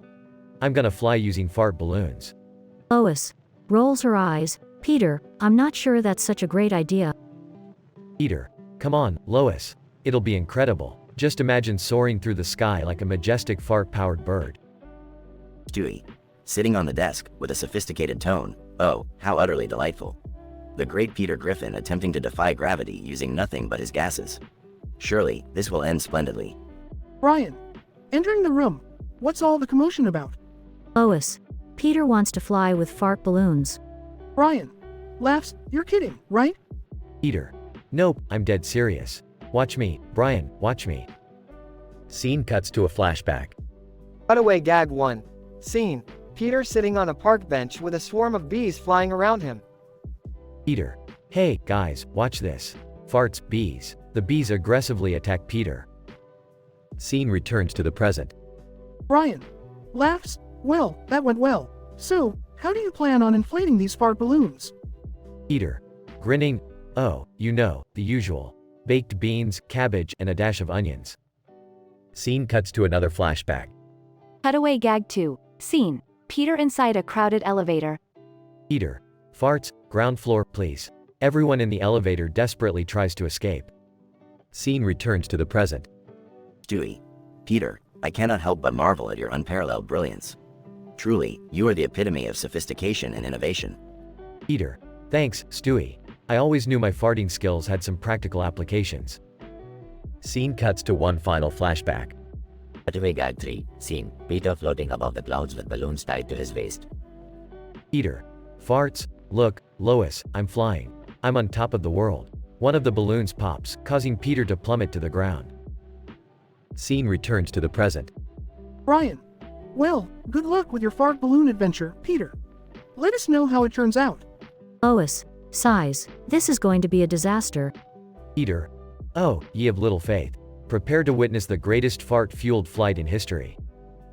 The sound of a loud fart fills the room as Peter's body begins to float into the air. Peter, Lois, shaking her head, only in this family. Only in this family.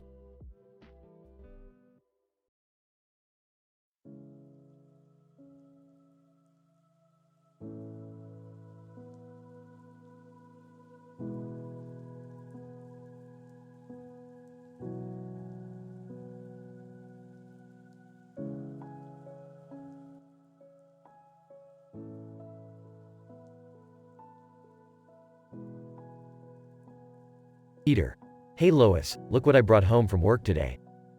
Lois, oh my God, Peter, what did you bring this time? Peter, it's a sentient tall inflatable tube man. I found him in the dumpster behind the pharmacy. Lois, Peter, we don't need a talking inflatable tube man in our house. Peter, but, Lois, he's my new best friend. I named him Jimmy. Say hi, Jimmy. Jimmy, the tube man. Hey, Lois, nice rack you got there. Lois, Peter, this is ridiculous. You can't keep bringing random things home. Peter, oh, don't be such a buzzkill, Lois. Let me show you what he can do. Incident. Peter, watch this, Jimmy. show Lois what you can do. Jimmy, alright, Peter. Hold on to me real tight. Peter holds on to Jimmy as he starts to inflate with air. Lois. Peter, what is happening? Peter. Look, Lois. I'm flying.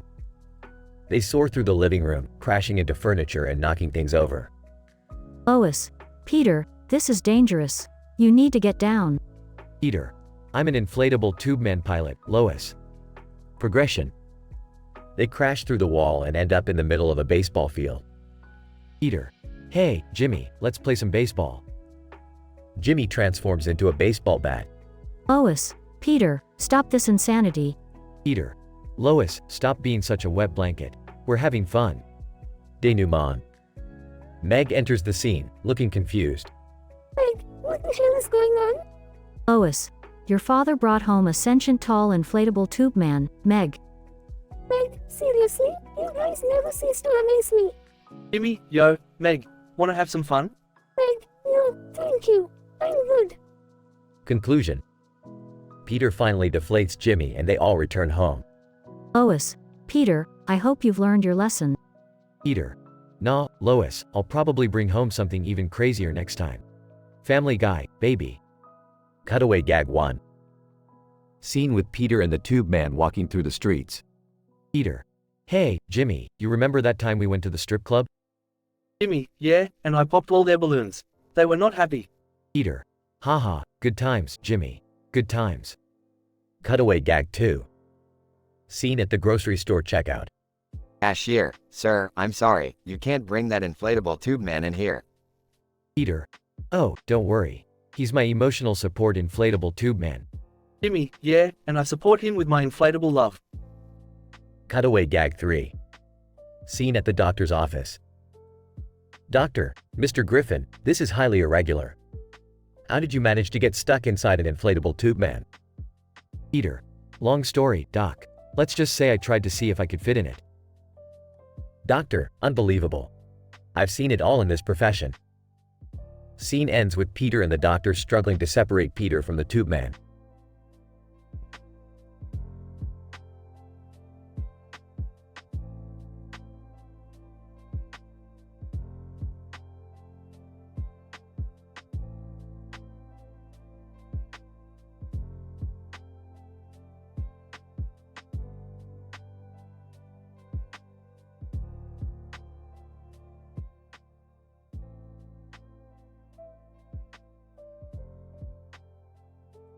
Sarcastically. Well, Morty.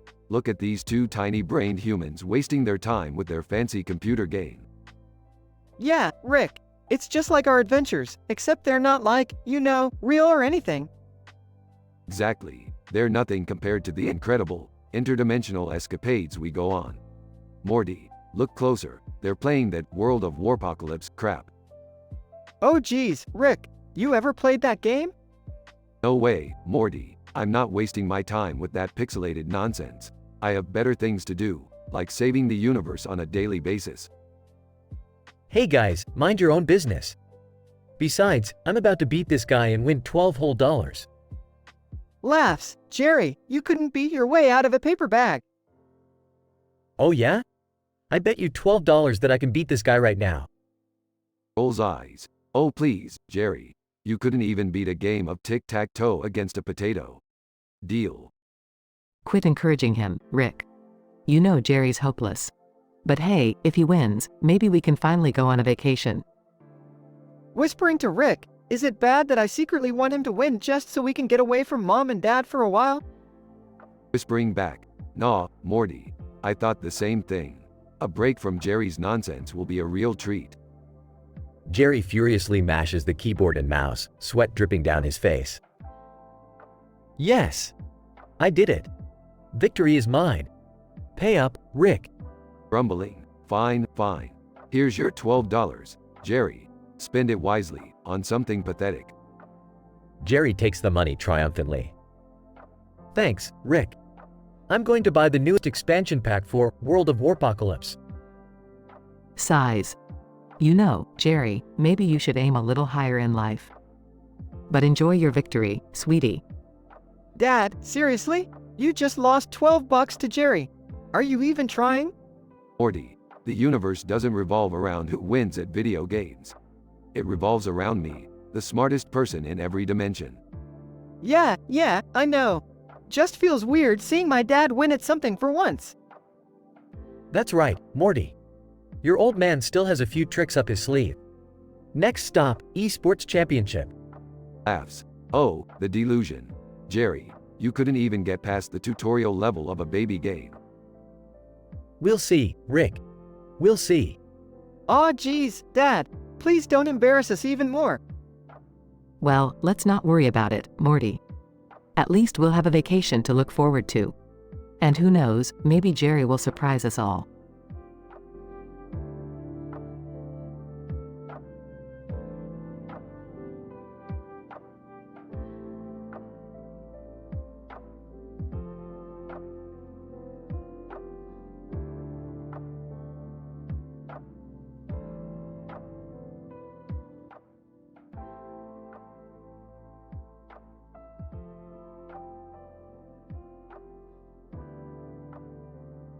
Scene: the Griffin living room.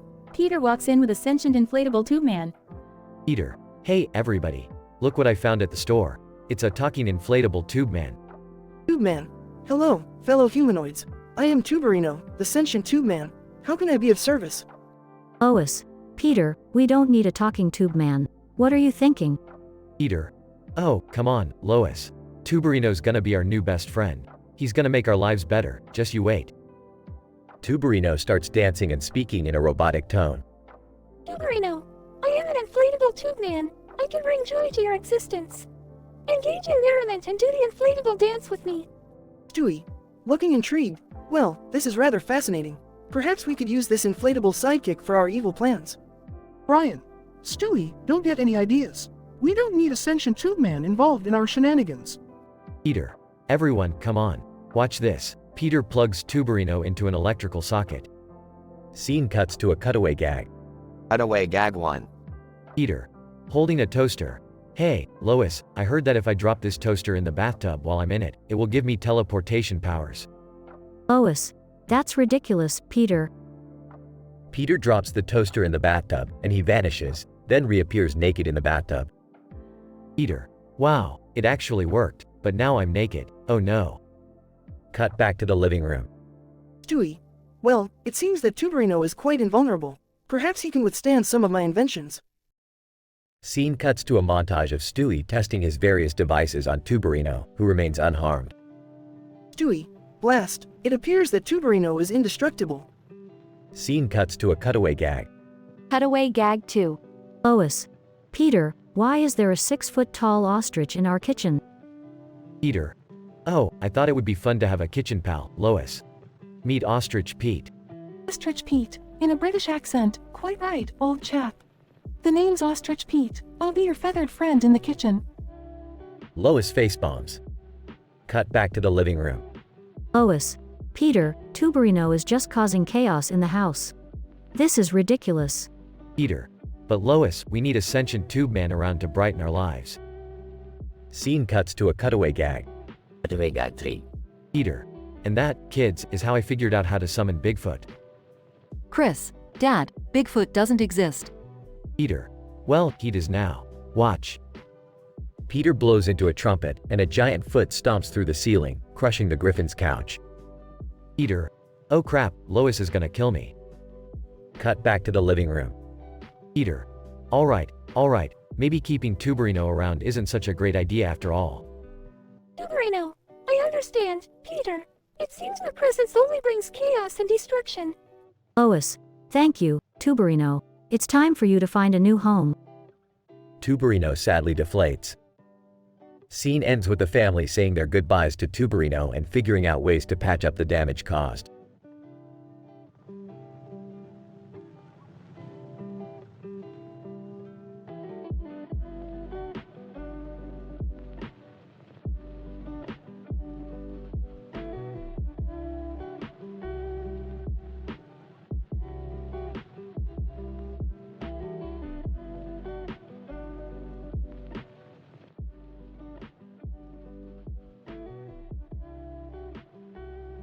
Peter.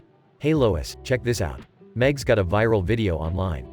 Lois, really? What's it about? Peter. I don't know, let me play it. Clicks on the video. Alright, here we go. Cutaway gag 1. Meg is dressed as a giant chicken, chasing Peter around the house. Meg, in video, Quahog's Got Talent. Watch me as I cluck my way to fame. Peter.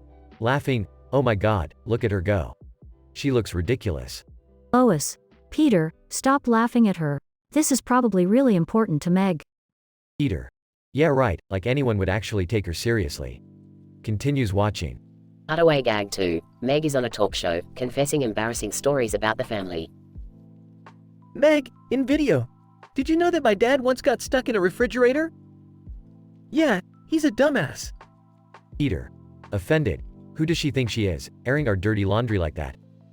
Lois, Peter, are you sure we should be watching this? It seems a bit personal.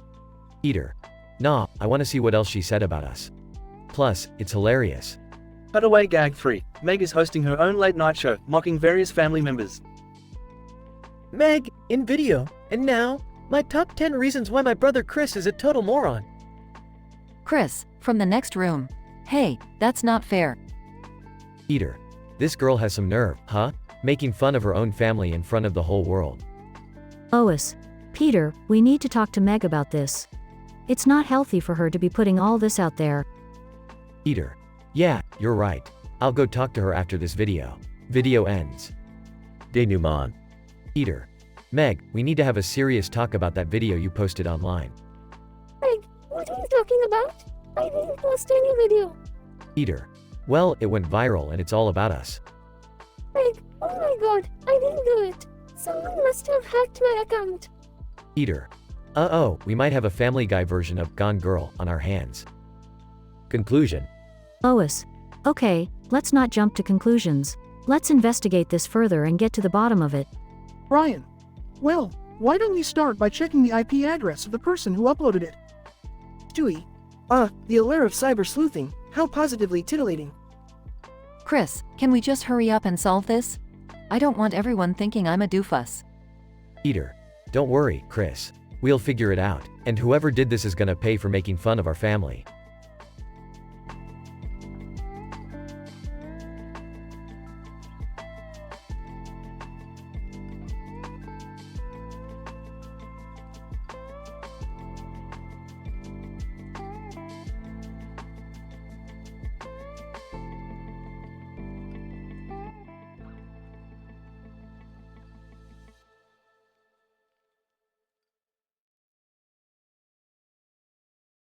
Peter. Hey, Lois. Look what I brought home. It's a pet kangaroo. Lois. Peter, you can't just bring a wild animal into our house. Peter. Come on, Lois. He's friendly. Look at him hopping around. Stewie. Oh, please. Another one of Dad's ridiculous ideas. Peter. Hey, Stewie, why don't you go play with the kangaroo? Maybe he can teach you how to hop or something. Stewie. Oh, delightful. Spending time with a rodent that's not even a rat. How thrilling. Brian. Peter, you should really think about whether or not it's safe to keep a kangaroo as a pet. Peter. Safety schmafety, Brian. We'll be just fine. Besides, the kids will love it. Meg, Chris, come see our new family member. Meg, seriously? A kangaroo? This is just embarrassing. Chris, I don't know, Dad. It could be fun. Can we take turns riding him? Peter. Great idea, Chris. Let's try it out. Cutaway gag 1. Peter, dressed as a cowboy, attempts to ride a kangaroo at a rodeo. It doesn't end well, with Peter getting launched into the air and landing in a giant pile of manure. Lois. Peter, this is getting out of hand. The kangaroo is not meant to be a mode of transportation. Peter. Fine, fine. We won't ride him, but I have another idea. Let's all take a nap in his pouch. It looks so cozy in there. Stewie. Oh, for the love of all that's unholy. This can only end in disaster. Cutaway gag 2. The Griffin family, along with the kangaroo, find themselves in a cartoonish, overpacked subway car. They're squished and pushed around as the train speeds through tunnels. Brian. Alright, this is officially ridiculous. We need to get out of this pouch and get rid of the kangaroo. Peter. No way, Brian. We're having too much fun. Plus, we can make him a new member of the family. Meg, Dad, this is insane. We can't keep a kangaroo as a pet.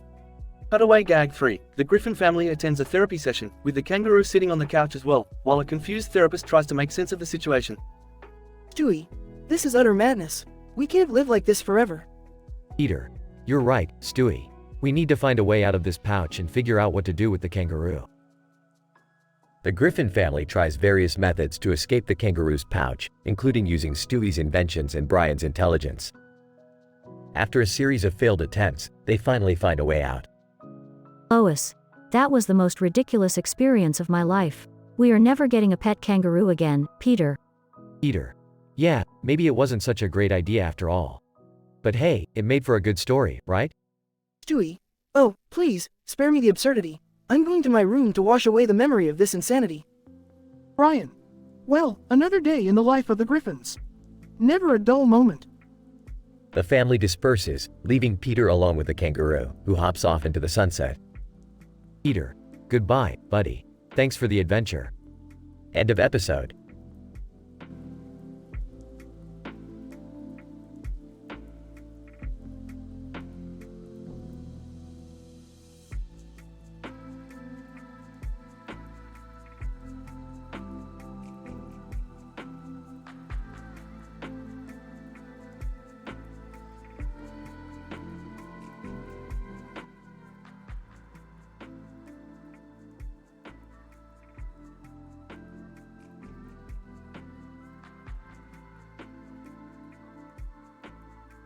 Leaning back in his chair. So Morty, let me get this straight.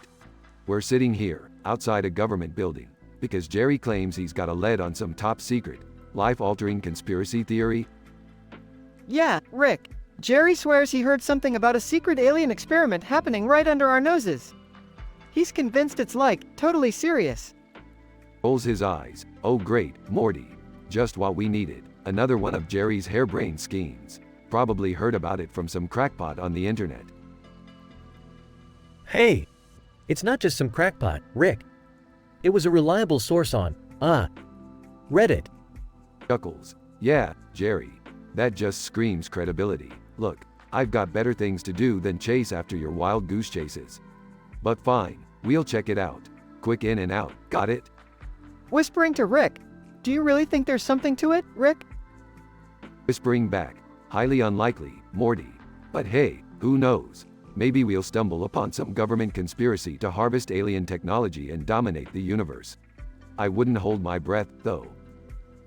After sneaking inside the building, the trio finds themselves surrounded by 4 intimidating figures in suits. Archman number 1. Well, what do we have here? 3 nosy little troublemakers who stumbled into our secret operation. Stuttering. We didn't mean any harm.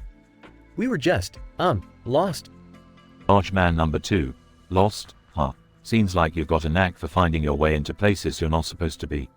We can't have that. Smirking. Oh, I'm sorry. Did we accidentally stumble upon your secret alien experiment? Archman number 3 laughs. Alien experiment? You think this is about aliens? How cute. Whispering to Rick. Rick. This is getting intense. Any ideas?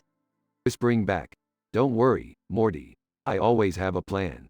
Just follow my lead. Rick pulls out a strange gadget and presses a button. Alright, fellas, how about we settle this the old-fashioned way, with a dance-off?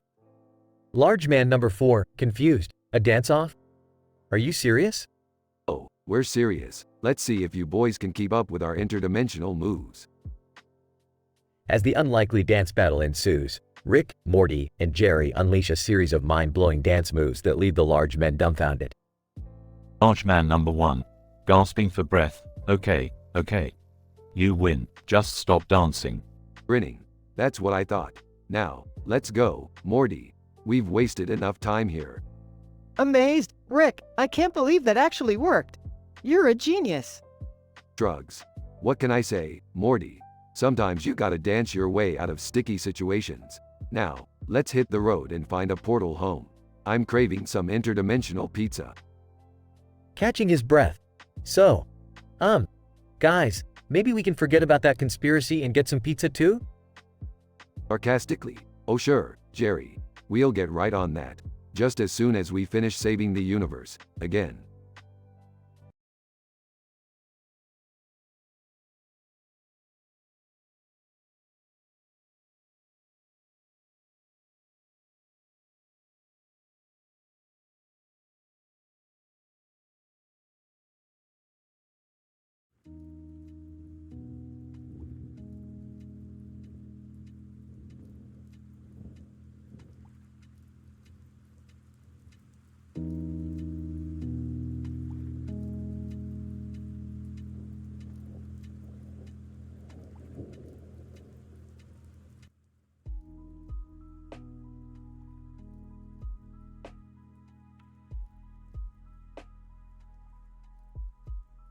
Man, I can't believe we're at this wild puppet theater. Why are we even here? Look, Morty, I got a tip that one of those puppets is actually an alien in disguise. We gotta catch it and find out what its intentions are. Whoa, whoa, whoa, hold on a second, Rick. Are you telling me we're risking our lives because of some alien puppet? Morty, trust me, this is serious. Aliens can be dangerous. Plus, it's not just any puppet, it's a puppet that can control minds. Are you kidding me, Rick? Mind-controlling puppets? This is getting weirder by the minute. Listen, Morty, there's no time for jokes. We need to focus. Look, there it is, the puppet with the I am 5 sign. It must be the one we're looking for. Alright, Rick, but how are we supposed to catch a mind-controlling alien puppet? We need bait, Morty. I'll distract it by doing a one-man White Castle crave case challenge while you sneak up from behind and trap it in this net. Oh geez, you're really going all out on this one. Okay, I'll do it, but what happens if it tries to mind control me? Don't worry, Morty. I've invented these flea-powered mind-blocking sunglasses. Just put them on and you'll be safe from any mind control. Alright, here goes nothing. Puts on the sunglasses asterisk, let's catch this alien puppet. As Rick starts devouring White Castle burgers, Morty stealthily approaches the puppet. Gotcha, you little alien. A bright light engulfs the room, and suddenly, Sadie Sink, the famous child actress, walks in. Sadie, oh my gosh, you caught my puppet friend. Thank you so much. Wait, what? Sadie Sink? What are you doing here? Sadie, I heard that someone was trying to investigate my puppet's abilities. I couldn't let that happen, so I came to stop you. But why do you have a mind-controlling puppet, Sadie? Sadie, well, Morty, you see, I'm actually an alien from a faraway planet. I fell in love with you when I saw you on TV, so I created this puppet to express my feelings through a love song. Holy crap, Morty, you're an intergalactic heartthrob now. I don't know how to react to that. Sadie, can you please stop mind-controlling people? Sadie, of course, Morty. I didn't mean to cause any harm. I'll release my hold on everyone now. I'm sorry. Morty slowly removes the net from the puppet, and Sadie takes it back.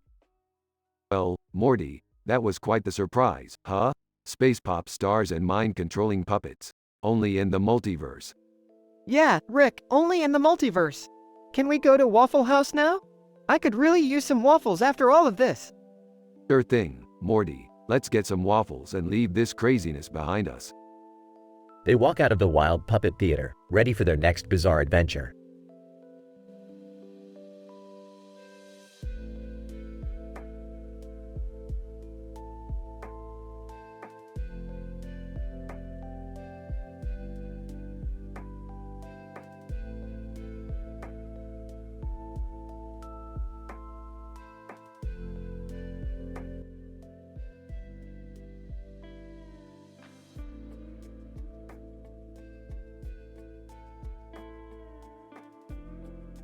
Morty, we've got another crazy adventure ahead of us.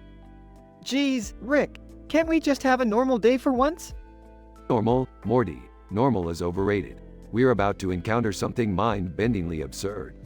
What is it this time, Rick? Brace yourself, Morty. We're dealing with a man holding a potato in one hand and a fake potato with a fake face in the other. Wait, what? Why is he holding a potato? Beats me, Morty, but it seems like this potato situation is about to take a wild turn. Guys, I just lost a game of tic-tac-toe to a potato. Of course, you did, Jerry. You can't even beat a vegetable in a simple game. Classic Jerry move. Dad, seriously? You lost to a potato? Yes, Morty. It was embarrassing. The potato outsmarted me. Jerry, you never fail to disappoint. Alright, enough with the potato talk. We need to figure out what's going on here. I think the potato is controlling people's minds. Rick. Good observation, Summer, but that's just the beginning. This potato has an interdimensional connection. Wait, are you saying it's a multidimensional potato? Bingo, Morty. It's been hopping through dimensions, using its psychic powers to dominate unsuspecting victims. Oh great, a psychic potato. Just what we needed. Jerry, stop being such a downer. We need to find a way to stop this potato before it gains total control. I have a plan. We're going to trick the potato into believing it's won $1 billion lottery. How are we gonna do that, Rick? By creating an elaborate hoax, Morty. We'll stage the whole thing, complete with a fake news broadcast and a celebration. That's actually kinda genius, Rick. I know, Summer, I'm full of surprises. Now, let's get started on our potato takedown plan. But what if it doesn't work? What if the potato is too powerful? Beth, with me around, nothing is too powerful. We'll outsmart this potato and save the day. Can I just watch from the sidelines?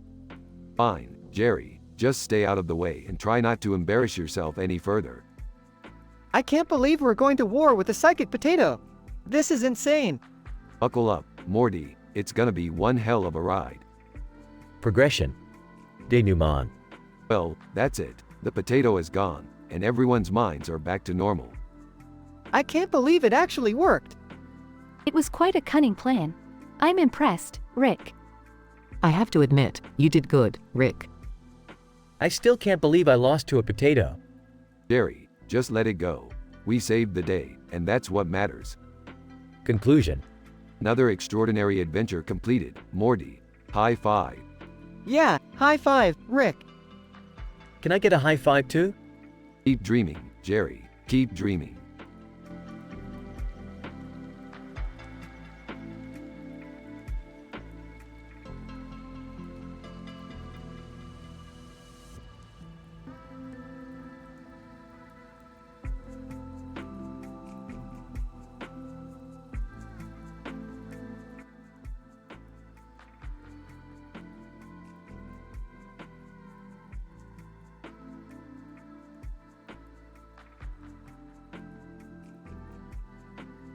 Scene, the Griffin's living room. Peter and Brian are sitting on the couch, watching TV. Stewie is sitting on the floor playing with his toys. Peter, hey, Brian, you ever wonder what it feels like to be a giant chicken? Brian rolls eyes. Peter, we've been over this 100 times. I am not interested in your weird fantasies. Peter, aw, come on, Brian. It would be so much fun. Just imagine, me, you, and a giant chicken suit, wreaking havoc in Quahog. Brian, size, fine. Peter, if it'll make you shut up, I'll consider it. Scene transition. Peter and Brian are at the local costume shop. Peter, look, Brian, they've got a giant chicken suit. This is gonna be amazing. Brian, reluctantly, all right, Peter, but only if we promise not to cause any real harm. Scene transition. Peter and Brian are now in the giant chicken suit, walking down the street. Peter, laughing. Brian, this is even better than I imagined. Look at all the people running away. It's like a real-life cutaway gag. Scene transition. Cutaway gag 1. Peter and Brian in the chicken suit, riding a roller coaster, with terrified screaming. Scene transition. Peter and Brian, still in the chicken suit, are now at a grocery store, knocking over shelves. Brian, panicking. Peter, this is getting out of hand. We need to find a way to get out of this suit. Peter, laughs. Aw, don't be such a buzzkill, Brian. Just enjoy the chaos. Scene transition. Cutaway gag 2. Peter and Brian, in the chicken suit, crash a wedding and dance awkwardly with the bride and groom. Scene transition. Peter and Brian, still trapped in the chicken suit, are now in a busy city intersection causing a traffic jam.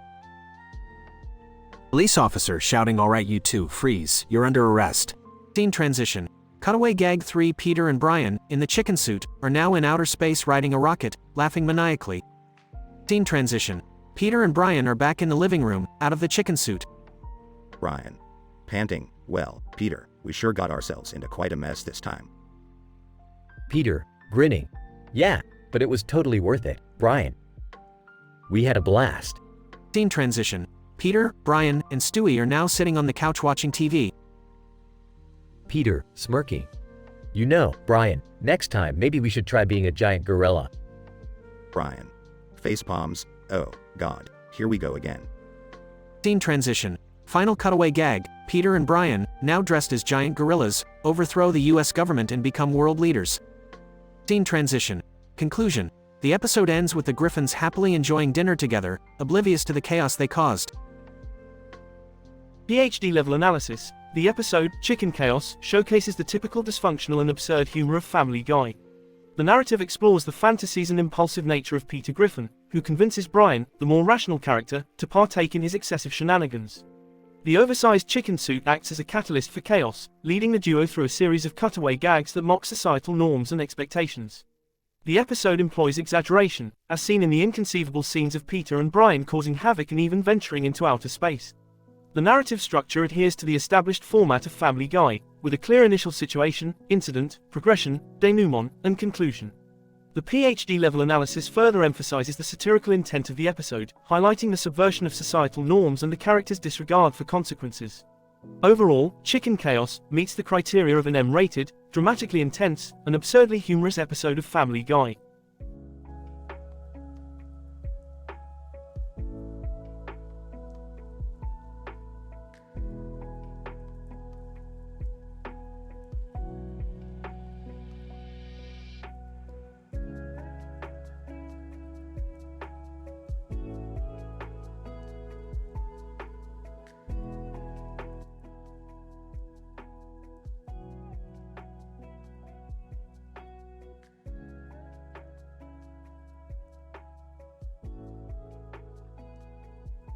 Peter, hey Lois, check out what I found on the way back from the brewery.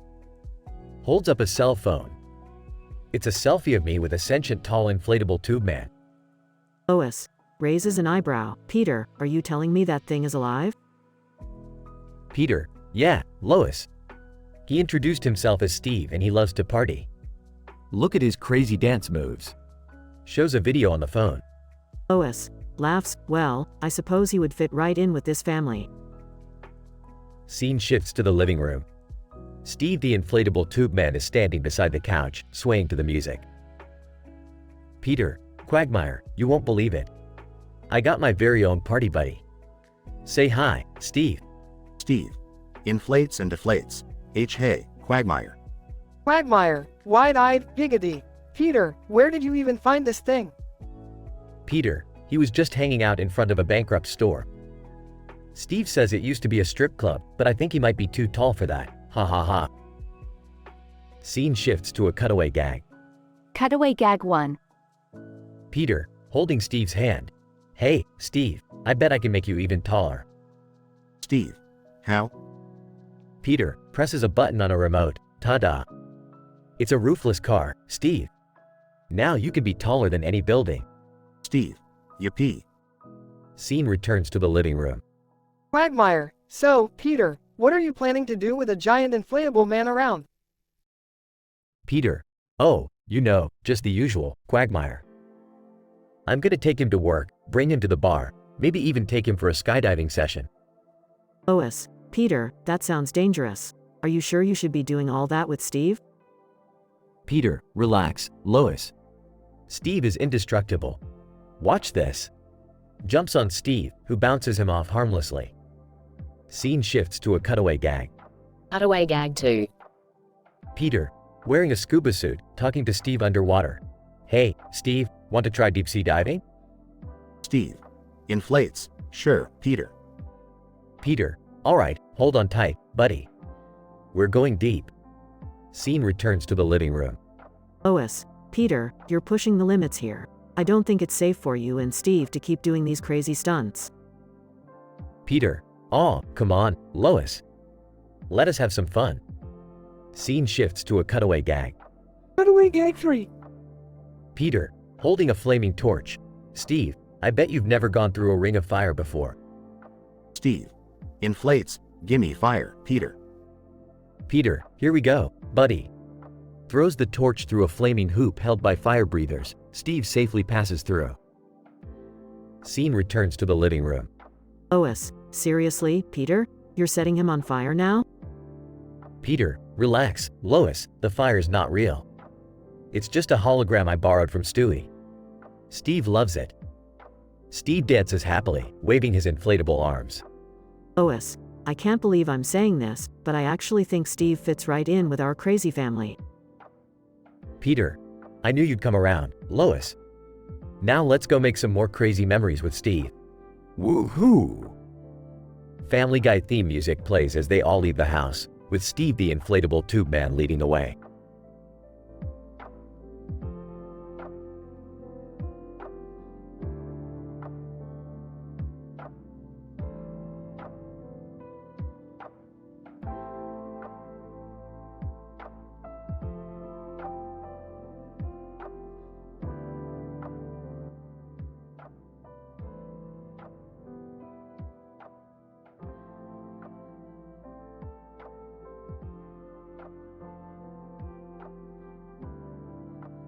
Int. Griffin living room, day. Peter, the lovable but clueless father, sits on the couch, watching TV. Peter, excitedly, Brian, come check this out. They're giving away free jetpack rides in the park. Brian, the intellectual and rational dog, looks skeptical. Brian. Peter, I highly doubt that's a good idea. We've seen how your adventures turn out. Peter. Aw, come on, Brian, don't be such a wet blanket. It'll be fun. Cutaway gag 1. Int.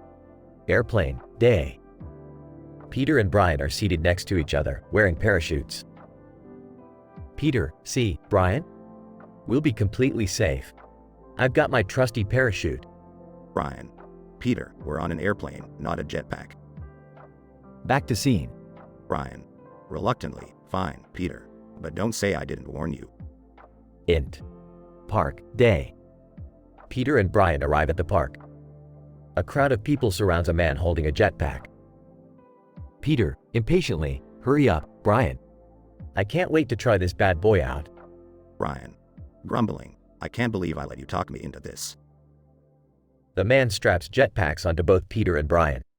And, alright, fellas, hold on tight and get ready for the ride of your lives.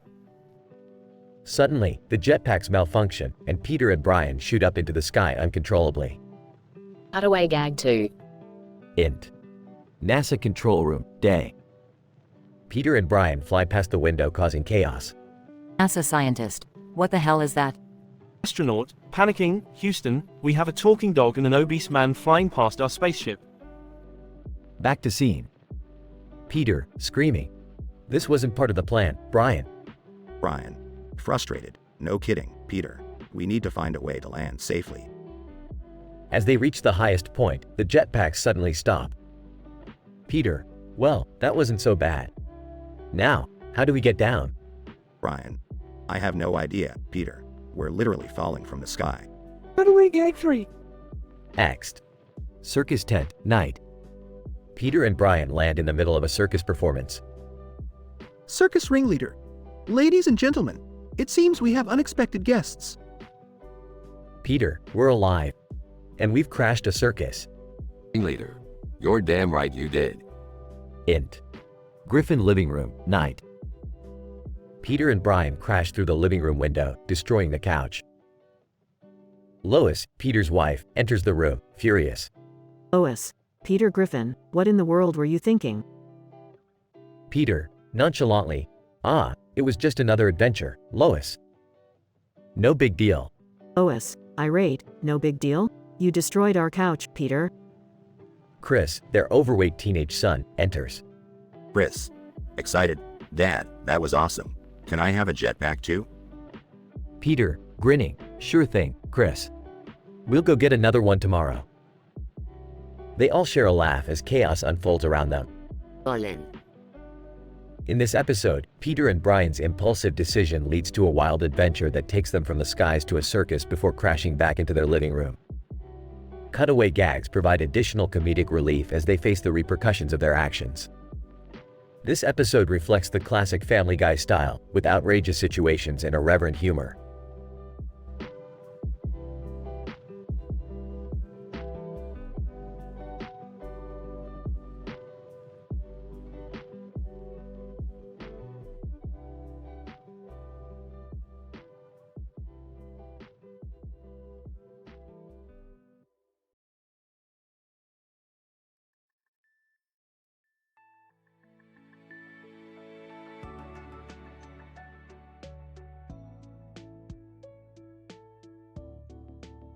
Alright, Morty. Buckle up for another dimension-hopping adventure. Ah, Rick, can't we just have a normal day for once? Normal is boring, Morty. We're chasing excitement in a multiverse of infinite possibilities. Hey guys, what's going on? I thought today was Family Day.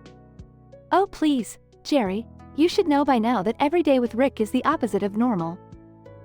Alright, listen up everyone. I've discovered a new dimension called Avalon, where they have the most mind-bending cuisine you could imagine. Oh great, more weird food. Last time we tried that intergalactic sushi, it took me a week to digest. Quit whining, Jerry. This time we have Avalonian delicacies like the glorp soup, made with slime from the rarest swamp creatures. Ew, gross. I'm not eating slime. Rick. And how about the flaming tusk of Zog?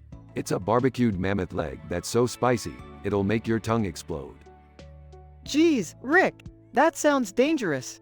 Exactly, Morty. Danger is the spice of life. Now, let's dig in. They gather around the table, where a woman named Nora Joel Uffenstein sits with a plate of broccoli and a teddy bear in front of her face. Nora Joel Uffenstein, excuse me, are you going to try the Avalonian dishes? Mind if I join? Suit yourself, lady, whispering to Morty. Why does she have a plate of broccoli and a teddy bear? Who knows, Rick?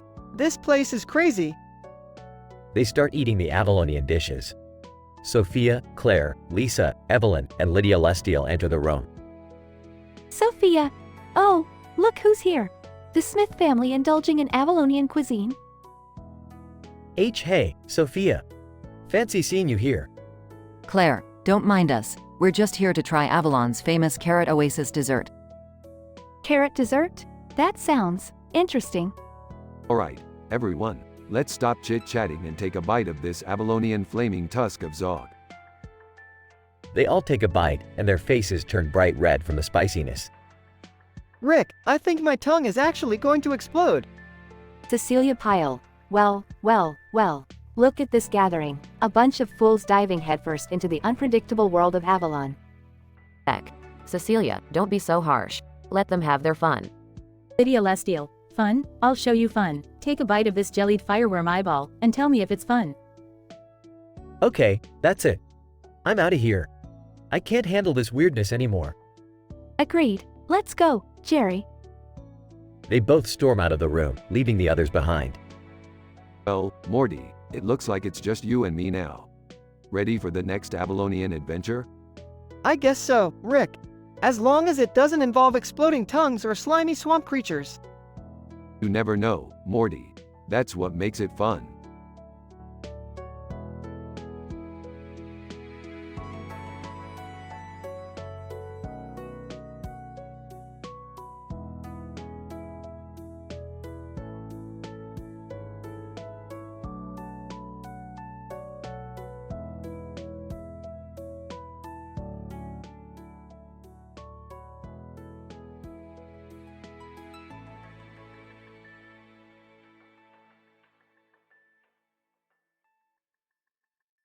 Peter, hey Lois, look what I found. It's a sentient inflatable tube man. Lois, Peter, where on earth did you find that? Peter. Well, I was at the dump, practicing my moves for the annual dance-off, and I stumbled upon it. I couldn't resist bringing it home. Meg, that thing is so weird, it's freaking me out. Peter, don't worry, Meg. He's harmless. Look, he's even doing a little dance. In the background, the inflatable tube man starts twirling and dancing strangely. Stewie, this is preposterous. How can a mere piece of inflated plastic possess the ability to move and dance? Brian, I think we should be careful, Peter. There might be some sort of hidden agenda behind this inflatable friend of yours. Peter. Oh, quit being such a Debbie Downer, Brian. He's just here to have a good time. In a cutaway gag, the scene shifts to Peter at a circus with the Griffin family. Peter, wow, Lois.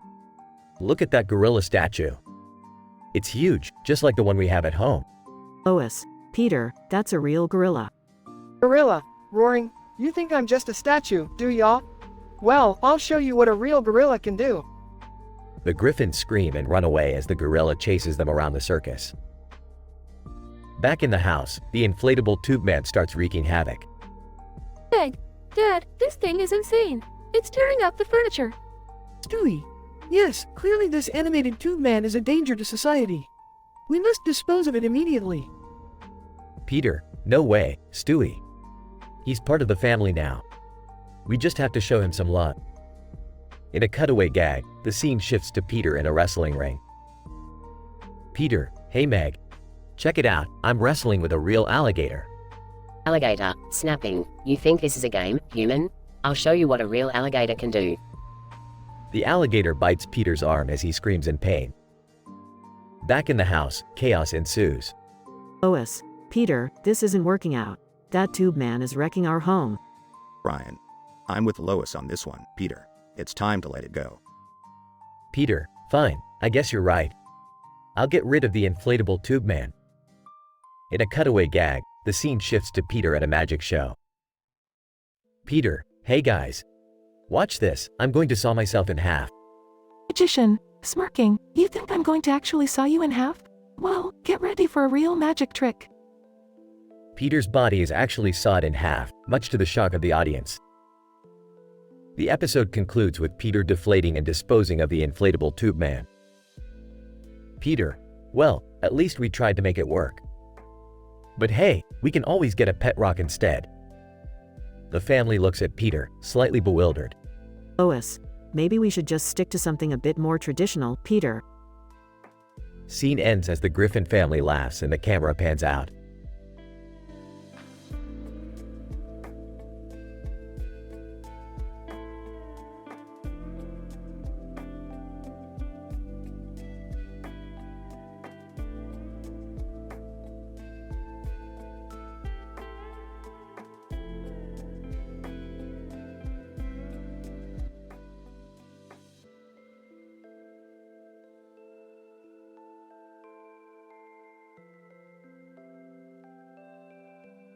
Alright, Morty, buckle up because we're about to embark on a culinary adventure like no other.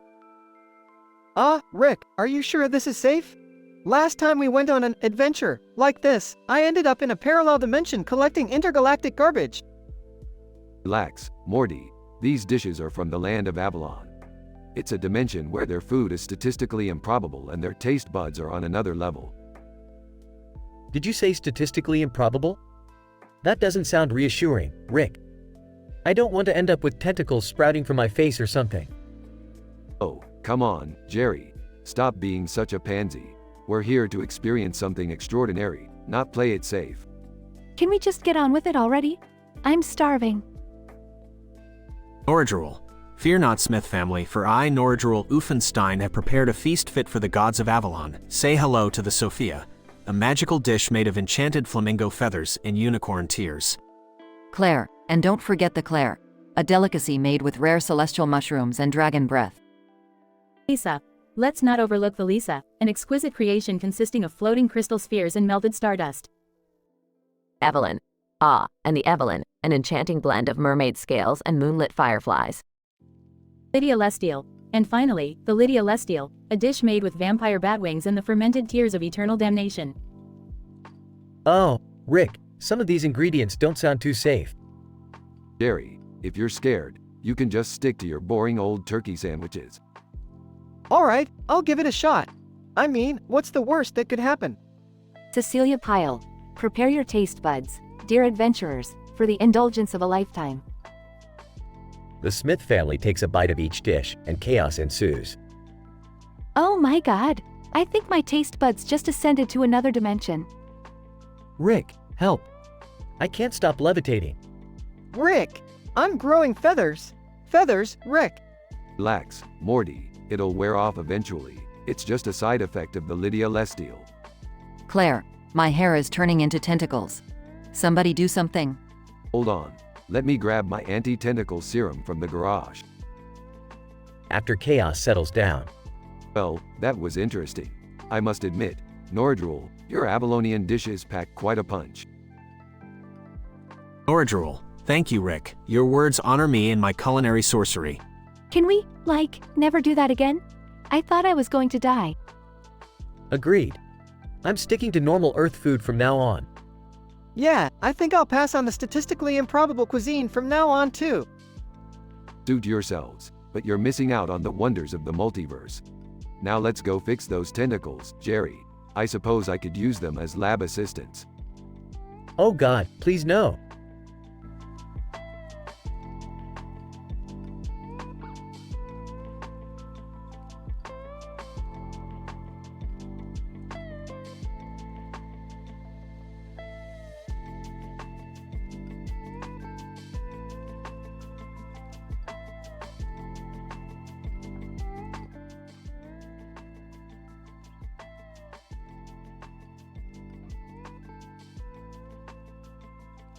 Peter, hey guys, look what I found outside the house. It's a kangaroo. Stewie! Oh, how delightful, Father! Another living creature for you to irresponsibly bring into our home.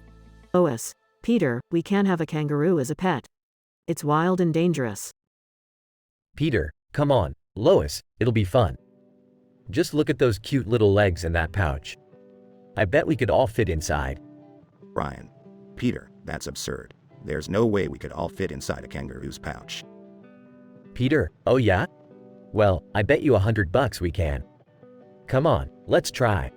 Scene. The griffins are squished inside the kangaroo's pouch. Stewie, I told you this was a terrible idea, Peter. Now we're stuck inside a kangaroo's pouch. Lois, oh my god, it's so dark in here. I can't breathe. Greg, I'm claustrophobic. I can't handle this. You guys. Peter, don't panic, everyone. I'll figure a way out of this. Just give me a minute. Scene. Inside the kangaroo's pouch, cutaway gag 1. Peter, in his mind, boy, this is even worse than the time we got stuck in that giant vending machine. I still can't believe that thing took my quarter and didn't give me a pack of Skittles. Damn you, vending machine. Scene. Back in the kangaroo's pouch. Lois, Peter, hurry up. I can't take much more of this. Peter, okay, I think I found the way out. Everyone, hold on tight. Scene. The griffins pop out of the kangaroo's pouch. Stewie, thank goodness we're out of that hellhole. Peter, see, I told you guys we could do it. We just needed a little griffin determination. Brian, that was insane. Peter, please promise me you'll never bring home a wild animal again. Peter, I can't make that promise, Brian. You never know when I'll find another crazy idea. But I'll try my best. Now, who's up for some pie? Scene. Cutaway gag 2. Peter entering a pie-eating contest. Oh boy, a pie-eating contest. I can finally put my stomach to good use. Eat up, Petty. Scene. Cutaway gag 3. Peter, in a chicken suit, surrounded by real chickens. Alright, you feathered devil. I'm gonna find out once and for all which one of us tastes better fried. It's gonna be you, isn't it? Isn't it?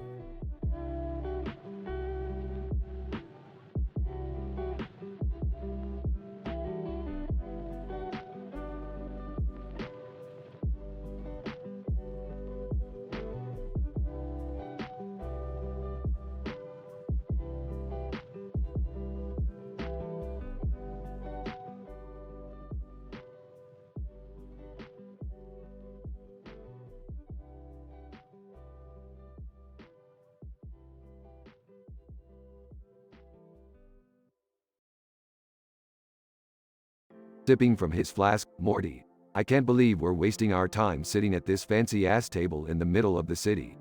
I've got portals to jump through and planets to conquer, Morty. Geez, Rick, calm down. We're just here for the food, you know?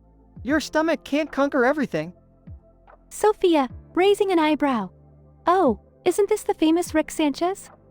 The guy who thinks he's the smartest person in the universe? Oh please, Sophia, you couldn't even comprehend half of what goes on in this brain. Not to mention, your hair looks like a dead tribble.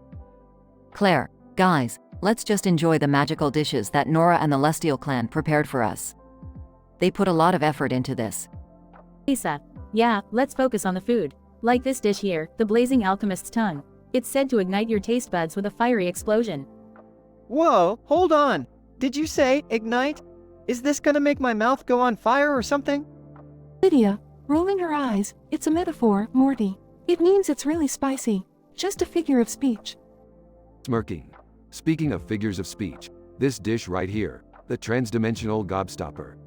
Rumored to transport your taste buds across alternate realities. Probably tastes like schmeckles. Evelyn, excitedly. Ooh. Let's not forget about the enchanted nectar of the leprechaun's wrath. It's made from the fermented tears of Irish mythical beings or something. Sarcastically, oh great, mystical drunk leprechauns. Just what we needed. Sophia, and on a completely unrelated note, did you hear about Gary from accounting? I heard he has an extraterrestrial love affair going on. Shacking up with an Andromedan queen or something. Claire, no way. That's crazier than the time Rick turned himself into a pickle just to avoid family therapy. Hey, that was a pickle of genius. Okay, But speaking of love affairs, did you hear that Jerry is dating a unicorn now? Real horn to human action, man. Lisa, giggling, unicorn, huh? Jerry always did have a thing for mythical creatures. Guess he finally found his match. Lydia, well, speaking of matches, did you guys hear that Rick blew up another planet last week? Turns out, they didn't have the right cable package, and he wonders why we got a bad Yelp review. Evelyn, whispering, pissed, Morty. How about that time Rick accidentally created an entire universe just to power his spaceship? You think he'll ever admit he's a mad scientist? Whispering back, doubt it, Evelyn. It's just easier for him to pretend he's not insane, you know? Overhearing. Oh, please. I'm not insane. I'm just creatively unstable. Sophia, well, whatever you are, Rick, the food here is amazing. This dragonfire chili is to die for. Smirking. Well, if you do die from the chili, at least we can say it was literally fire-worthy. Claire, can we just enjoy the food and stop talking about exploding planets and mythical love affairs for a second? Lisa, agreed. Let's appreciate the hard work put into these dishes and savor the taste of Avalon. Lydia, yeah, guys, let's leave the drama for another dimension and just have a good time together. Evelyn, and maybe, just maybe, we can avoid any intergalactic catastrophes for one damn night? Yeah, that sounds nice. No craziness, no explosions, just good food and good company. Fine, fine. But just remember, Morty, normal is boring. And boring doesn't make for good TV ratings.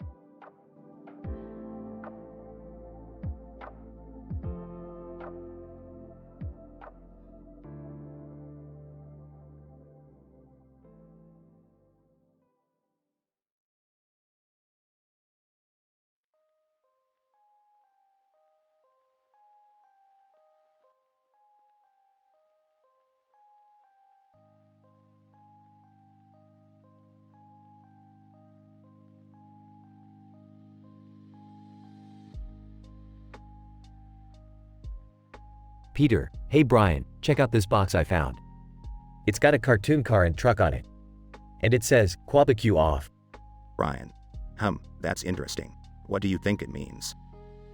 Peter, I have no idea, but it looks like fun. Let's get inside and see what happens. Scene. Peter and Brian climb inside the box, as it suddenly closes shut. Peter, uh-oh, Brian. I think we're trapped. Brian. Trapped. How did this happen? Peter, I don't know, but I'm sure there'll be a reasonable explanation for this. Pauses. Nah, who am I kidding? We're gonna have to figure out a way to get out of here. Scene. The box gets loaded onto a cargo ship and off it goes. Peter, Brian, I think we're on an adventure. We've been shipped halfway across the world. Brian. Peter, this is not an adventure, it's a disaster. We have no idea where we're going or how to get back. Scene. Cutaway gag 1. Peter and Brian find themselves in the middle of a Bollywood dance routine. Peter, wow, they really know how to party here in Bollywood. Brian. Peter, this isn't a party. We need to focus on finding a way home. Scene. The box is unloaded and taken to a bustling marketplace. Peter, look, Brian. We're in a foreign land. Maybe we can find some help here.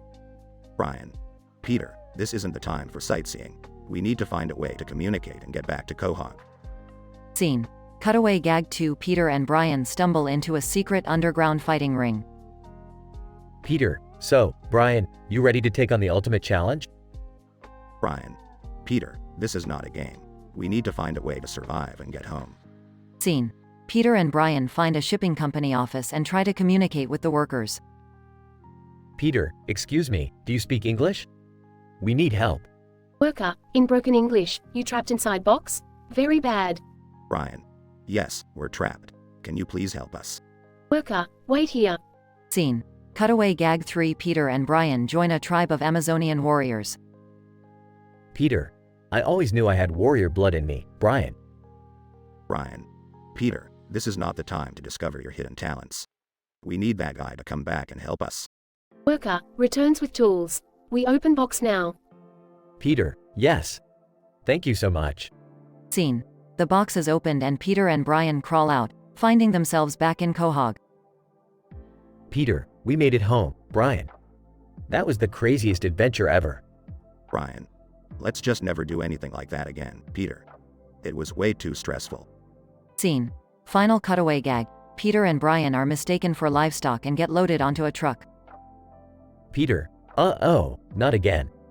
Brian, I told you, Peter. I told you to stay away from boxes. The screen fades out as the truck drives away.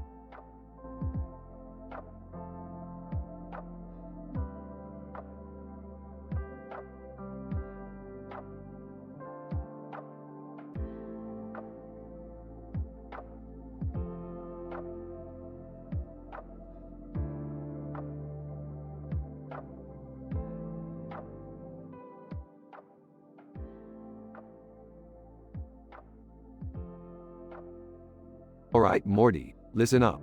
We've got a situation here. I intercepted a series of photographs of babies eating food from a plate of food on a plate and a baby eating from a plate of food on a plate. Now we need to find out who's behind this craziness. Geez, Rick, that's some weird stuff.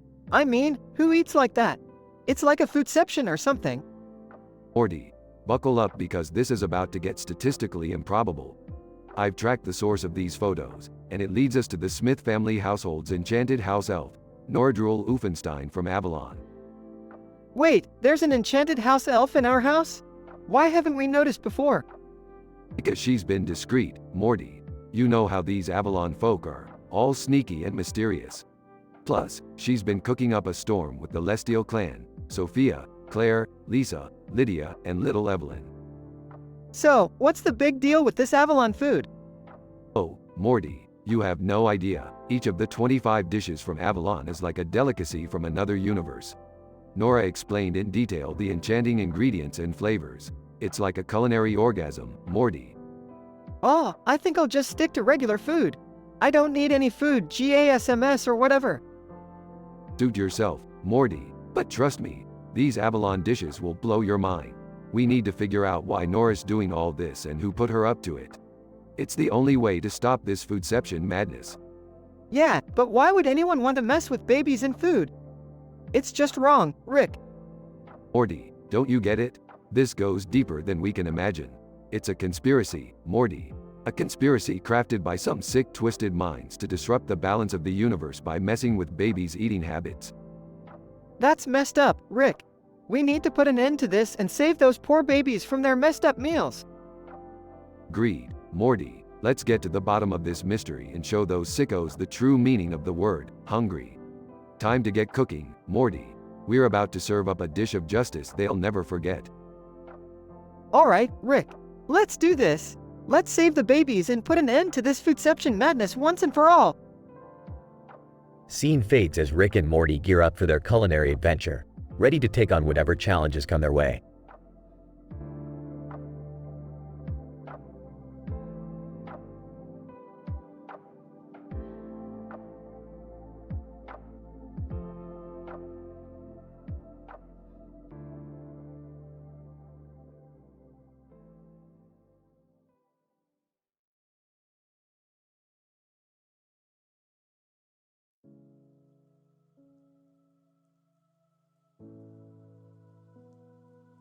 Peter, hey Brian, check out that chicken over there. He looks kinda suspicious. Brian, yeah, I've seen that guy around before. He always gives me the creeps. Peter, well, let's go talk to him. Maybe he knows where we can find some treats. Brian, are you sure about this, Peter? I have a bad feeling about it. Peter, don't worry, Brian. It'll be fun. They approach the chicken. Peter, hey there, chicken. What's your name? Chicken. Cluck cluck. Mother F asterisk CKERS. Brian, did that chicken just swear at us? Peter, I think it did, Brian. Let's get out of here. They start running away, but the chicken follows them. Peter, Brian, it's getting closer. Quick, let's hide in that building. They run into a nearby building, which turns out to be a costume shop. Peter, phew, that was close. Brian, help me find a costume to blend in. Brian, Peter, look at this. It's a giant chicken suit. Peter, perfect. Let's put it on and fool that chicken. He'll never recognize us. They put on the chicken suit, but struggle to navigate inside it. Peter, Brian, I can't see a damn thing in here. Brian. Me neither, Peter. This suit is way too big for us. They stumble out of the costume shop. Peter, Brian, look. There's the chicken again. Brian. What do we do now, Peter? We can barely move in this suit. Peter, I got an idea, Brian. Let's just try to blend in with the other chickens. They waddle over to a group of real chickens, trying to act inconspicuous. Peter, hey there, fellow chickens. Cluckety-cluck. Chicken 1. Dude, you guys are not fooling anyone. Chicken 2. Yeah, you're just a couple of idiots in a giant chicken suit. Brian and Peter go silent, realizing their plan has failed. Peter, well, this is just great. Now we're stuck in this stupid suit. Brian. I'm starting to think we should have just stayed away from that chicken. They both sigh in defeat as the episode cuts to a series of cutaway gags. Cutaway gag 1. Stewie, so there I was in the middle of the desert, surrounded by beautiful women. And you know what I said?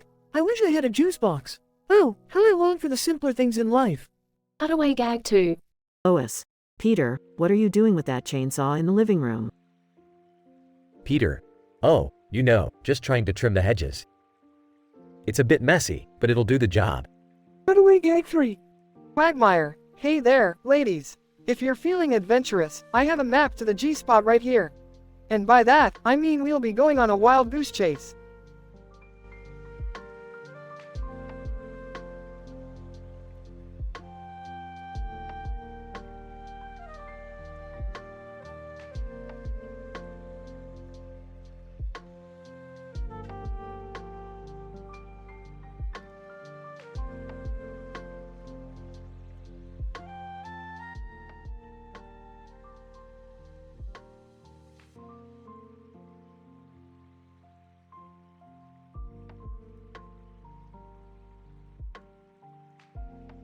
Alright, Morty. Buckle up for another wacky adventure. We're heading straight to Avalon, the land of enchanted house elves and statistically improbable dishes. Wait, Avalon? Isn't that just a fictional place? Fictional? Morty, you really need to broaden your horizons. Avalon is as real as your crippling insecurity. Rick, leave Morty alone.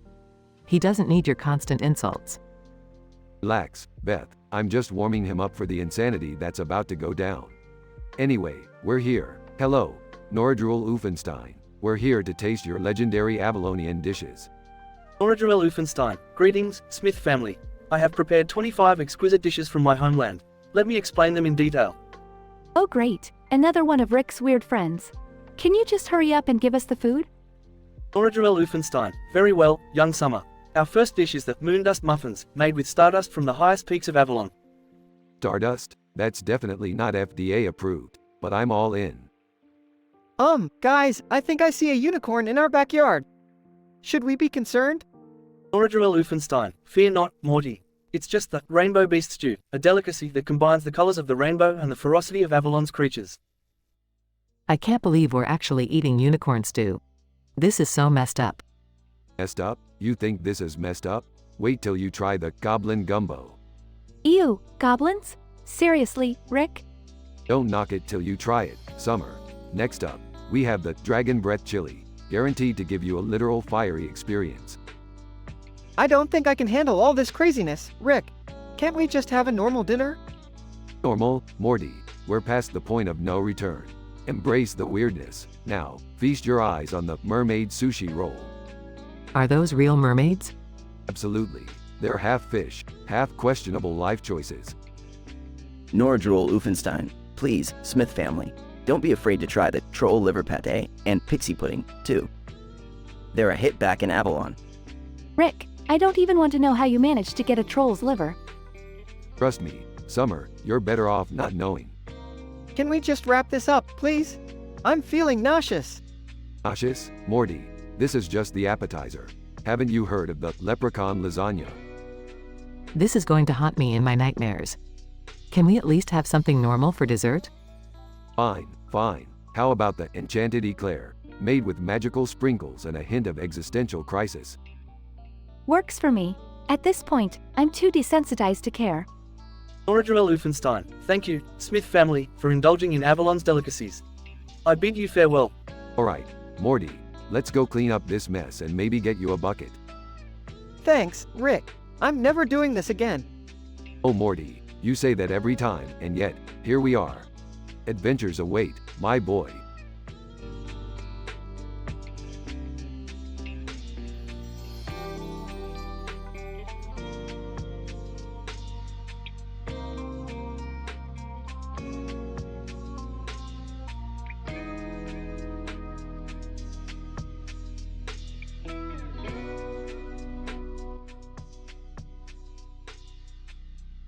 Peter, hey Brian, check out this new toy I got.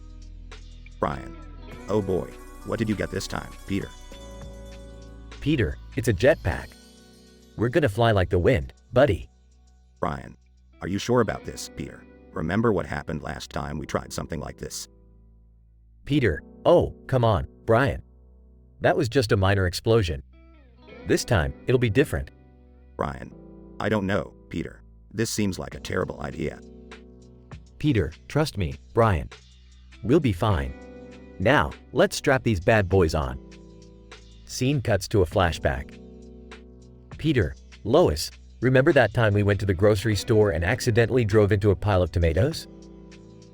Scene cuts back to present. Brian. Peter, we're about to take off. Are you ready? Peter, born ready, my furry friend. Let's do this. Scene cuts to a cutaway. Quagmire, hey, Peter, I heard you got a jetpack. Mind if I borrow it for a day? Peter, sure thing, Quagmire. Just make sure to return it in one piece. Scene cuts back to present. Brian. Okay, Peter, here we go. Peter, yeehaw. Hold on tight, Brian. Scene cuts to another cutaway. Stewie, blast it. This utterly useless jetpack of mine won't even get me to the playground. Scene cuts back to present. Brian. Peter, we're going too fast. Slow down. Peter, no way, Brian. We need more speed. Scene cuts to a final cutaway. Cleveland. Hey, Peter, mind if I borrow your jetpack? Peter, of course, Cleveland. Just remember, it's all fun and games until you accidentally take off into outer space. Back to present. Brian. Peter, we're out of control. We're going to crash. Peter, don't worry, Brian, I've got this under control. Scene cuts to an explosive crash. Lois, what the hell happened here? Peter, well, Lois, we may have crashed, but it was totally worth it. Brian. Speak for yourself, Peter. I need a drink. Scene ends with Peter and Brian licking their wounds, surrounded by debris.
Morty, we've got ourselves another wild adventure ahead. Strap in, buddy. Oh, okay, Rick. But seriously, do we always have to get into these crazy situations? Morty, life's like a box of stolen nuclear warheads. You never know what you're gonna get. Now quit whining and hold this thermos. A thermos? Why do I have to hold it? Because it's full of concentrated antimatter, Morty. You know, for science. Science, right. So, where are we heading this time, Rick? We're going to the dimension where every cartoon character is real, Morty. It's a place where the impossible becomes even more improbable. Whoa, like a Looney Tunes dimension or something.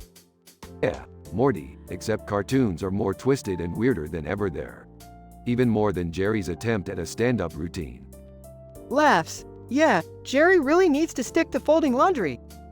Hey, what's that over there?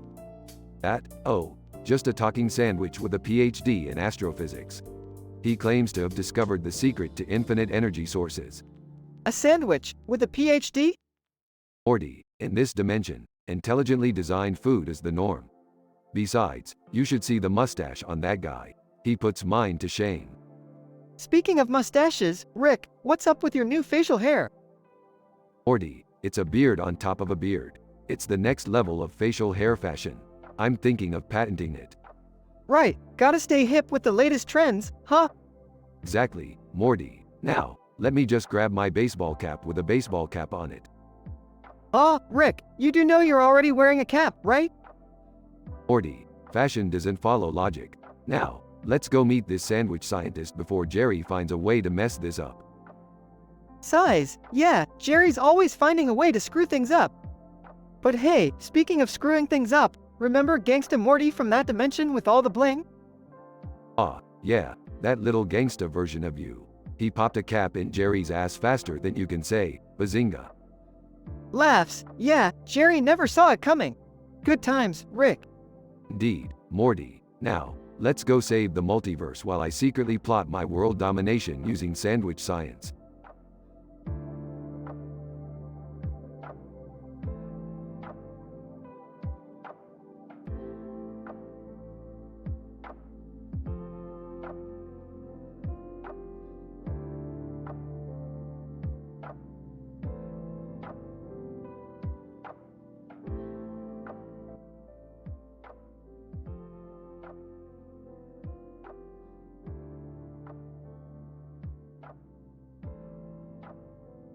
Morty, grab the portal gun. We've got another crazy adventure on our hands. Geez, Rick, what is it this time? Can't we just have a normal day for once? Normal? That's not what the interdimensional cable showed us, Morty. Strap in. Things are about to get seriously messed up. Hey, what's all the commotion about? Is there some danger we need to avoid? Oh, Jerry, don't be so dramatic. Can't you see we're dealing with another one of Rick's shenanigans again? Seriously, Dad, just stick to your hot dog stand. Leave the crazy stuff to the adults. I'll have you know I can handle myself just fine. I've even been training with a sword. Oh, really now? Well, let's see what you're made of, Jerry. Suddenly, a man in a ridiculous medieval costume appears, holding a sword and pointing at something with a glowing light behind him. Man in costume. I am the chosen one. Prepare for your doom, mortals. Oh great, it's Highlander Rick from Universe C-137. This ought to be interesting. I challenge you to a fight, Scorpion King Jerry. Prepare to feel the sting of my sword. Oh, here we go again with your pointless rivalry, Jerry. Rick, isn't there something we can do to stop this madness? Let them have their epic showdown, Morty. It's like a train wreck, you can't look away. On guard, Scorpion King Jerry. They engage in a ridiculous fistfight, with each blow causing sparks and explosions. You know, I'm starting to think this whole family is just a big cosmic joke. That's because it is, Summer. We're living in a universe with infinite possibilities, and this is what we end up with. Well, what did you expect, Beth? Existence is chaos, and the only meaning is the one we give to it. But, Rick, shouldn't we try to make some sense out of it all? Morty, if you spend your life searching for meaning, you're gonna end up disappointed. Just embrace the absurdity. I've defeated you, Scorpion King Jerry. I knew my swordplay skills were top-notch. Scorpion King, you might have won this battle, but I'll be back. And I'll be bringing a whole army of warrior Jerrys with me. Oh great, not more Jerrys. Can't we catch a break? This is our life now, guys. Embrace the chaos. They all stare at the chaos unfolding before them, laughing hysterically. And that, Morty, is why we're the smartest beings in the universe. We can find humor in even the most insane situations. I guess you're right, Rick. It's all about perspective. Damn straight, Morty. Now let's go grab some Szechuan sauce. This cosmic adventure has worked up quite an appetite.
Morty, what the hell are we doing dressed like pirates?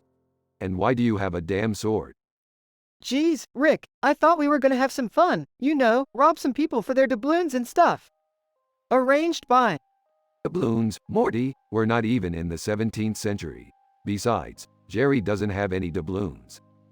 No worries, Rick. I heard him boasting about some rare collectibles. We'll just take those instead.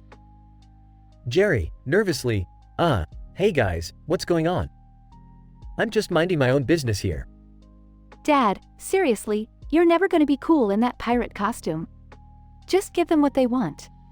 Shut up, Summer. We're doing this for science, or something. Hand over those collectibles, Jerry. Fine. Take them. Just please don't harm me. Good choice, Jerry. You don't want to mess with Gangsta Morty and Pirate Rick.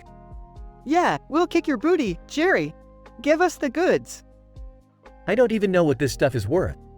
Can't we negotiate? You want to negotiate with pirates, Jerry? You gotta be kidding me. Arranged by... We don't negotiate. We take what we want, the pirate way. Morty, remind me why we ever thought this was a good idea. I thought it would be fun, Rick. But I guess fun ain't always easy. Look, guys, if you promise to leave me alone, I'll throw in some extra trinkets. Dad, just give them what they want before they get even more ridiculous. Fine, Jerry. Give us the junk and we'll be on our way. Arranged by... Ye scurvy dog, hand it over. Here, take it. Just go, and don't ever do this again. Morty, let's go before someone calls the intergalactic police. Sure thing, Rick. Maybe next time we'll try a different disguise, huh? Yeah, like undercover unicorns or something. Anyway, let's get out of here. Jerry, whispering to Summer. Your family is insane, Summer.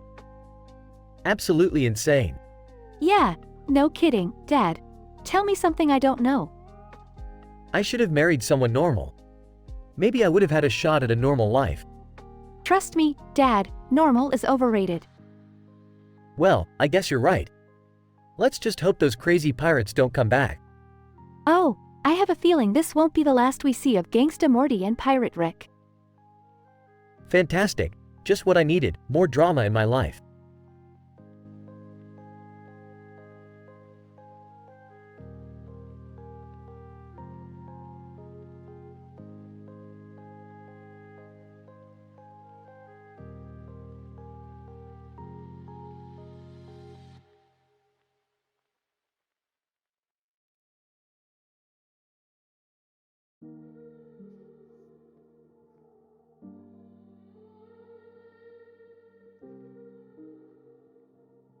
Hey Morty, I've come up with a brilliant idea for our next adventure. How about we go on a broken glass eating spree? Whoa, Rick, are you out of your mind? That's kinda crazy, even for us. Come on, Morty, where's your sense of adventure? Plus, it'll make for a great way to test our gastrointestinal fortitude. I don't know, Rick. This sounds like a recipe for disaster. Morty, you gotta learn to live a little. Now, let's get started. I've already prepared a platter of various shards and fragments. Fine, but can we at least find some safety goggles or something? I've already got enough cuts and bruises from our previous misadventures. Safety goggles? Morty, we're not playing dress up here. This is science. Now, open wide, Morty, and let's get this show on the road. Hesitant, alright, Rick, but if I get hurt again, I swear. Relax, Morty, I've analyzed each piece of glass. They may be broken, but they're sterile. You sure about that, Rick? I don't want a glass splinter in my guts. That would be really, really bad. Morty, you've gotta trust me on this. Now, chew, chew, chew. Remember, broken glass is like cereal, but with more crunch. Fine, Rick, I'll give it a try. Starts chewing. Holy crap, Rick. This tastes nasty, man. Ha, that's the spirit, Morty. Now, let's break some more boundaries and go for the tempered glass challenge. Tempered glass? You mean the really strong stuff? Are you insane?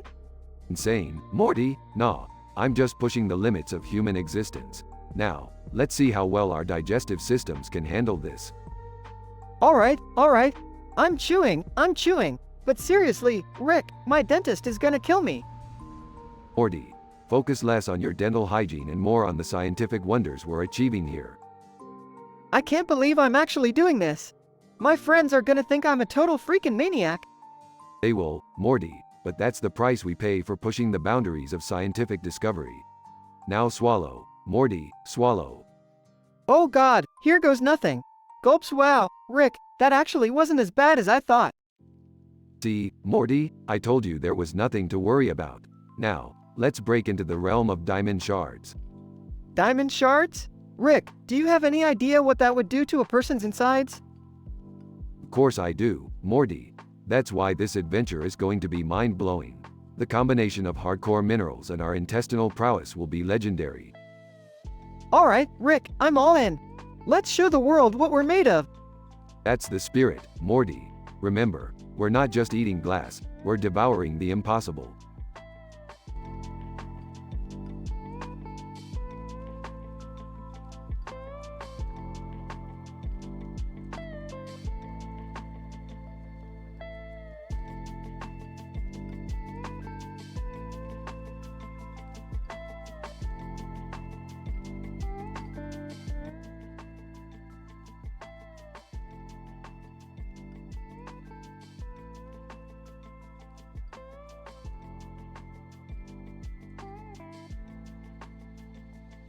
So Morty, you see those two aliens over there? They're facing each other like a couple of wannabe gangsters in front of a damn city skyline. Neon lights and everything. What a cliche. Oh, yeah, Rick. They kinda look like they want to fight or something. Weird. Weird indeed, Morty. You know what's even weirder? Those aliens, they're apparently divorcing each other. Wait, aliens can get divorces? Is that even a thing? Apparently, Morty, apparently. Aliens are just as screwed up as humans, if not worse. They probably have some advanced intergalactic divorce court and crazy alien lawyers. Geez, Rick, that's messed up. Do you think they're fighting over custody of their alien kids or something? Who knows, Morty? These aliens could be richer than a Kardashian with interdimensional assets to divide. Maybe they're arguing over who gets the hyperdrive sports car or the space mansion. Man, this whole dimension is crazy. I can't even keep up. Welcome to the multiverse, Morty. It's like a never-ending soap opera, except with more tentacles and laser guns. Rick, Morty, what are you two doing here? You better not be getting involved in any weird alien drama again. Relax, Beth, we're just observing. You know, doing some good old-fashioned people watching. Or, alien watching. Hey guys, what's going on? Are those two aliens really getting divorced? That's right, Jerry. The green one cheated on the blue one with some cosmic deity from the Andromeda galaxy. Pretty wild stuff. Wow, even aliens can't keep it in their pants. Makes me feel a little better about our own issues, I guess. Oh, spare us your self-pity, Jerry. You couldn't handle an alien marriage counselor, let alone a divorce. Rick, shouldn't we do something? Maybe help these aliens through their divorce? I mean, we've dealt with our own family issues. Morty, do I look like Dr. Phil to you? Let them figure it out. It's none of our business. Alien 1, I demand full ownership of the intergalactic mega casino. Alien 2, over my dead Nebula. That casino was my family's legacy. Rick, this is getting out of hand. We can't just stand here and watch. We have to do something. Fine. Morty, grab the translator. Let's go pretend to be alien lawyers or whatever. This is gonna be a mess. I can't believe we're doing this. Am I gonna have to wear some kind of weird alien suit and tie? Just follow my lead, Morty. We're gonna make more questionable life choices than we're already guilty of. Can I come? I could use some lawyering experience, and maybe I'll finally be useful. Oh, Jerry, you wanna be useful? Stay here and water the alien cactus in my spaceship. Why, yeah, okay. Watering cacti, I can do that. Alright, you two. Let's go show these aliens what a real divorce looks like, and maybe blow up a couple of space casinos while we're at it. I can't believe I'm saying this, but let's do it, Rick. Let's save an alien divorce, one dysfunctional family at a time. Strap in, Morty. It's gonna be a bumpy ride. And remember, if anything goes wrong, just blame Jerry. It's the family tradition after all.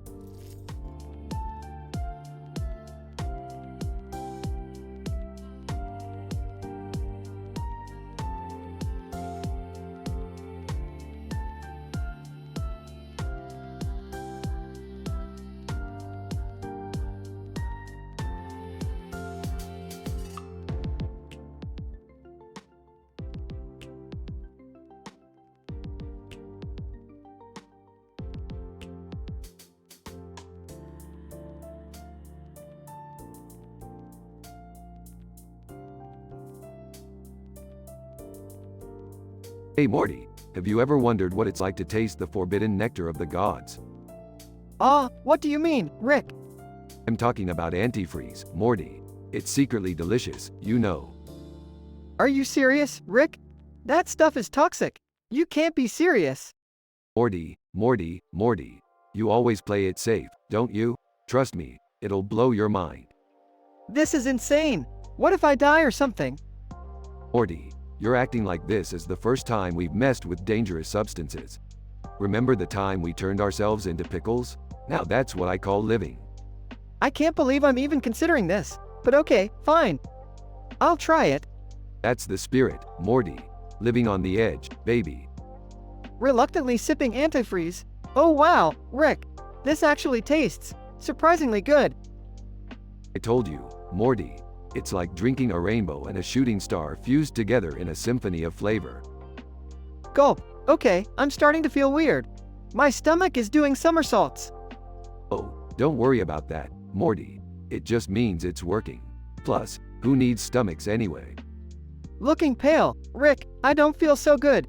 I think I might. Interrupting. Hey guys, what's going on? Why does Morty look like he's about to puke? Oh, just a little experiment, Jerry. Nothing to worry about. Experiment?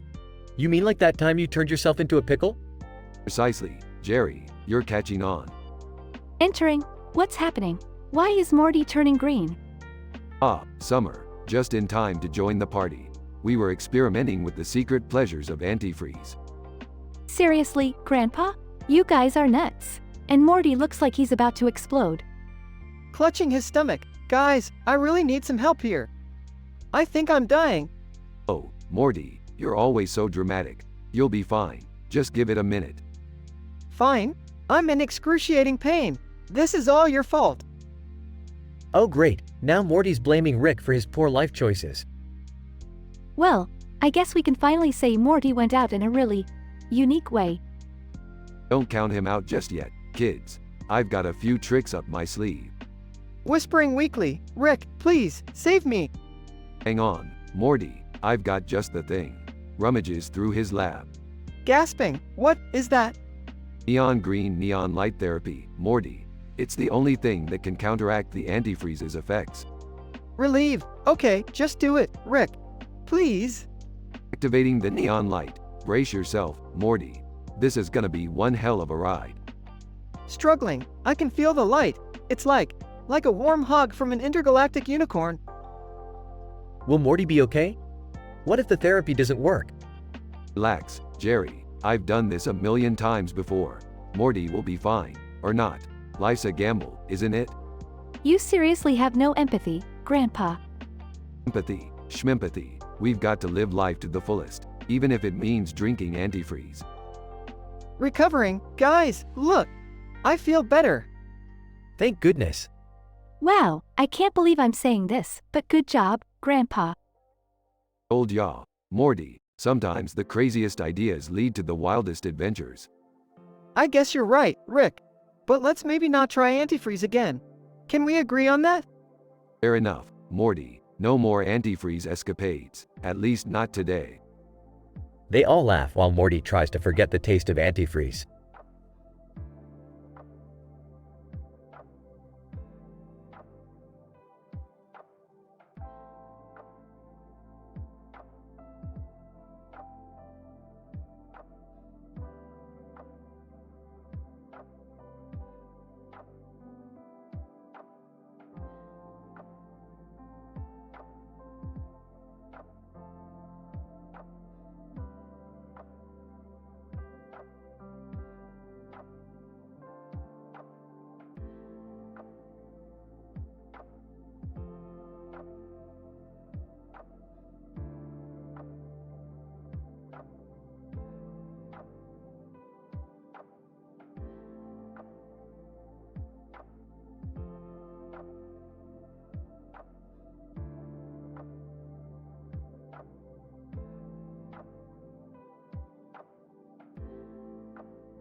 Alright, Morty, let's see what I can come up with for this ridiculous tongue twister challenge. Give me a second. Sure, Rick. Take your time. It's not like we have an interdimensional crisis or anything. Alright, Morty, buckle up. Here it is. Crazy cocks, cogs, and cocksucking cocks, on a 6-6 cost cod, with a cocky cocoa cockle in the caucus cockpit of the 6th toxic socket. They fly past Spock's office with cosmic comics and chocolates, slick as sticks in sticky socks, in the hospice of oxen wearing oxlip optics. They slide through a choco-filled cockpit with a stop and drop, as the stocks and shits pile up. A chaotic scene, but they never flop. Wow, Rick, that's one hell of a tongue twister. But what does it mean? Morty, it means absolutely nothing. But it's an interdimensional adventure waiting to happen. Hold on, Morty, because we're going on a wild ride. They hop into the spaceship and find themselves in a green background surrounded by cartoon characters and objects. Whoa, Rick, this place is insane. What are we supposed to do here? Morty, we're in a dimension where every object and character from cartoons exists. We have to navigate through this madness to find the ultimate source of chaos and restore order. It's a race against time, Morty. Alright, Rick, let's do this. But how do we even start? Easy, Morty. We'll follow the path of the tongue twister. We'll search for the chaotic cocks, cogs, and cocksuckers, and use their powers to guide us. But beware, Morty, this dimension is a dangerous one. Got it, Rick. Chaos, danger, and all that. Just another Tuesday with you. They venture into the crazy landscape, battling insane cartoon characters, dodging flying cocks, and unlocking the secrets of the chocolate-filled cockpit. Morty, we're getting closer to the source of chaos. Keep your guard up. I'm trying, Rick, but these cosmic chocolates and slick sticks are throwing me off. Morty, stay focused. We have to stop this chaos and restore order to the entire dimension before everything collapses. Morty stumbles upon a pink and yellow background, filled with swirling vortexes. Rick, I think I found it. The heart of the chaos. It's in this pink and yellow dimension. Good job, Morty. We're almost there. Stick with me, Morty, and don't let this craziness consume you. They confront the chaotic force and battle it, using the insane objects and characters they encountered throughout the journey. Rick, I think we did it. We've restored order to this dimension. That's right, Morty. We've saved the day again. But remember, chaos always finds a way back. We've just delayed the inevitable. Yeah, I know, Rick. But hey, at least we had an adventure along the way. That's the spirit, Morty. Now let's hop back into the spaceship and find a dimension with less chaos, and maybe grab a burger. Sounds good to me, Rick. And, thanks for including me in this crazy adventure. Don't mention it, Morty. Chaos is always more fun with a sidekick. Now, let's get out of here before those flying cocks come back.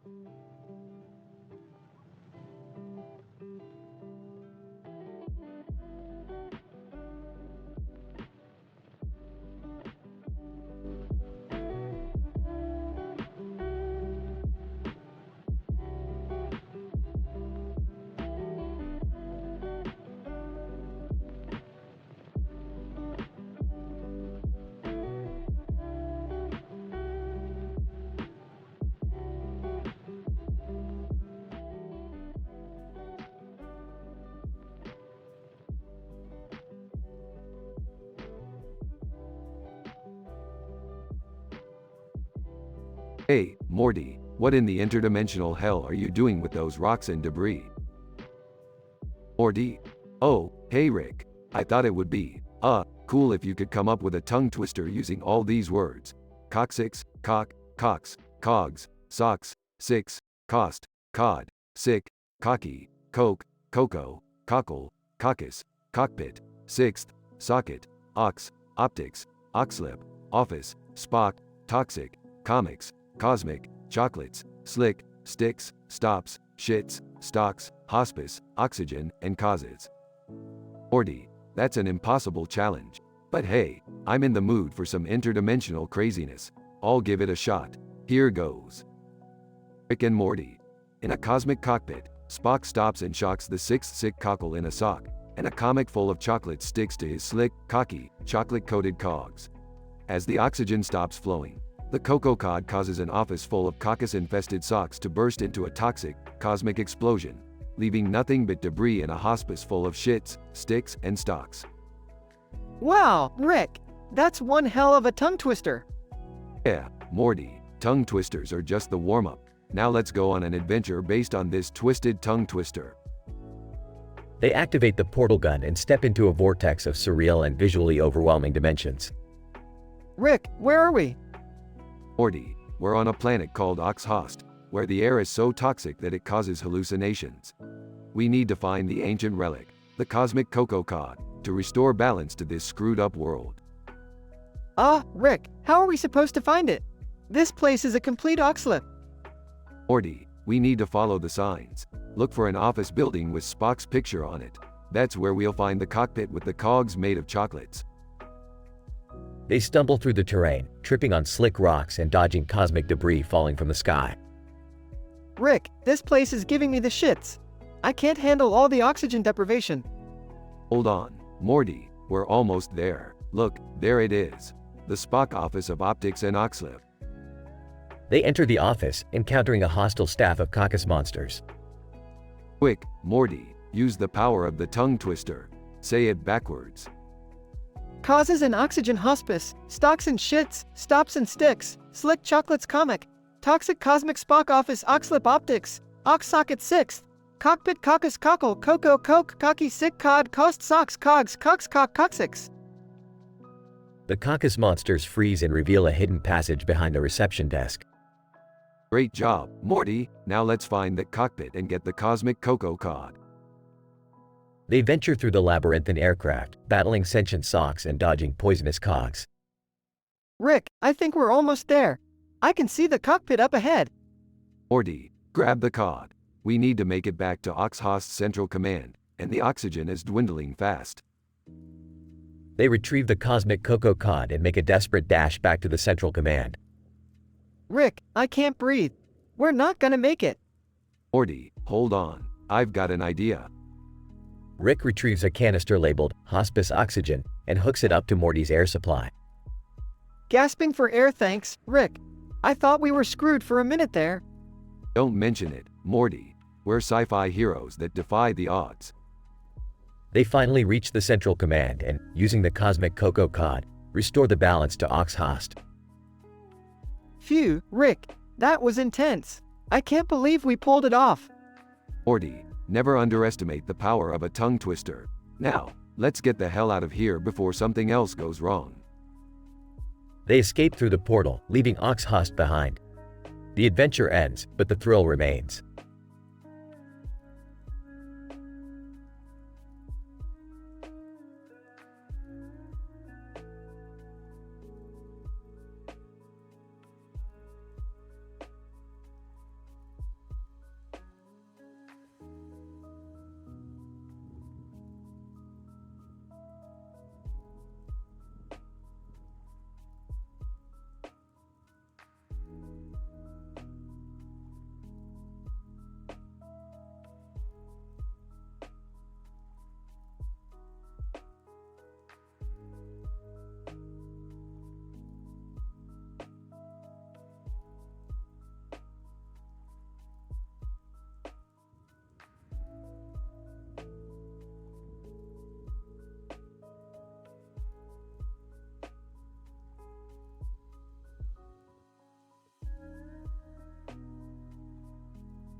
Title: Pikachu's profanity-laden rampage. Characters: 1. Man in suit and tie. 2. The angry video game nerd, AVGN. 3. Pikachu. Man in suit and tie, AVGN, we have a problem. You've been transported into the Nintendo 64 game Hey You, Pikachu. It seems like life has played a cruel joke on you. Incident. AVGN looks around in disbelief. What the F***CK? How the hell did I end up in this kitty SH**T? Pikachu, of all the F***C king things, it had to be you. Pikachu, in a high-pitched voice, Pika Pika. Progression. AVGN, aw, shut up, you yellow rat. I don't have time for this garbage. I need to find AF**C king way out. Maybe if I beat the crap out of you, it'll glitch the game or something. Pikachu, charges up electricity, Pika, Pikachu. AVGN, oh, you think you're tough? Well, I'll show you what's F***C king tough. Runs towards Pikachu, swinging punches. Pikachu, launches Thunderbolt attack, sending AVGN flying, Pika, Chu. AVGN, gets up, covered in ashes and burns. You electrostatic piece of SH**T. That actually hurt. Pikachu, smirks, Pikachu. AVGN, alright, you little yellow bastard. Let's settle this once and for all. Bring it on. In a chaotic battle, AVGN and Pikachu exchange blows, insults, and immense profanities. The room shakes as they unleash their rage upon each other. Man in suit and tie, watching in disbelief, what in the ever-loving F***CK is happening? AVGN, battered and exhausted. Enough is enough. You electric son of AB**TCH. Pikachu, breathing heavily, Pika, Pika. A bright light envelops the room, and AVGN finds himself back in his gaming room, the game console glowing ominously. AVGN, panting. Holy SH**T, I made it back. F***CKU, Pikachu, and F***CK this game. Man in suit and tie, looks like you had quite an adventure in there, AVGN. Good thing you managed to rage your way out. AVGN, catching his breath. Yeah, well, F***CK that game. I'm going back to some real *TTY games that don't try to swallow me whole. Screw you, Pikachu, and F***CK this whole F***C king experience. Man in suit and tie, smirks, same old AVGN, always full of profanity and anger. AVGN, you bet your ass, mother F***CKER.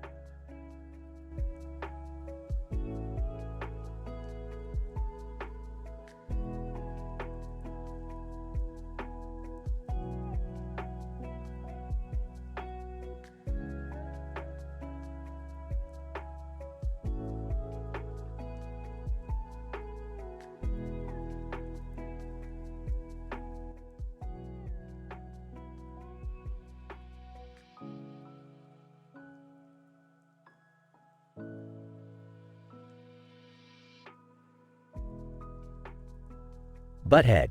Hey Beavis, look at those dudes on that poster. They all look dumb. Beavis, yeah, dumb like us. Hee hee. Butthead, shut up, Beavis. We're way smarter than those idiots. Beavis, yeah? Well, I bet they haven't seen as much cool stuff as we have.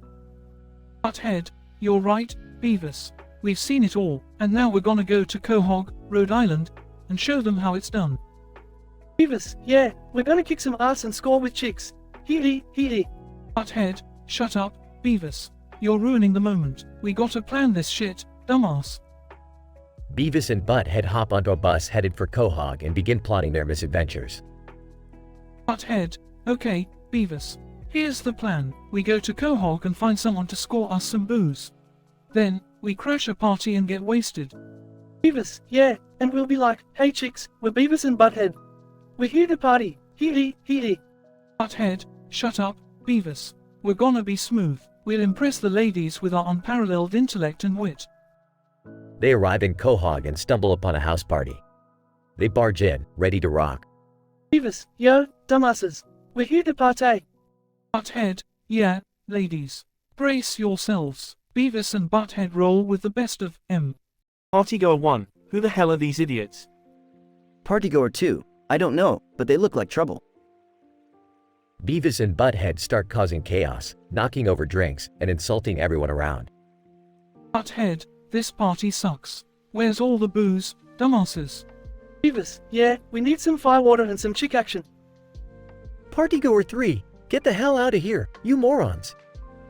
They continue to wreak havoc until someone unexpected steps in. Stewie, what is this cacophony I hear? Who are these imbeciles causing mayhem on my turf?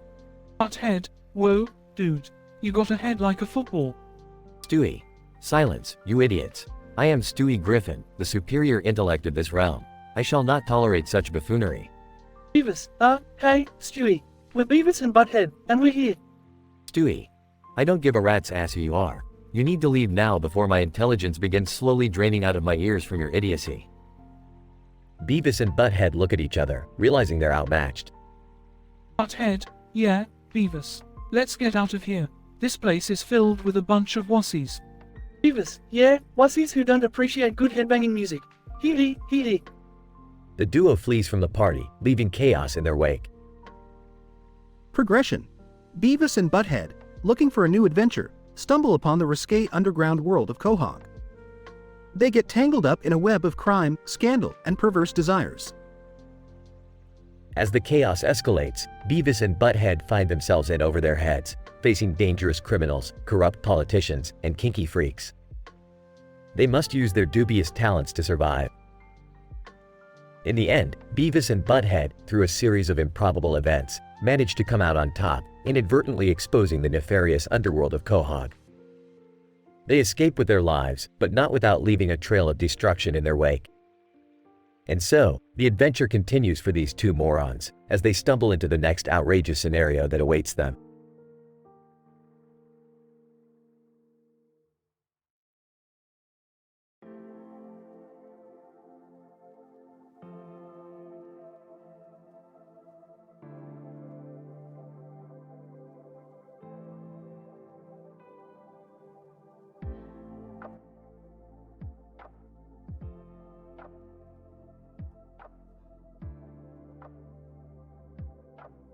Int.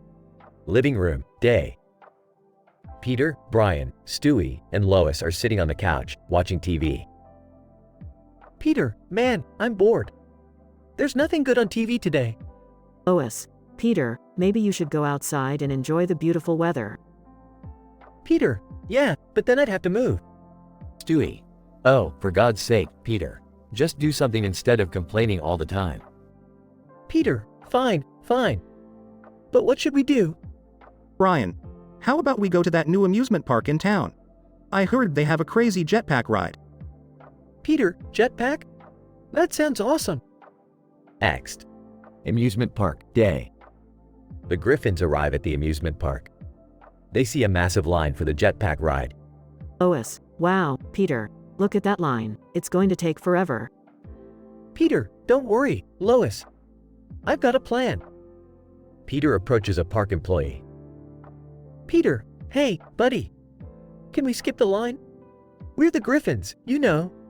Employee, rolls eyes, fine. But you have to promise not to cause any trouble. Peter, cross my heart and hope to fly. Int. Jetpack area, day. Peter and Brian are strapped into jetpacks, ready for takeoff.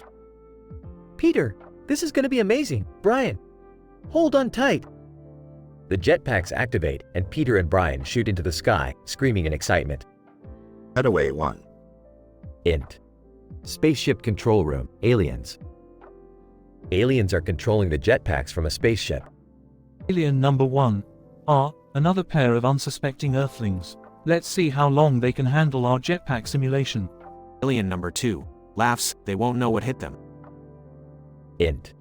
Sky, continuous. Peter and Brian are struggling to control the jetpacks while soaring through the sky. Brian, Peter, this is insane. We need to find a way to land safely. Peter, don't worry, buddy. I have an idea. Peter grabs a remote control from his pocket and presses a button. Cutaway 2.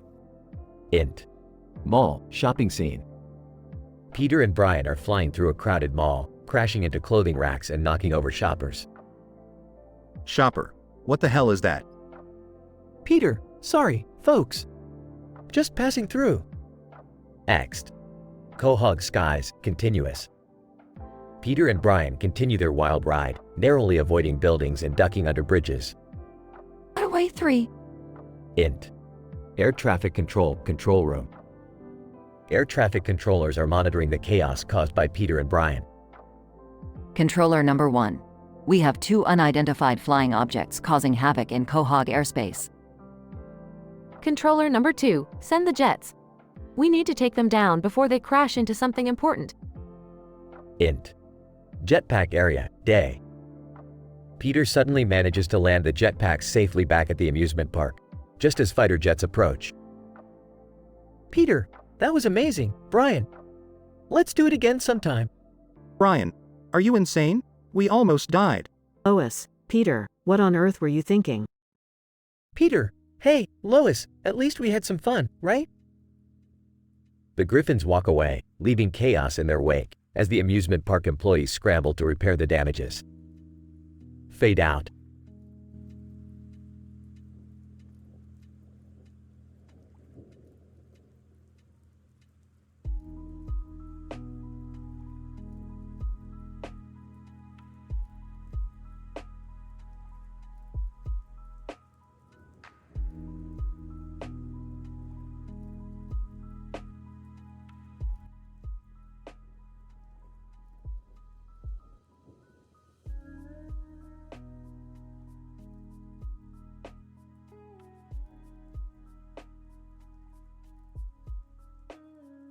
Peter, hey Brian, check out this awesome jetpack I found. Brian, Peter, are you serious? You know how dangerous those things can be, right? Peter, come on, Brian. Live a little. It'll be like that time we rode motorcycles with sidecars attached. Remember that? Brian, how could I forget? We crashed into the Quahog nude beach, causing chaos and confusion everywhere. Peter, yeah, good times. Anyway, let's give this jetpack a try. What could possibly go wrong? Brian, everything, Peter, absolutely everything. Scene cuts to a flashback. Peter, excited. Brian, check this out. I've combined a toaster and a lawnmower. Brian's eyes widen in disbelief. Scene transitions back to present. Brian, you really needed to remind me of that disaster, huh? Peter, don't worry, Brian. This time, I've done extensive research. I mean, I watched a 5-minute tutorial video on YouTube. Brian, that doesn't exactly fill me with confidence, Peter. Scene cuts to a cutaway gag. Peter, silly voice. Ladies and gentlemen, introducing the newest invention from Stewie Griffin, the flamethrower toaster. Stewie, holding the flamethrower toaster, proceeds to burn his toast while laughing maniacally.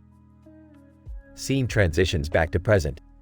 Brian, all right, if we're doing this, we need to establish some ground rules. First, no crazy stunts or acrobatics. Peter, fine, no crazy stunts. Got it. Anything else? Brian, second, promise me that you'll listen to my instructions and not act like a maniac. Peter, all right, I promise. No crazy stunts and I'll follow your instructions. Let's do this. Scene cuts to a cutaway gag. Peter, singing, I'm loving it, I'm loving it, I'm loving it. Scene transitions back to present. Brian, okay, Peter, I'm strapping you to the jetpack now. Remember, no sudden movements and keep the throttle steady. Peter, got it, Brian.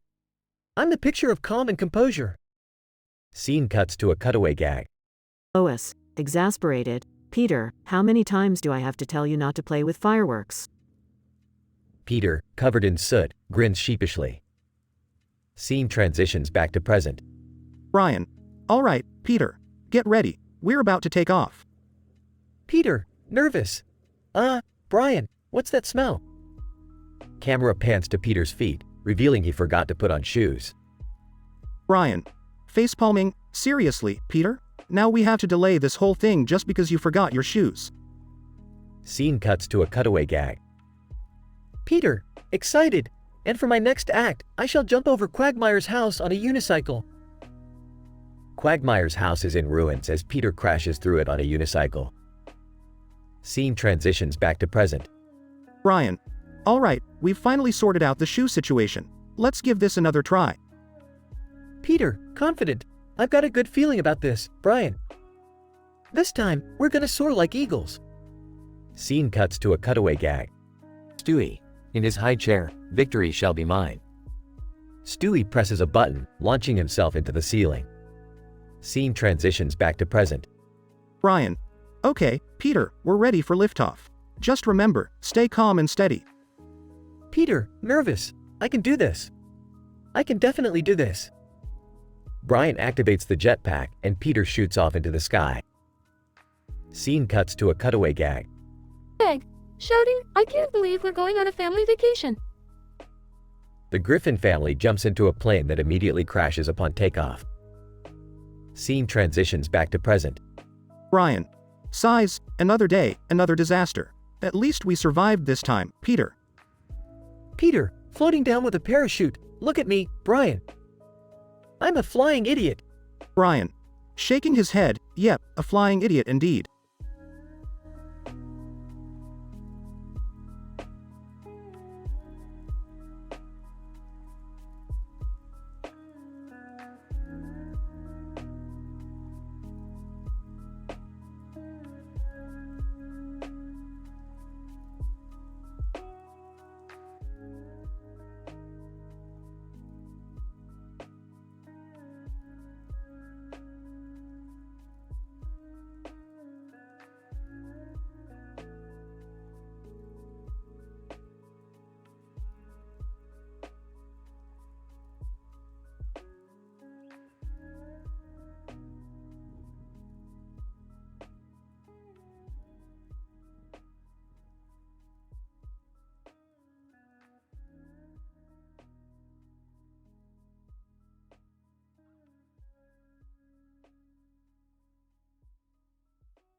Morty, I need you to pay close attention.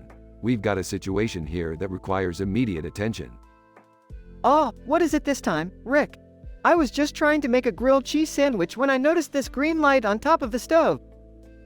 Morty, that's not just any green light. It's a dilator diva drama, a highly advanced extraterrestrial device. It possesses the power to turn any oven into a gateway to an alternate dimension.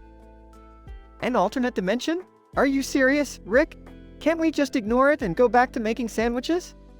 Morty, you have no idea what kind of chaos could be unleashed if this device falls into the wrong hands. We can't allow that to happen. Let's examine it closer. Alright, but make it quick. This grilled cheese isn't gonna make itself, you know. Uttering to himself, who needs a grilled cheese when there's plutonium in the garage? Did you just say plutonium, Rick? Smirking. Oh yeah, Morty.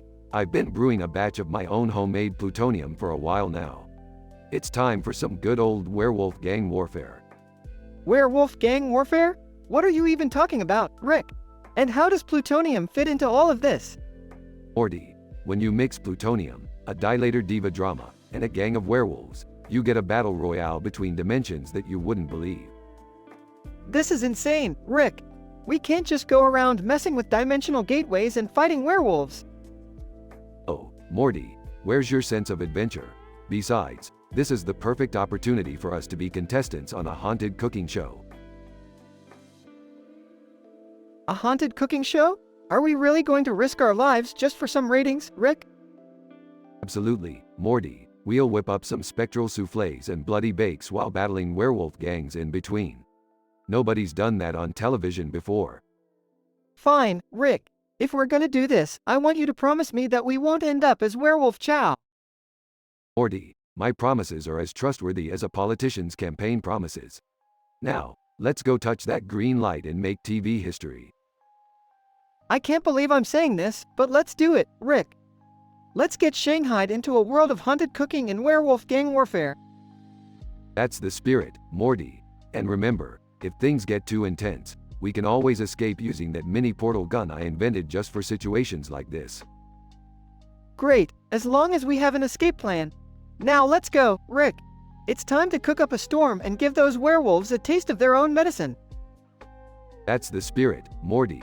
And remember, if things get too intense, we can always escape using that mini portal gun I invented just for situations like this.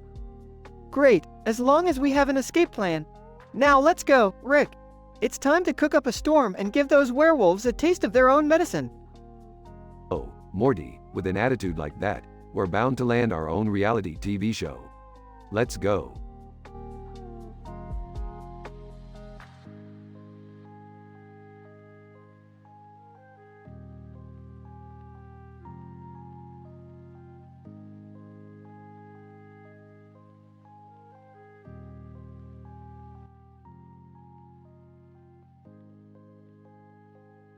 Title: Inflatable Insanity. Int. Griffin Living Room, Day.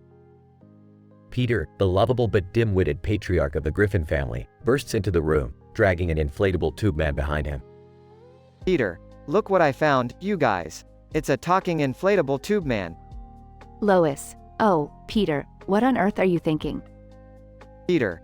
Lois, don't be such a wet blanket. He's my new best friend. Int. Griffin Kitchen, Day. Peter introduces the inflatable tube man to his family while they're having lunch. Brian. Peter, I'm glad you found someone who can finally match your level of intelligence. Stewie. Yes, how simply riveting. An anthropomorphic air-filled phallus. Int. Griffin Living Room, Night. Meg walks into the living room, surprised to find Peter talking with the inflatable tube man. Meg, what the hell, Dad? Is that an inflatable tube man? Peter, you bet your sweet ass it is, Meg. His name is Randy. Meg, This is just getting weirder every day. Int. Griffin bedroom, night. Peter lies in bed with Lois, Randy the inflatable tube man looming nearby. Lois, Peter, what is Randy doing in our bedroom? Peter. Oh, he just wanted to watch us have sex. Randy's got some wild fetishes. Lois, I can't believe I'm married to you. Int. Griffin garage, day, cutaway gag number 1. Peter, Quagmire, and Cleveland engage in a friendly competition. Quagmire, hey, Peter. Bet I can pop Randy here with one of my famous giggity-goo moves. Peter, you're on, Quagmire. Let's see what you got. The guys take turns attempting to pop Randy, resulting in a series of humorous mishaps and innuendos. Int. Griffin living room, day. The Griffin family gathers around the TV as Randy appears on a talk show. TV host, welcome to Late Night with Quahog's Inflatable Sensation. Our guest tonight is Randy, the sentient inflatable tube man. Stewie rolls his eyes in disinterest while Peter cheers loudly. Int. Griffin living room, night, cutaway gag number 2. Peter, Randy, and the rest of the family are suddenly transported to a sci-fi world. Randy. Peter, thanks to this wormhole, we're in a dimension without rules. Let's go bananas. The Griffins embark on an explosive and outrageous adventure, battling aliens and defying the laws of physics. Int. Griffin living room, day. The family sits together, exhausted but content after their wild journey. Lois, Peter, I can't believe the trouble you've gotten us into again. Peter. Lois, lighten up. We had fun, didn't we? Stewie. Yes, quite the fantastical journey, indeed. I can't wait for next week's absurdity. Finn. Note, this script contains irreverent humor and is not suitable for all audiences. It is intended to emulate the style and humor of the TV show, Family Guy.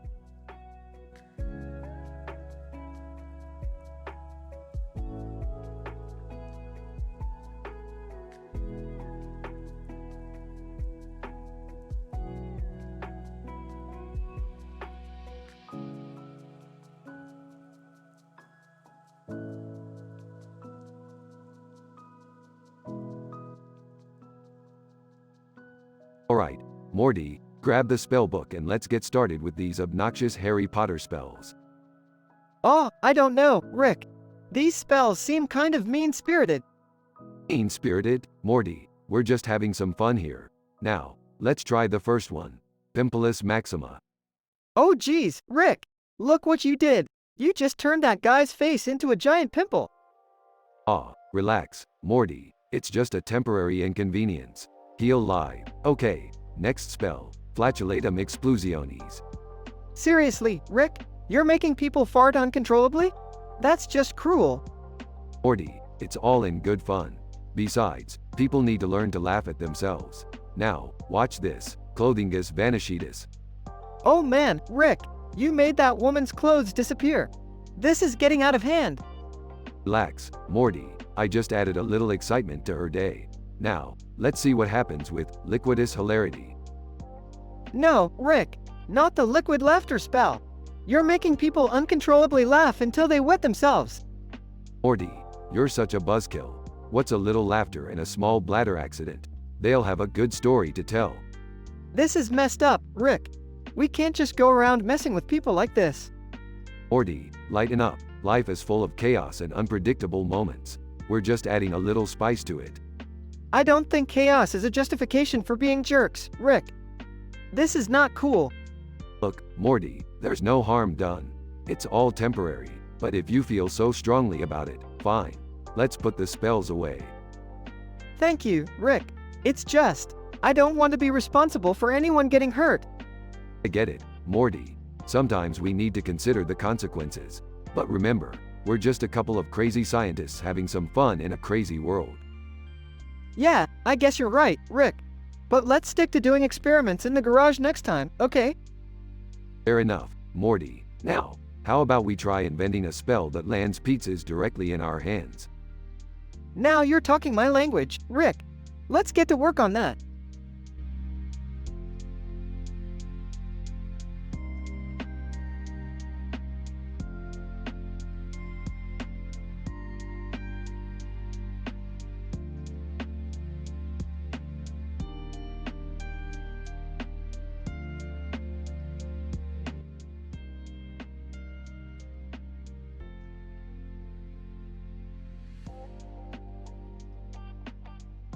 Morty. Look at this, Morty. I found a bunch of plants covered in green shit. You know what that means. What does it mean, Rick? It means foam butts, Morty. Foam butts. Foambit TS. Foam butts? What the hell are you talking about, Rick? Oh, Morty, foam butts are the rarest, most exotic plant in the entire universe. They only grow on the butts of interdimensional beings. Trust me, it's a big deal. Okay, but what's so special about these foam butts? Morty, foam butts have this incredible property.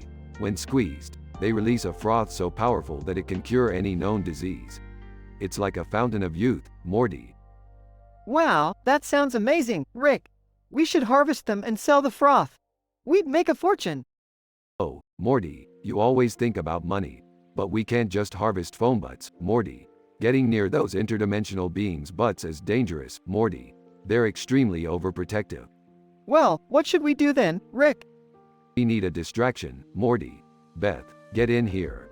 What is it, Dad? We need you to create a diversion, Beth. Something so mind-bogglingly dumb that it'll attract all these interdimensional beings.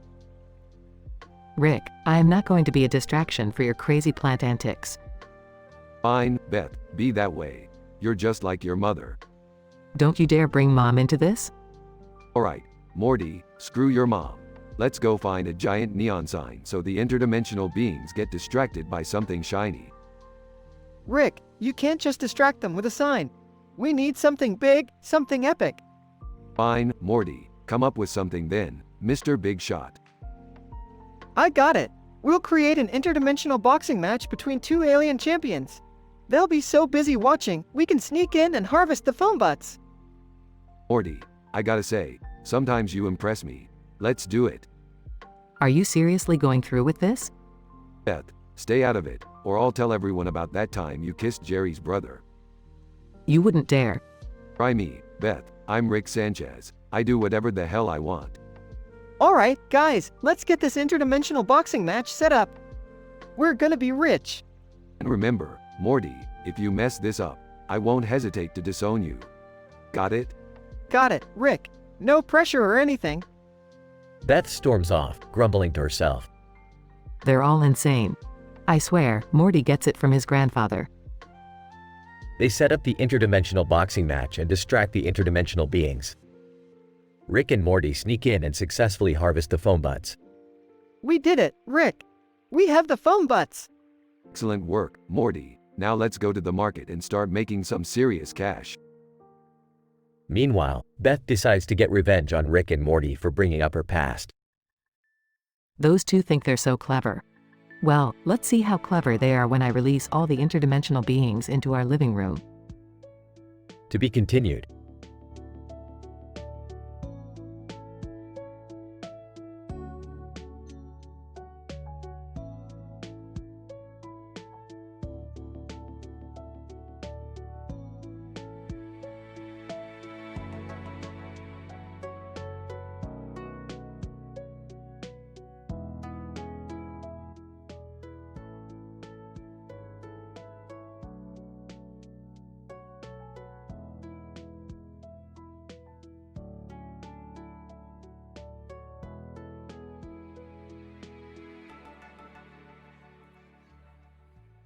Morty, I need you to pay attention because this is important. We're gonna go on a quest for the ultimate baked potato. Rick, isn't that a little bit excessive? I mean, it's just a baked potato. Morty, you simpleton. This isn't just any baked potato. It's the one and only potato of destiny, rumored to grant unimaginable flavors. Oh, geez, here we go again. Can't we just order a pizza instead? No way, Morty. We're getting that potato if it's the last thing we do. And trust me, it might very well be. Walking in, what are you two arguing about now? Beth, your son is being a whiny little pessimist. We're embarking on an epic culinary odyssey. Well, count me in. I could use a break from Jerry's idiotic ramblings. Joining the conversation, I overheard you guys talking about a legendary baked potato. Can I come too? I'm tired of being stuck at home. Fine, Summer, suit yourself. Just try not to screw things up like you usually do. So, how are we gonna find this potato of destiny, Rick? Morty, I built a super sophisticated potato tracker device that uses quantum physics and parallel dimensions to detect the perfect potato. Ah, Dad, you just put a bite-marked potato in the middle of a potato. Are you sure your device works? Of course it works, Beth. And we're gonna start our search in the alien market. Wait, what's the alien market? It's a bizarre place where beings from all corners of the universe gather to buy and sell exotic goods. And you know what's exotic, Morty? A damn baked potato. They arrive at the alien market. Whoa, this place is insane. Damn straight, Morty. Now, let's find the spud of our dreams.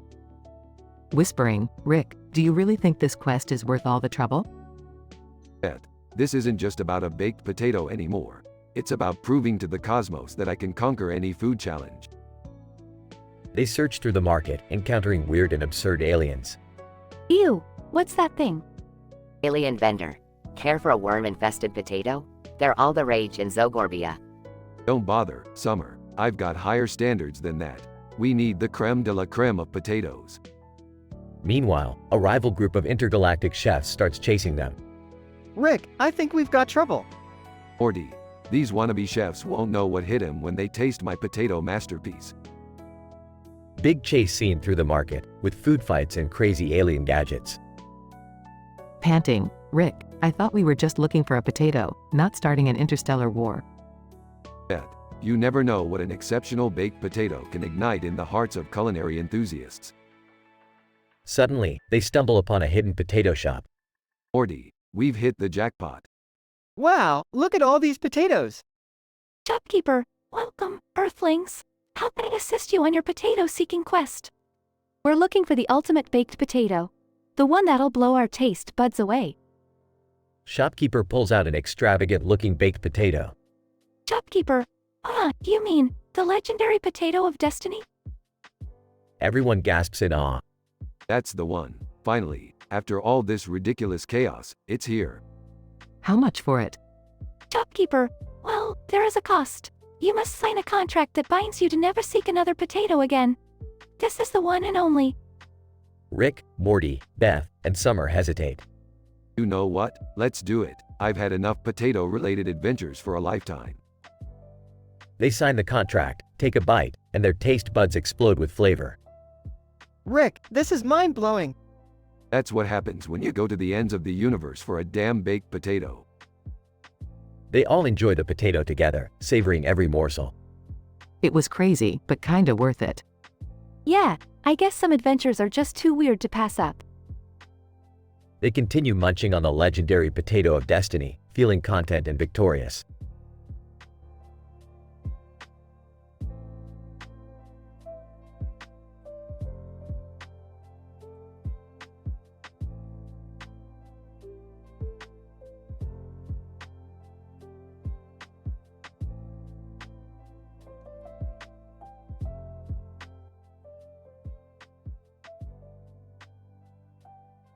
Peter, hey Lois, I found this amazing tall inflatable tube man on the street. Can we keep him?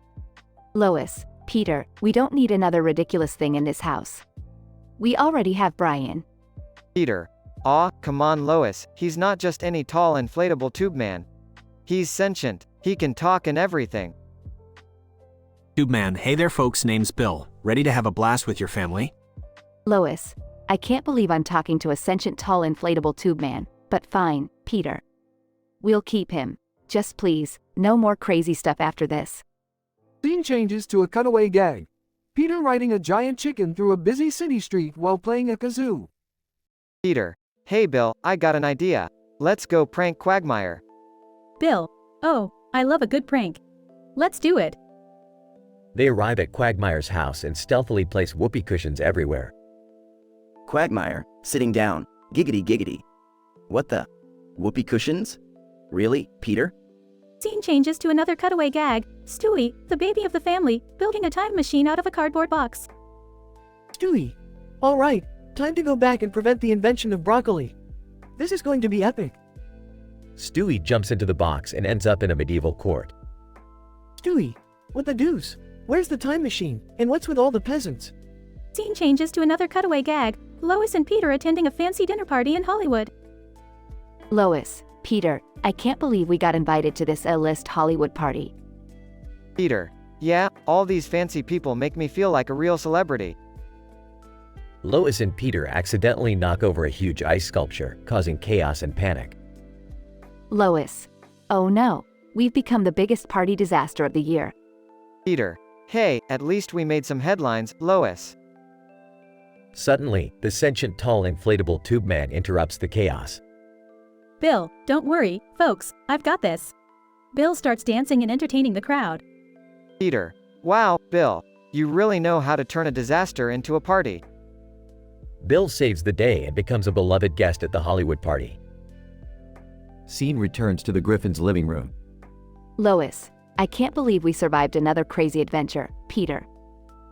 Peter, yeah, and it's all thanks to our new friend, Bill the tall inflatable tube man.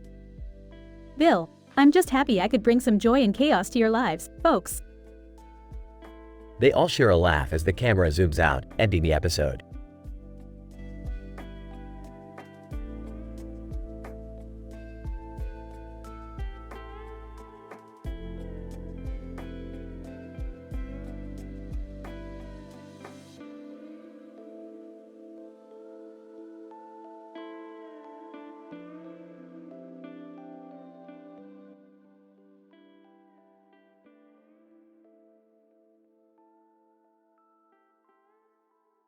Int. Griffin living room, day. Peter, a clumsy and dim-witted man, and Brian, a talking anthropomorphic dog, are sitting on the couch. Peter is holding a cardboard box.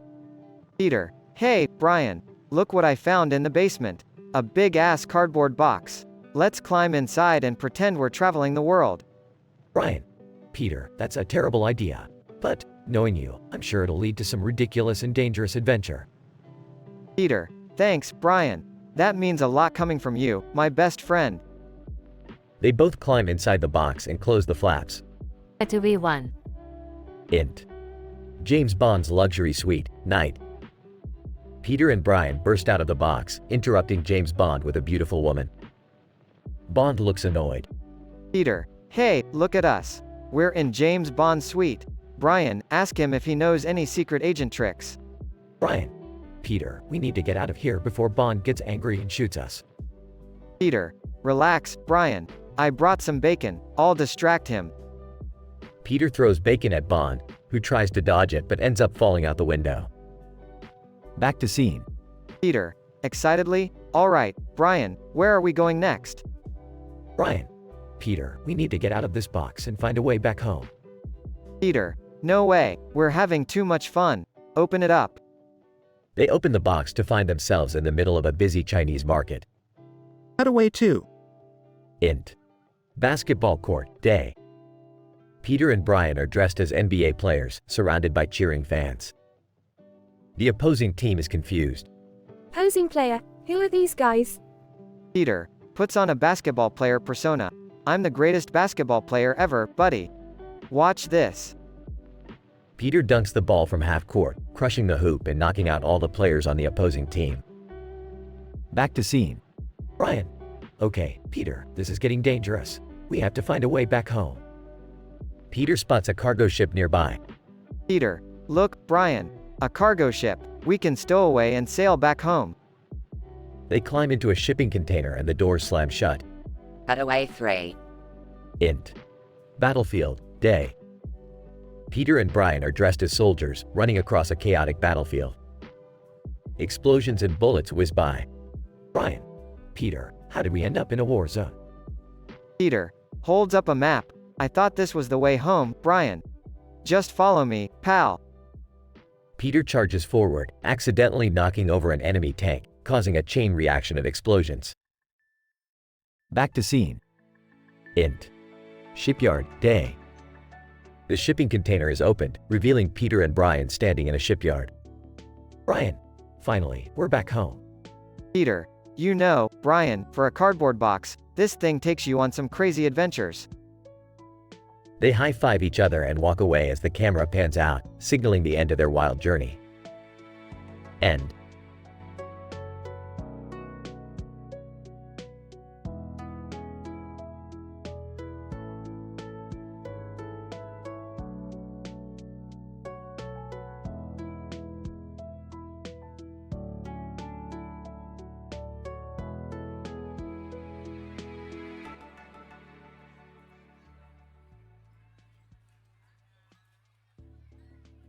Morty, this is a bunch of bullshit. We got sentenced to 967,043 years of community service?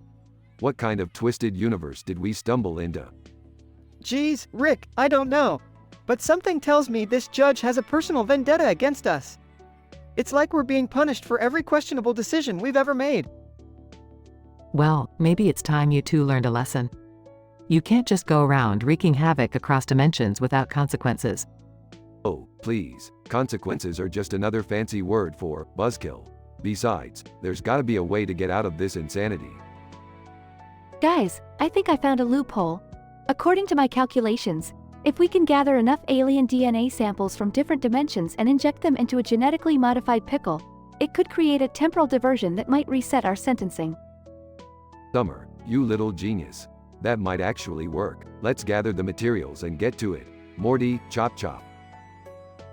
Rick, what if we mess up the formula and turn ourselves into pickle monsters or something? Morty, you always worry too much. What could possibly go wrong? Meanwhile, in another dimension. Cartoon character with green background. Hey, have you heard the latest gossip? Rick and Morty got sentenced to almost 1 trillion years of community service. Can you believe it? Green background with plants. No way. That's insane. I bet they were up to their usual exploits again. Cartoon character with green background. Oh, definitely. You know those two never miss an opportunity to stir up trouble. Back to Rick and Morty's lab. Alright, Morty, the DNA samples are prepped, and the pickle is ready for injection. This is it, Morty. The moment of truth. I hope this works, Rick. I don't fancy spending almost 1 trillion years wiping alien butts or something. Trust me, Morty, we are the masters of improbable situations. Now, hold onto your pants. They inject the genetically modified pickle and a blinding flash of light surrounds them. What's happening? I don't know, but it looks like their sentencing just disappeared from the records. In a cosmic courtroom. Judge, what in the multiverse just happened to their sentencing? Cartoon character with green background. Looks like Rick and Morty found a way out. They did it again. Rick and Morty reappear, unharmed and smirking. You see, Morty, I told you nothing could go wrong. We're the Rick and Morty duo. Yeah, but can we please try not to end up in intergalactic court again? It's seriously stressful. Fine, Morty, but where's the fun in that? Now, let's go grab some interdimensional burgers to celebrate.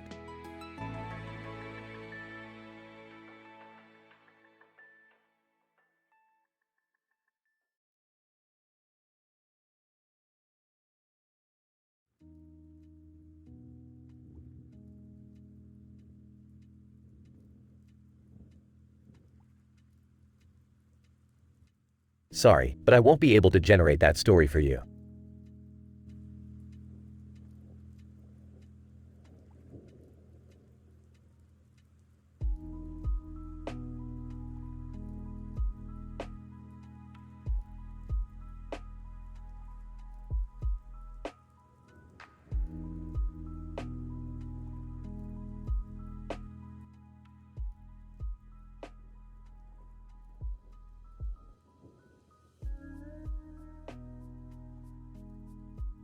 Int. Griffin living room, day. Peter, Lois, Meg, Chris, and Stewie are sitting on the couch, watching TV. Peter, excitedly, hey, you guys are not gonna believe what I found at work today. Lois, annoyed, what is it now, Peter?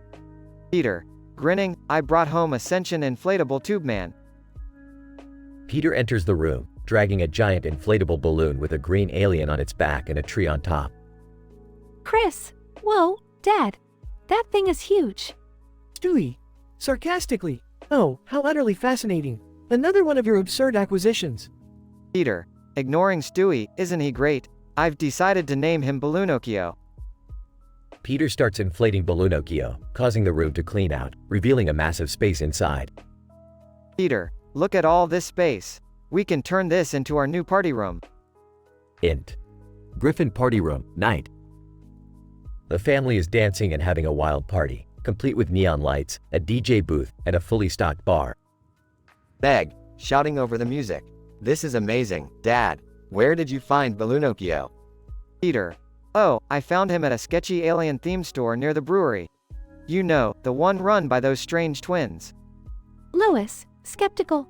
Peter, I hope you didn't spend all our money on this ridiculous party room. Peter, don't worry, Lois. It only cost me half of Meg's college fund. Meg, outraged, what? You spent my college fund on this party room? Peter, relax, Meg. You weren't really planning on going to college, were you? Meg storms out of the room, upset. Peter, come on, Meg. Don't be such a Debbie Downer. Int. Griffin kitchen, day. Peter is in the kitchen, reading a newspaper, when Lois enters. Lois, Peter, we need to talk about our finances. This party room was a terrible idea. Peter, casually, don't worry, Lois. I've got a plan to make some quick cash. Int. Cutaway, Peter at the casino. Peter is sitting at a slot machine, pulling the lever repeatedly, surrounded by cheering people. Peter, excitedly, come on, lucky sevens. Daddy needs a new party room. Int. Griffin living room, night. Peter enters the room, bags of money in hand. Peter, Lois, I did it. I won enough money to pay off our debts and keep the party room. Lois, relieved. Well, I never thought I'd say this, but well done, Peter. Next. Griffin front yard, day.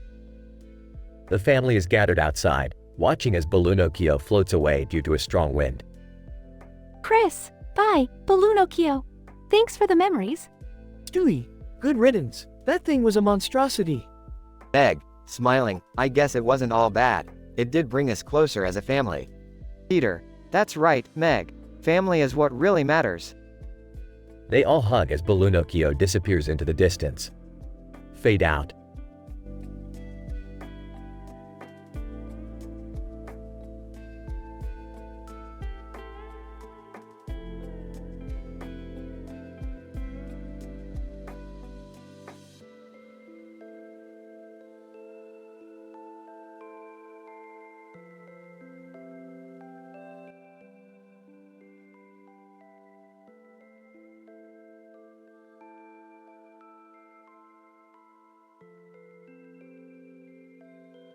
Alright, Morty, buckle up for tonight's adventure. We're heading to a sold-out dimension where we'll be fighting the legendary Three Stooges to the death. Rick, fighting the Three Stooges? Isn't that a bit random? Random? No, Morty, it's pure genius. Imagine the chaos, the slapstick comedy, the sheer absurdity as we battle those knuckleheads. Enthusiastically, I'm in. I could use a break from Beth's constant nagging. Plus, who wouldn't want to watch a real-life Looney Tunes episode? Oh yeah, Jerry, I forgot you're all about escaping reality. Bet you're excited to see your heroines Mo, Larry, and Curly, huh? Defensive. Hey, their physical comedy is an art form. Art form? You'd probably call a man dancing with another man in the background abstract expressionism, wouldn't you? Hey, that's uncalled for. Look, let's just go before this gets into another one of your existential crises, okay? Yeah, Jerry, lighten up. I'm just hoping we don't get poked in the eyes or hit with hammers. Morty, these are the Three Stooges we're talking about. Expect the unexpected, like giant custard pies or maybe even a portal to another dimension. Rick, wouldn't it be less dangerous if we just watched them on TV or something? Morty, where's your sense of adventure? We're not here for a peaceful night in front of the tube. We're going to create statistically improbable scenarios. Statistically unpro. What? Forget it, Jerry. Let's just focus on getting there in one piece. Beth enters the room with a camera. Hey guys, I heard you're fighting the Three Stooges. Mind if I film it for my new YouTube channel? Oh great, another chance for you to hog the spotlight, Beth. Fine, just make sure you capture all the Mo slaps, Curly shenanigans, and Larry hair flips. Wow, Rick, so witty. I didn't know you could make dad jokes too. Please, those are far beyond dad jokes. They are interdimensional jokes, Beth. Do we really need to fight them to the death though? Can't we maybe just tie them up or something? Yeah, I agree with Morty. I mean, what if one of them pokes my eyes out? Oh, for the love of interdimensional science. We're not going to kill them, Jerry. It's just an expression. We'll have a good old-fashioned battle, no permanent damage. So, not real death then? Sarcastically, no, Beth. the Stooges won't actually die. Unless, of course, Larry accidentally swallows a live grenade instead of a cream puff, but that's unlikely. Alright, fine, but promise me no eye poking. And no cream puffs mistaken for grenades. Rolls his eyes. Fine. No eye poking or accidental pastry explosions. Happy now? They all head towards the portal, ready to face the Three Stooges in an epic battle of wits and physical comedy. Whispering to Morty, "Hey, Morty, any chance we can get a sneak preview of Rick's interdimensional jokes? I'm planning a roast for him next week." Whispering back, "You know what, Beth? I think I can arrange that.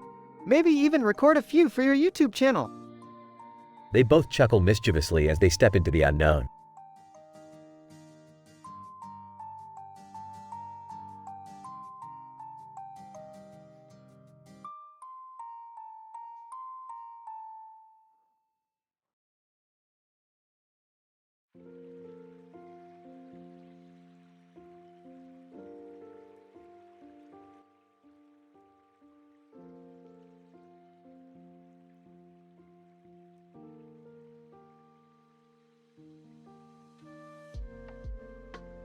Title, Family Guy, The Inflatable Tower.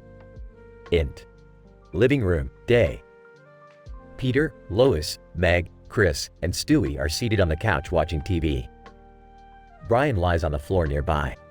Peter, excitedly, "Hey, guys, look what I found at work." Peter pulls out a remote control from his pocket. Lois, skeptical. Oh, no. What now, Peter? Peter, grinning, "It's a sentient tall inflatable tube man. Say hello to Tubi." Tubi, the inflatable tube man, springs to life and waves its inflatable arms. Tubey, hello there, lovely family. I'm Tubi, your friendly inflatable friend. Meg, unenthusiastically, "That's nice, Dad." Chris, can't we just watch TV? Stewie, sarcastically, "Yes, I've been yearning for a conversation with an inanimate inflatable object."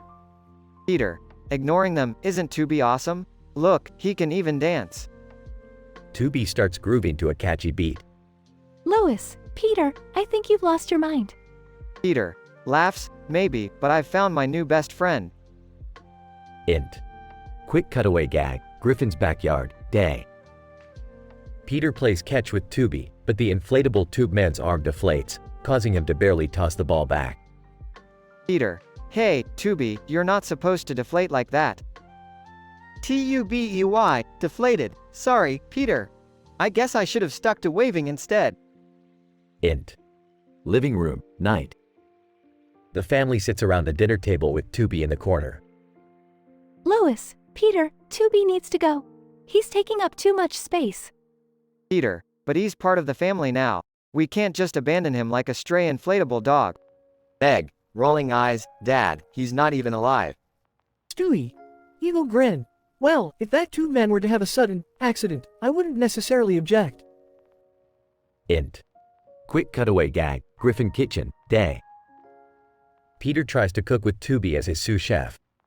However, the inflatable tube man gets caught in the blender, causing chaos. Peter, "Tubi, maybe cooking isn't your strong suit." Tubey, spinning in the blender. This wasn't part of the job description. Int. Living room, night. Peter lays down the law. Peter, "Alright, Tubi, you're grounded. No more misadventures." Lois, relieved, thank goodness. Tubi deflates sadly. Tubey, sorry, everyone, I didn't mean to cause trouble. Chris, sympathetic. It's all right, Tubi. We all make mistakes. Stewie, yes, but few make mistakes that involve being a sentient inflatable tube man. Int. Final quick cutaway gag, Griffin attic, night. Peter and Tubi play poker with other inflatable tube men.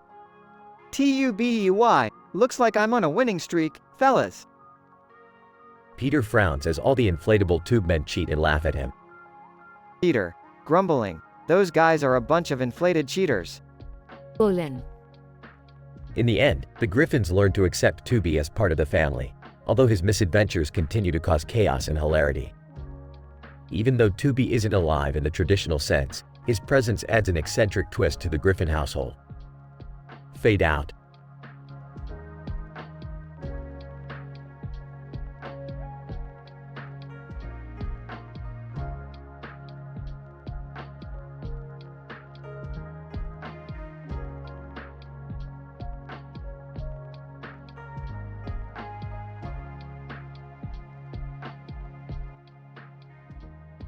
Willy Wonka, ladies and gentlemen, gather round.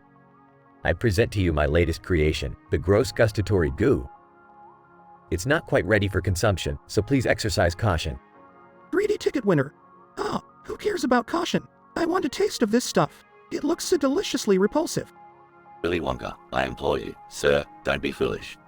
The gross gustatory goo is still in its experimental phase. It may have unforeseen consequences. Greedy ticket winner. Huh. Consequences schmonsequences. I'll risk it for the chance to savor this unimaginably wretched delight. Willy Wonka watches with a worried expression as the greedy ticket winner consumes a spoonful of the gross gustatory goo. Greedy ticket winner. Coughing. What? Something's not right. Coughs violently. Willy Wonka, I warned you, my dear fellow. The gross gustatory goo possesses a peculiar side effect. Greedy ticket winner. Choking. What kind of gasping for air side effect? Willy Wonka pulls out a megaphone and shouts for help.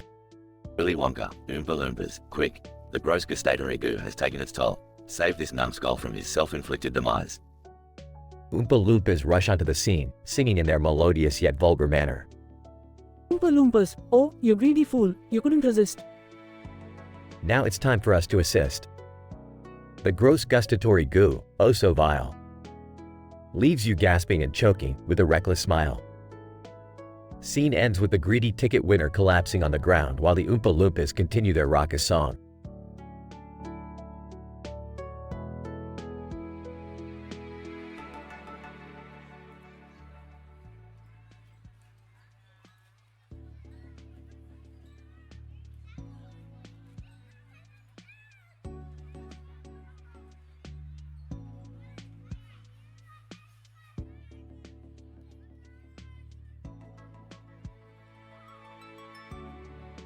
Hey Morty, pass me that wrench over there.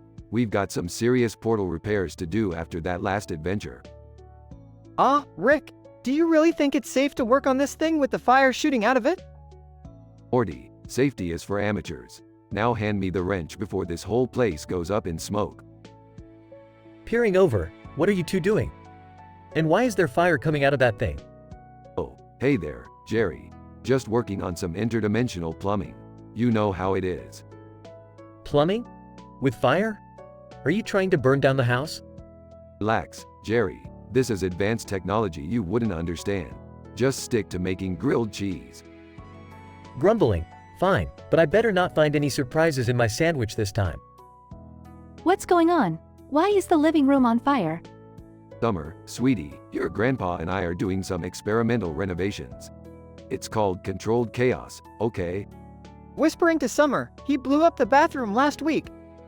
Oh my god, seriously? Alright, repairs are done. Everyone, stand back. I'm about to test this baby out. The machine starts rumbling and flashing lights fill the room. Is this safe? That thing looks like madness. Jerry, safety is an illusion. Now watch as I open a portal to a dimension full of luxurious cat spas. The portal opens and dozens of pampered cats emerge, purring. Oh my god, Rick. Did you just create a cat dimension? Don't get your panties in a twist, Summer. It'll close in a few hours. Let's enjoy the cat party while it lasts. Ah, Rick, what if Mom comes home and sees all these cats? Morty, we'll just say it's a scientific experiment gone awry. She won't suspect a thing. I can't believe I'm saying this, but I actually missed the grilled cheese surprises at this point. Can we at least put out the fire before Mom gets home? Please? Alright, Morty, grab the fire extinguisher. We'll have this place cleaned up in no time. Morty retrieves the fire extinguisher and puts out the flames. Finally, some sanity. You know, Rick, I really thought putting plutonium in my grilled cheese was a harmless prank. Chuckling.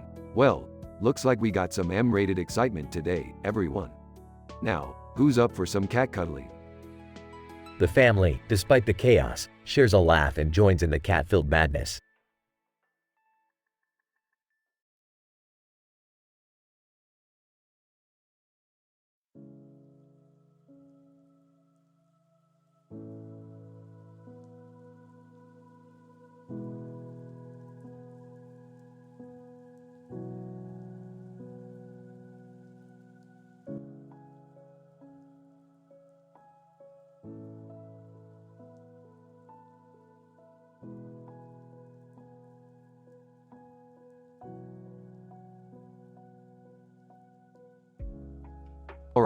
Morty, hold on tight. We're going on another crazy adventure. Oh, geez, Rick. What's the deal this time? Buckle up, Morty. We're about to witness Jerry tying the knot with an inanimate carbon rod. Wait, what? How is that even possible? Morty, reality is a strange and unpredictable place. If Jerry wants to marry an inanimate object, who are we to judge? Hey, guys. Guess who's about to marry the love of his life? Oh, no, Jerry, you can't be serious. A carbon rod, really? Love knows no bounds, Rick. Love is blind. Jerry, this is ridiculous. You're not actually going through with this, are you? Beth, I've made up my mind. The carbon rod understands me in a way that no human ever could. This is just a cry for attention, Jerry. You're better than this. Seriously, Dad? A carbon rod? Couldn't you find someone with a pulse? It's true love, Summer. You just wouldn't understand.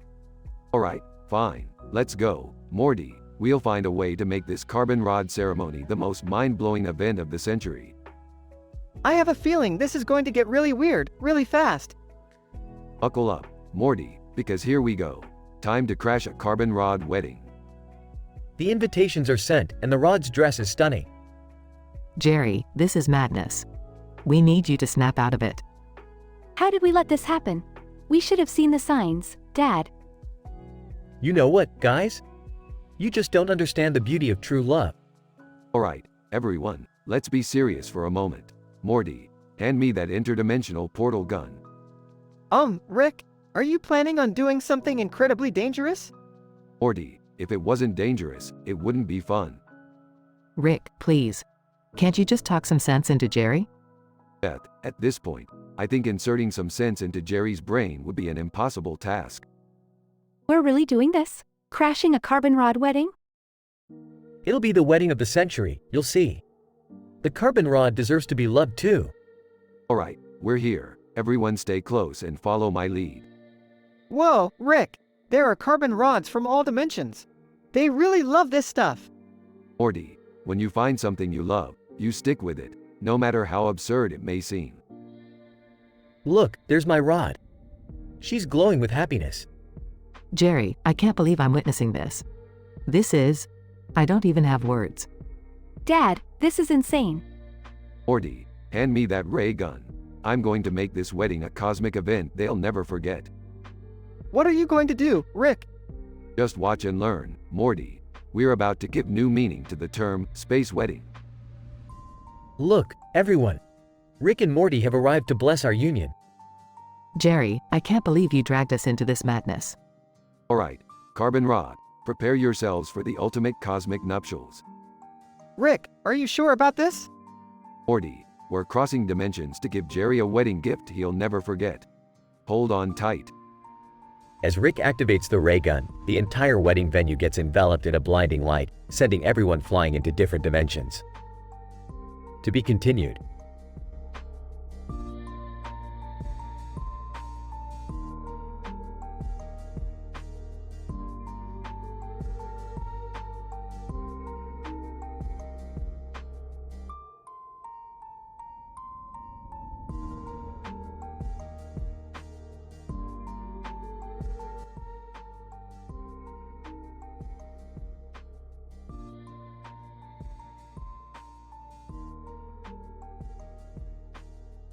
Alright, Morty, we have a new adventure lined up. Strap in. Rick, where are we going this time? Another dimension? No, Morty. Today we're gonna play with a little concept called the milkman. The milkman? Rick, seriously? What's the big deal with milk? Oh, Morty, you sweet summer child. This ain't just any milk. This milk has the power to make people bleed. Wait for it, everywhere. Bleed? Like blood? Wait, why would anyone want to? Morty, stop asking silly questions and just roll with it. We're here to cause chaos, not ponder milk-related metaphysics. Rick, what are you two up to now? I hope it's not another one of your crazy experiments. Relax, Beth, it's just a harmless day of being the milkman. What could go wrong? Seriously, guys? The milkman? Is this what passes for an adventure now? I can't even. Summer, lucky for you, I've got a special milk for you. One that makes sass levels go through the roof. Ugh, fine. Just this once. I'll be the sassy milkmaid. Happy, Rick? Always, Summer. Now, let's get to it. Morty, hand me that picture of the man with glasses holding milk. Oh, here you go, Rick. But what's the picture for? Catalyst, Morty, we're gonna recreate this picture and become the ultimate milk enthusiasts. This is absolutely ridiculous. Fine, I'll join in too. Might as well see what all the fuss is about. That's the spirit, Beth. Now, everyone hold their cups of milk and prepare for a dairy extravaganza. Rick, what's happening? Why is the milk turning bright green? Morty, that's just a side effect of the milk's reaction with our interdimensional energy. It's harmless, mostly. Harmless, you say? Look at that man bleeding from his head. What have we done? Relax, Beth. It's just a little cranial hemorrhage. How often do you get to witness that? This is insane. There's blood everywhere. People are screaming. Exactly, Summer. We've created chaos. Embrace it. Revel in it. This is what being a milkman is all about. Rick, I don't think we should have done this. We've caused so much harm. Morty, sometimes you gotta spill a little milk to make the universe notice you, you know? Rick, you're a monster. I can't believe I ever thought your adventures were fun. Beth, relax. It's just a little blood and a lot of fun. Plus, look, it's already starting to fade. Crisis averted. Wow, okay. I guess that was a thing. Can we go home now and forget this ever happened? Fine, you bunch of party poopers. Back to the Smith household it is. But remember, you haven't truly lived until you've been a milkman. I think I'll pass on the whole milkman thing, Rick. Let's stick to the less messy adventures from now on. You say that now, Morty, but one day you'll remember this crazy milk-filled day and yearn for chaos. Mark my words.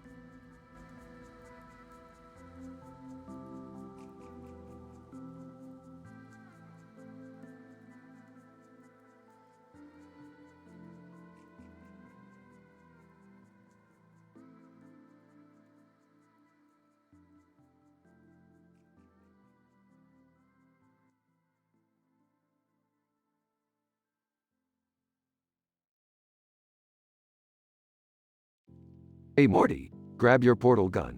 We've got some serious interdimensional shenanigans to get into today. Oh geez, Rick, can't we just have a normal day for once? Morty, normal is boring. Besides, you know we're not really known for making rational decisions. Entering. Hey guys, what's going on? I heard you were going on some crazy adventure. Stay out of this, Jerry. No one needs your useless input. Well, excuse me for trying to be included for once. Joining the conversation. Dad, leave Jerry alone. He's just trying to be a part of the family. Oh, great. Beth is here to defend her favorite idiot. So, where are we going this time, Grandpa? We're off to the ZORBLAT7 dimension, where everyone wears green robes and speaks in rhymes. Rhymes? Seriously, Rick? Yeah, Morty, rhymes. It's a dimension where poetry reigns supreme. Oh, poetry. That sounds nice. I used to write some decent poetry back in high school. No one cares, Jerry. Anyway, on our way there, we'll encounter two men with long hair and beards, one in a green robe and the other in a black robe. Oh, boy, more robes. Can't wait to meet these fashion icons. You know, Rick, sometimes I wonder how we ended up with such a dysfunctional family. Dysfunctional? No way, Beth. We're the picture of normalcy. Seriously, Grandpa? We're about as far from normal as it gets. Sarcastically, oh yeah, we're a real textbook family. Narrator, interrupting, and so, the narrator returns to ruin Jerry's life, revealing all his deepest, darkest secrets. What? Not now, narrator. Can't you see I'm having a hard enough time with these guys? Oh, Jerry, you always were the punching bag of this family. Yeah, even the narrator can't resist taking shots at you, Dad. Come on, let's just get to the ZORBLAT7 dimension before anything else goes wrong. I agree. Let's leave Jerry and the narrator's drama behind. Wait, guys, don't leave me here with the narrator. Narrator. Oh, Jerry, your fate is sealed. Prepare for the ultimate embarrassment. Don't worry, Jerry. We'll be back for you. Maybe. Yeah, maybe. But only if you promise to stop being such a pathetic loser. Gee, thanks, Rick. Really appreciate the support. Let's go, guys. Time to embrace the madness of the ZORBLAT7 dimension. Yeah, because who needs a normal day when you have Rick and Morty?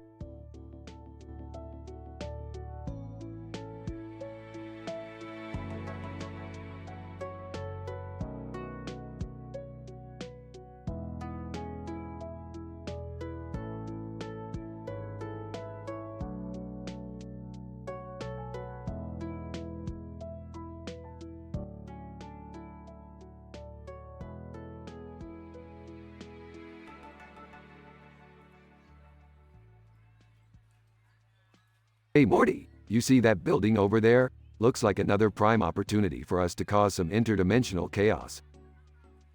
Rick, are you sure? Last time we messed with the timeline, things got pretty messy. I mean, we accidentally turned Summer into a sentient pineapple.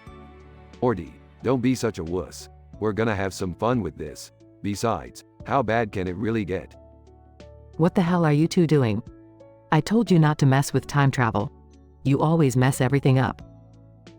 Yeah, what your mother said. You guys really should listen to her. Oh great, Jerry's here. Just the voice of reason we needed. Morty, watch as I ruin the timeline with this pickle jar. Are you seriously gonna turn yourself into a pickle again, Rick? That never turns out well. Morty, you wouldn't understand the complex science behind it. Just watch and learn. A bright flash engulfs the street as Pickle Rick appears. Pickle whoa, I'm one badass pickle. Ain't no timeline safe from me. I can't believe it. He turned himself into a pickle again. Will you ever grow up? Seriously, Rick? You turned yourself into a pickle just to mess with the timeline? You've gone completely insane. Pickle insane? Maybe. But at least I'm not stuck in a loveless marriage with a pathetic excuse for a man like Jerry.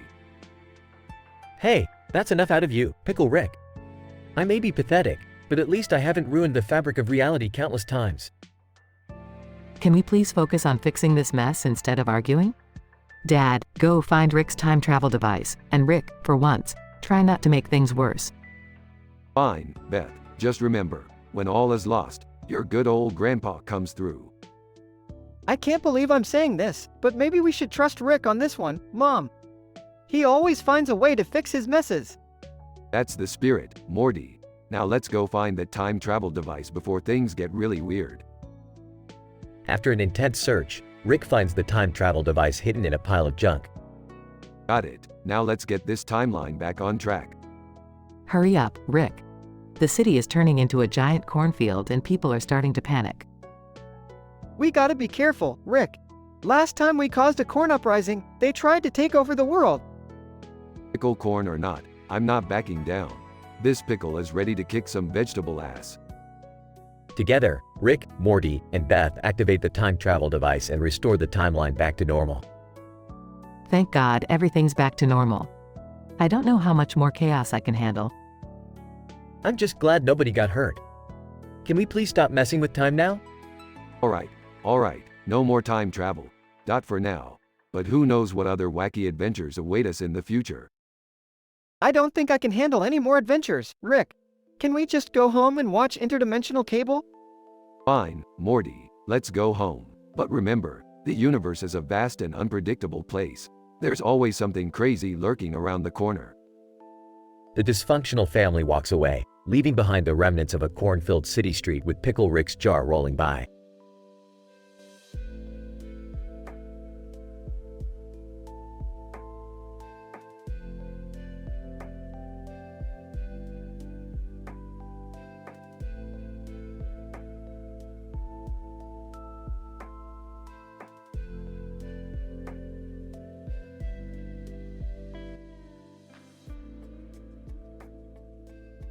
SpongeBob.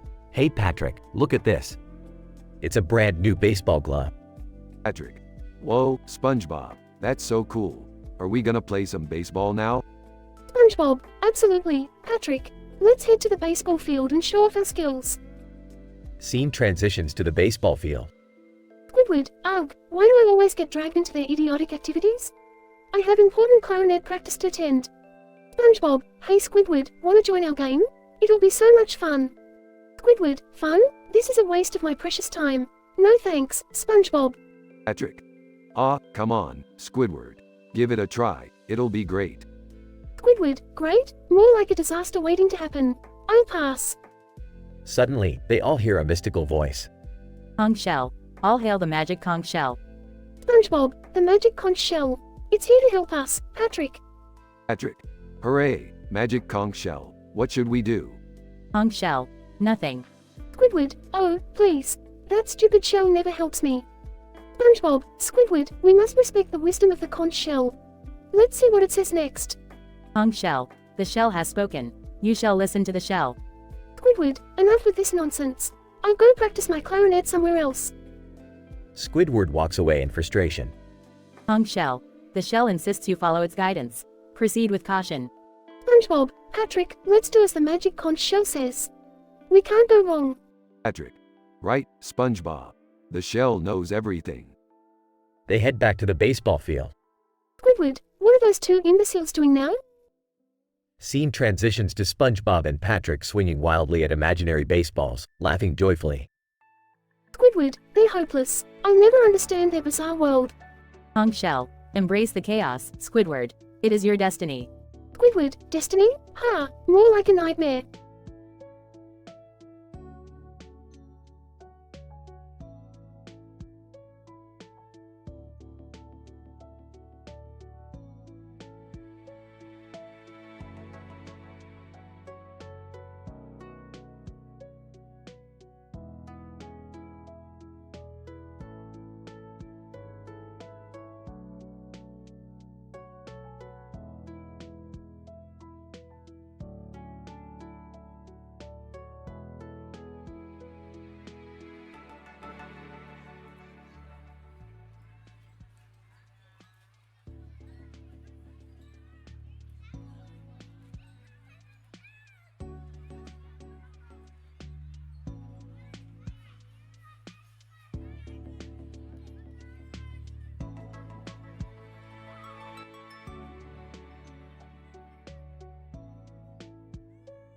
Morty, we gotta check out that dark cave with the light coming from the entrance.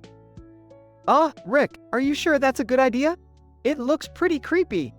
Come on, Morty, you can't let fear guide your decisions.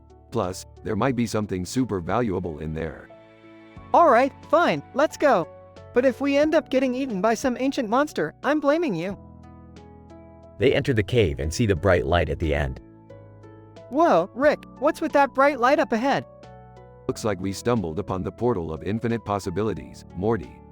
Buckle up. Things are about to get crazier than usual. They step into the portal and find themselves in a dimension where everyone is a giant pickle. Rick, why do we always end up in such bizarre places? And why pickles? Relax, Morty. Pickles are like a metaphor for life. They start off as cucumbers, and through a series of random events, they end up pickled. Just like us. Yeah, well, I'd rather be a cucumber right now. This place gives me the heebie-jeebies. They encounter a hostile pickle mob. Pickle mob leader, prepare to be brined, you outsiders. Oh great, Morty. Looks like we've stumbled upon a pickle turf war. A turf war? Seriously, Rick? Morty accidentally slips on a pickle. Smooth move, Morty. Now they think we're trying to invade their territory with our clumsy antics. I can't help it, Rick. I didn't sign up for this mess. They manage to escape the pickle mob and find another portal. Finally, a way out of this pickle dimension. Hold on, Morty. I think I see something else over there. They approach a hot tub filled with bathing interdimensional aliens. Oh boy, Morty, talk about a steamy situation. Rick, this is too much. I can't handle more weirdness. Relax, Morty. It's just a bunch of aliens taking a hot tub break. Nothing to be afraid of, unless you're into that sort of thing. They quickly move past the hot tub and find the exit portal. Thank God, Rick. I can't take much more of this. Morty, you gotta learn to embrace the chaos. Life is random and full of strange adventures. They step back into their own dimension. I guess you're right, Rick. It's just, sometimes it feels like we're always getting into these crazy situations. That's what makes life interesting, Morty. And besides, it's not like you have any other options. So buckle up, we're just getting started.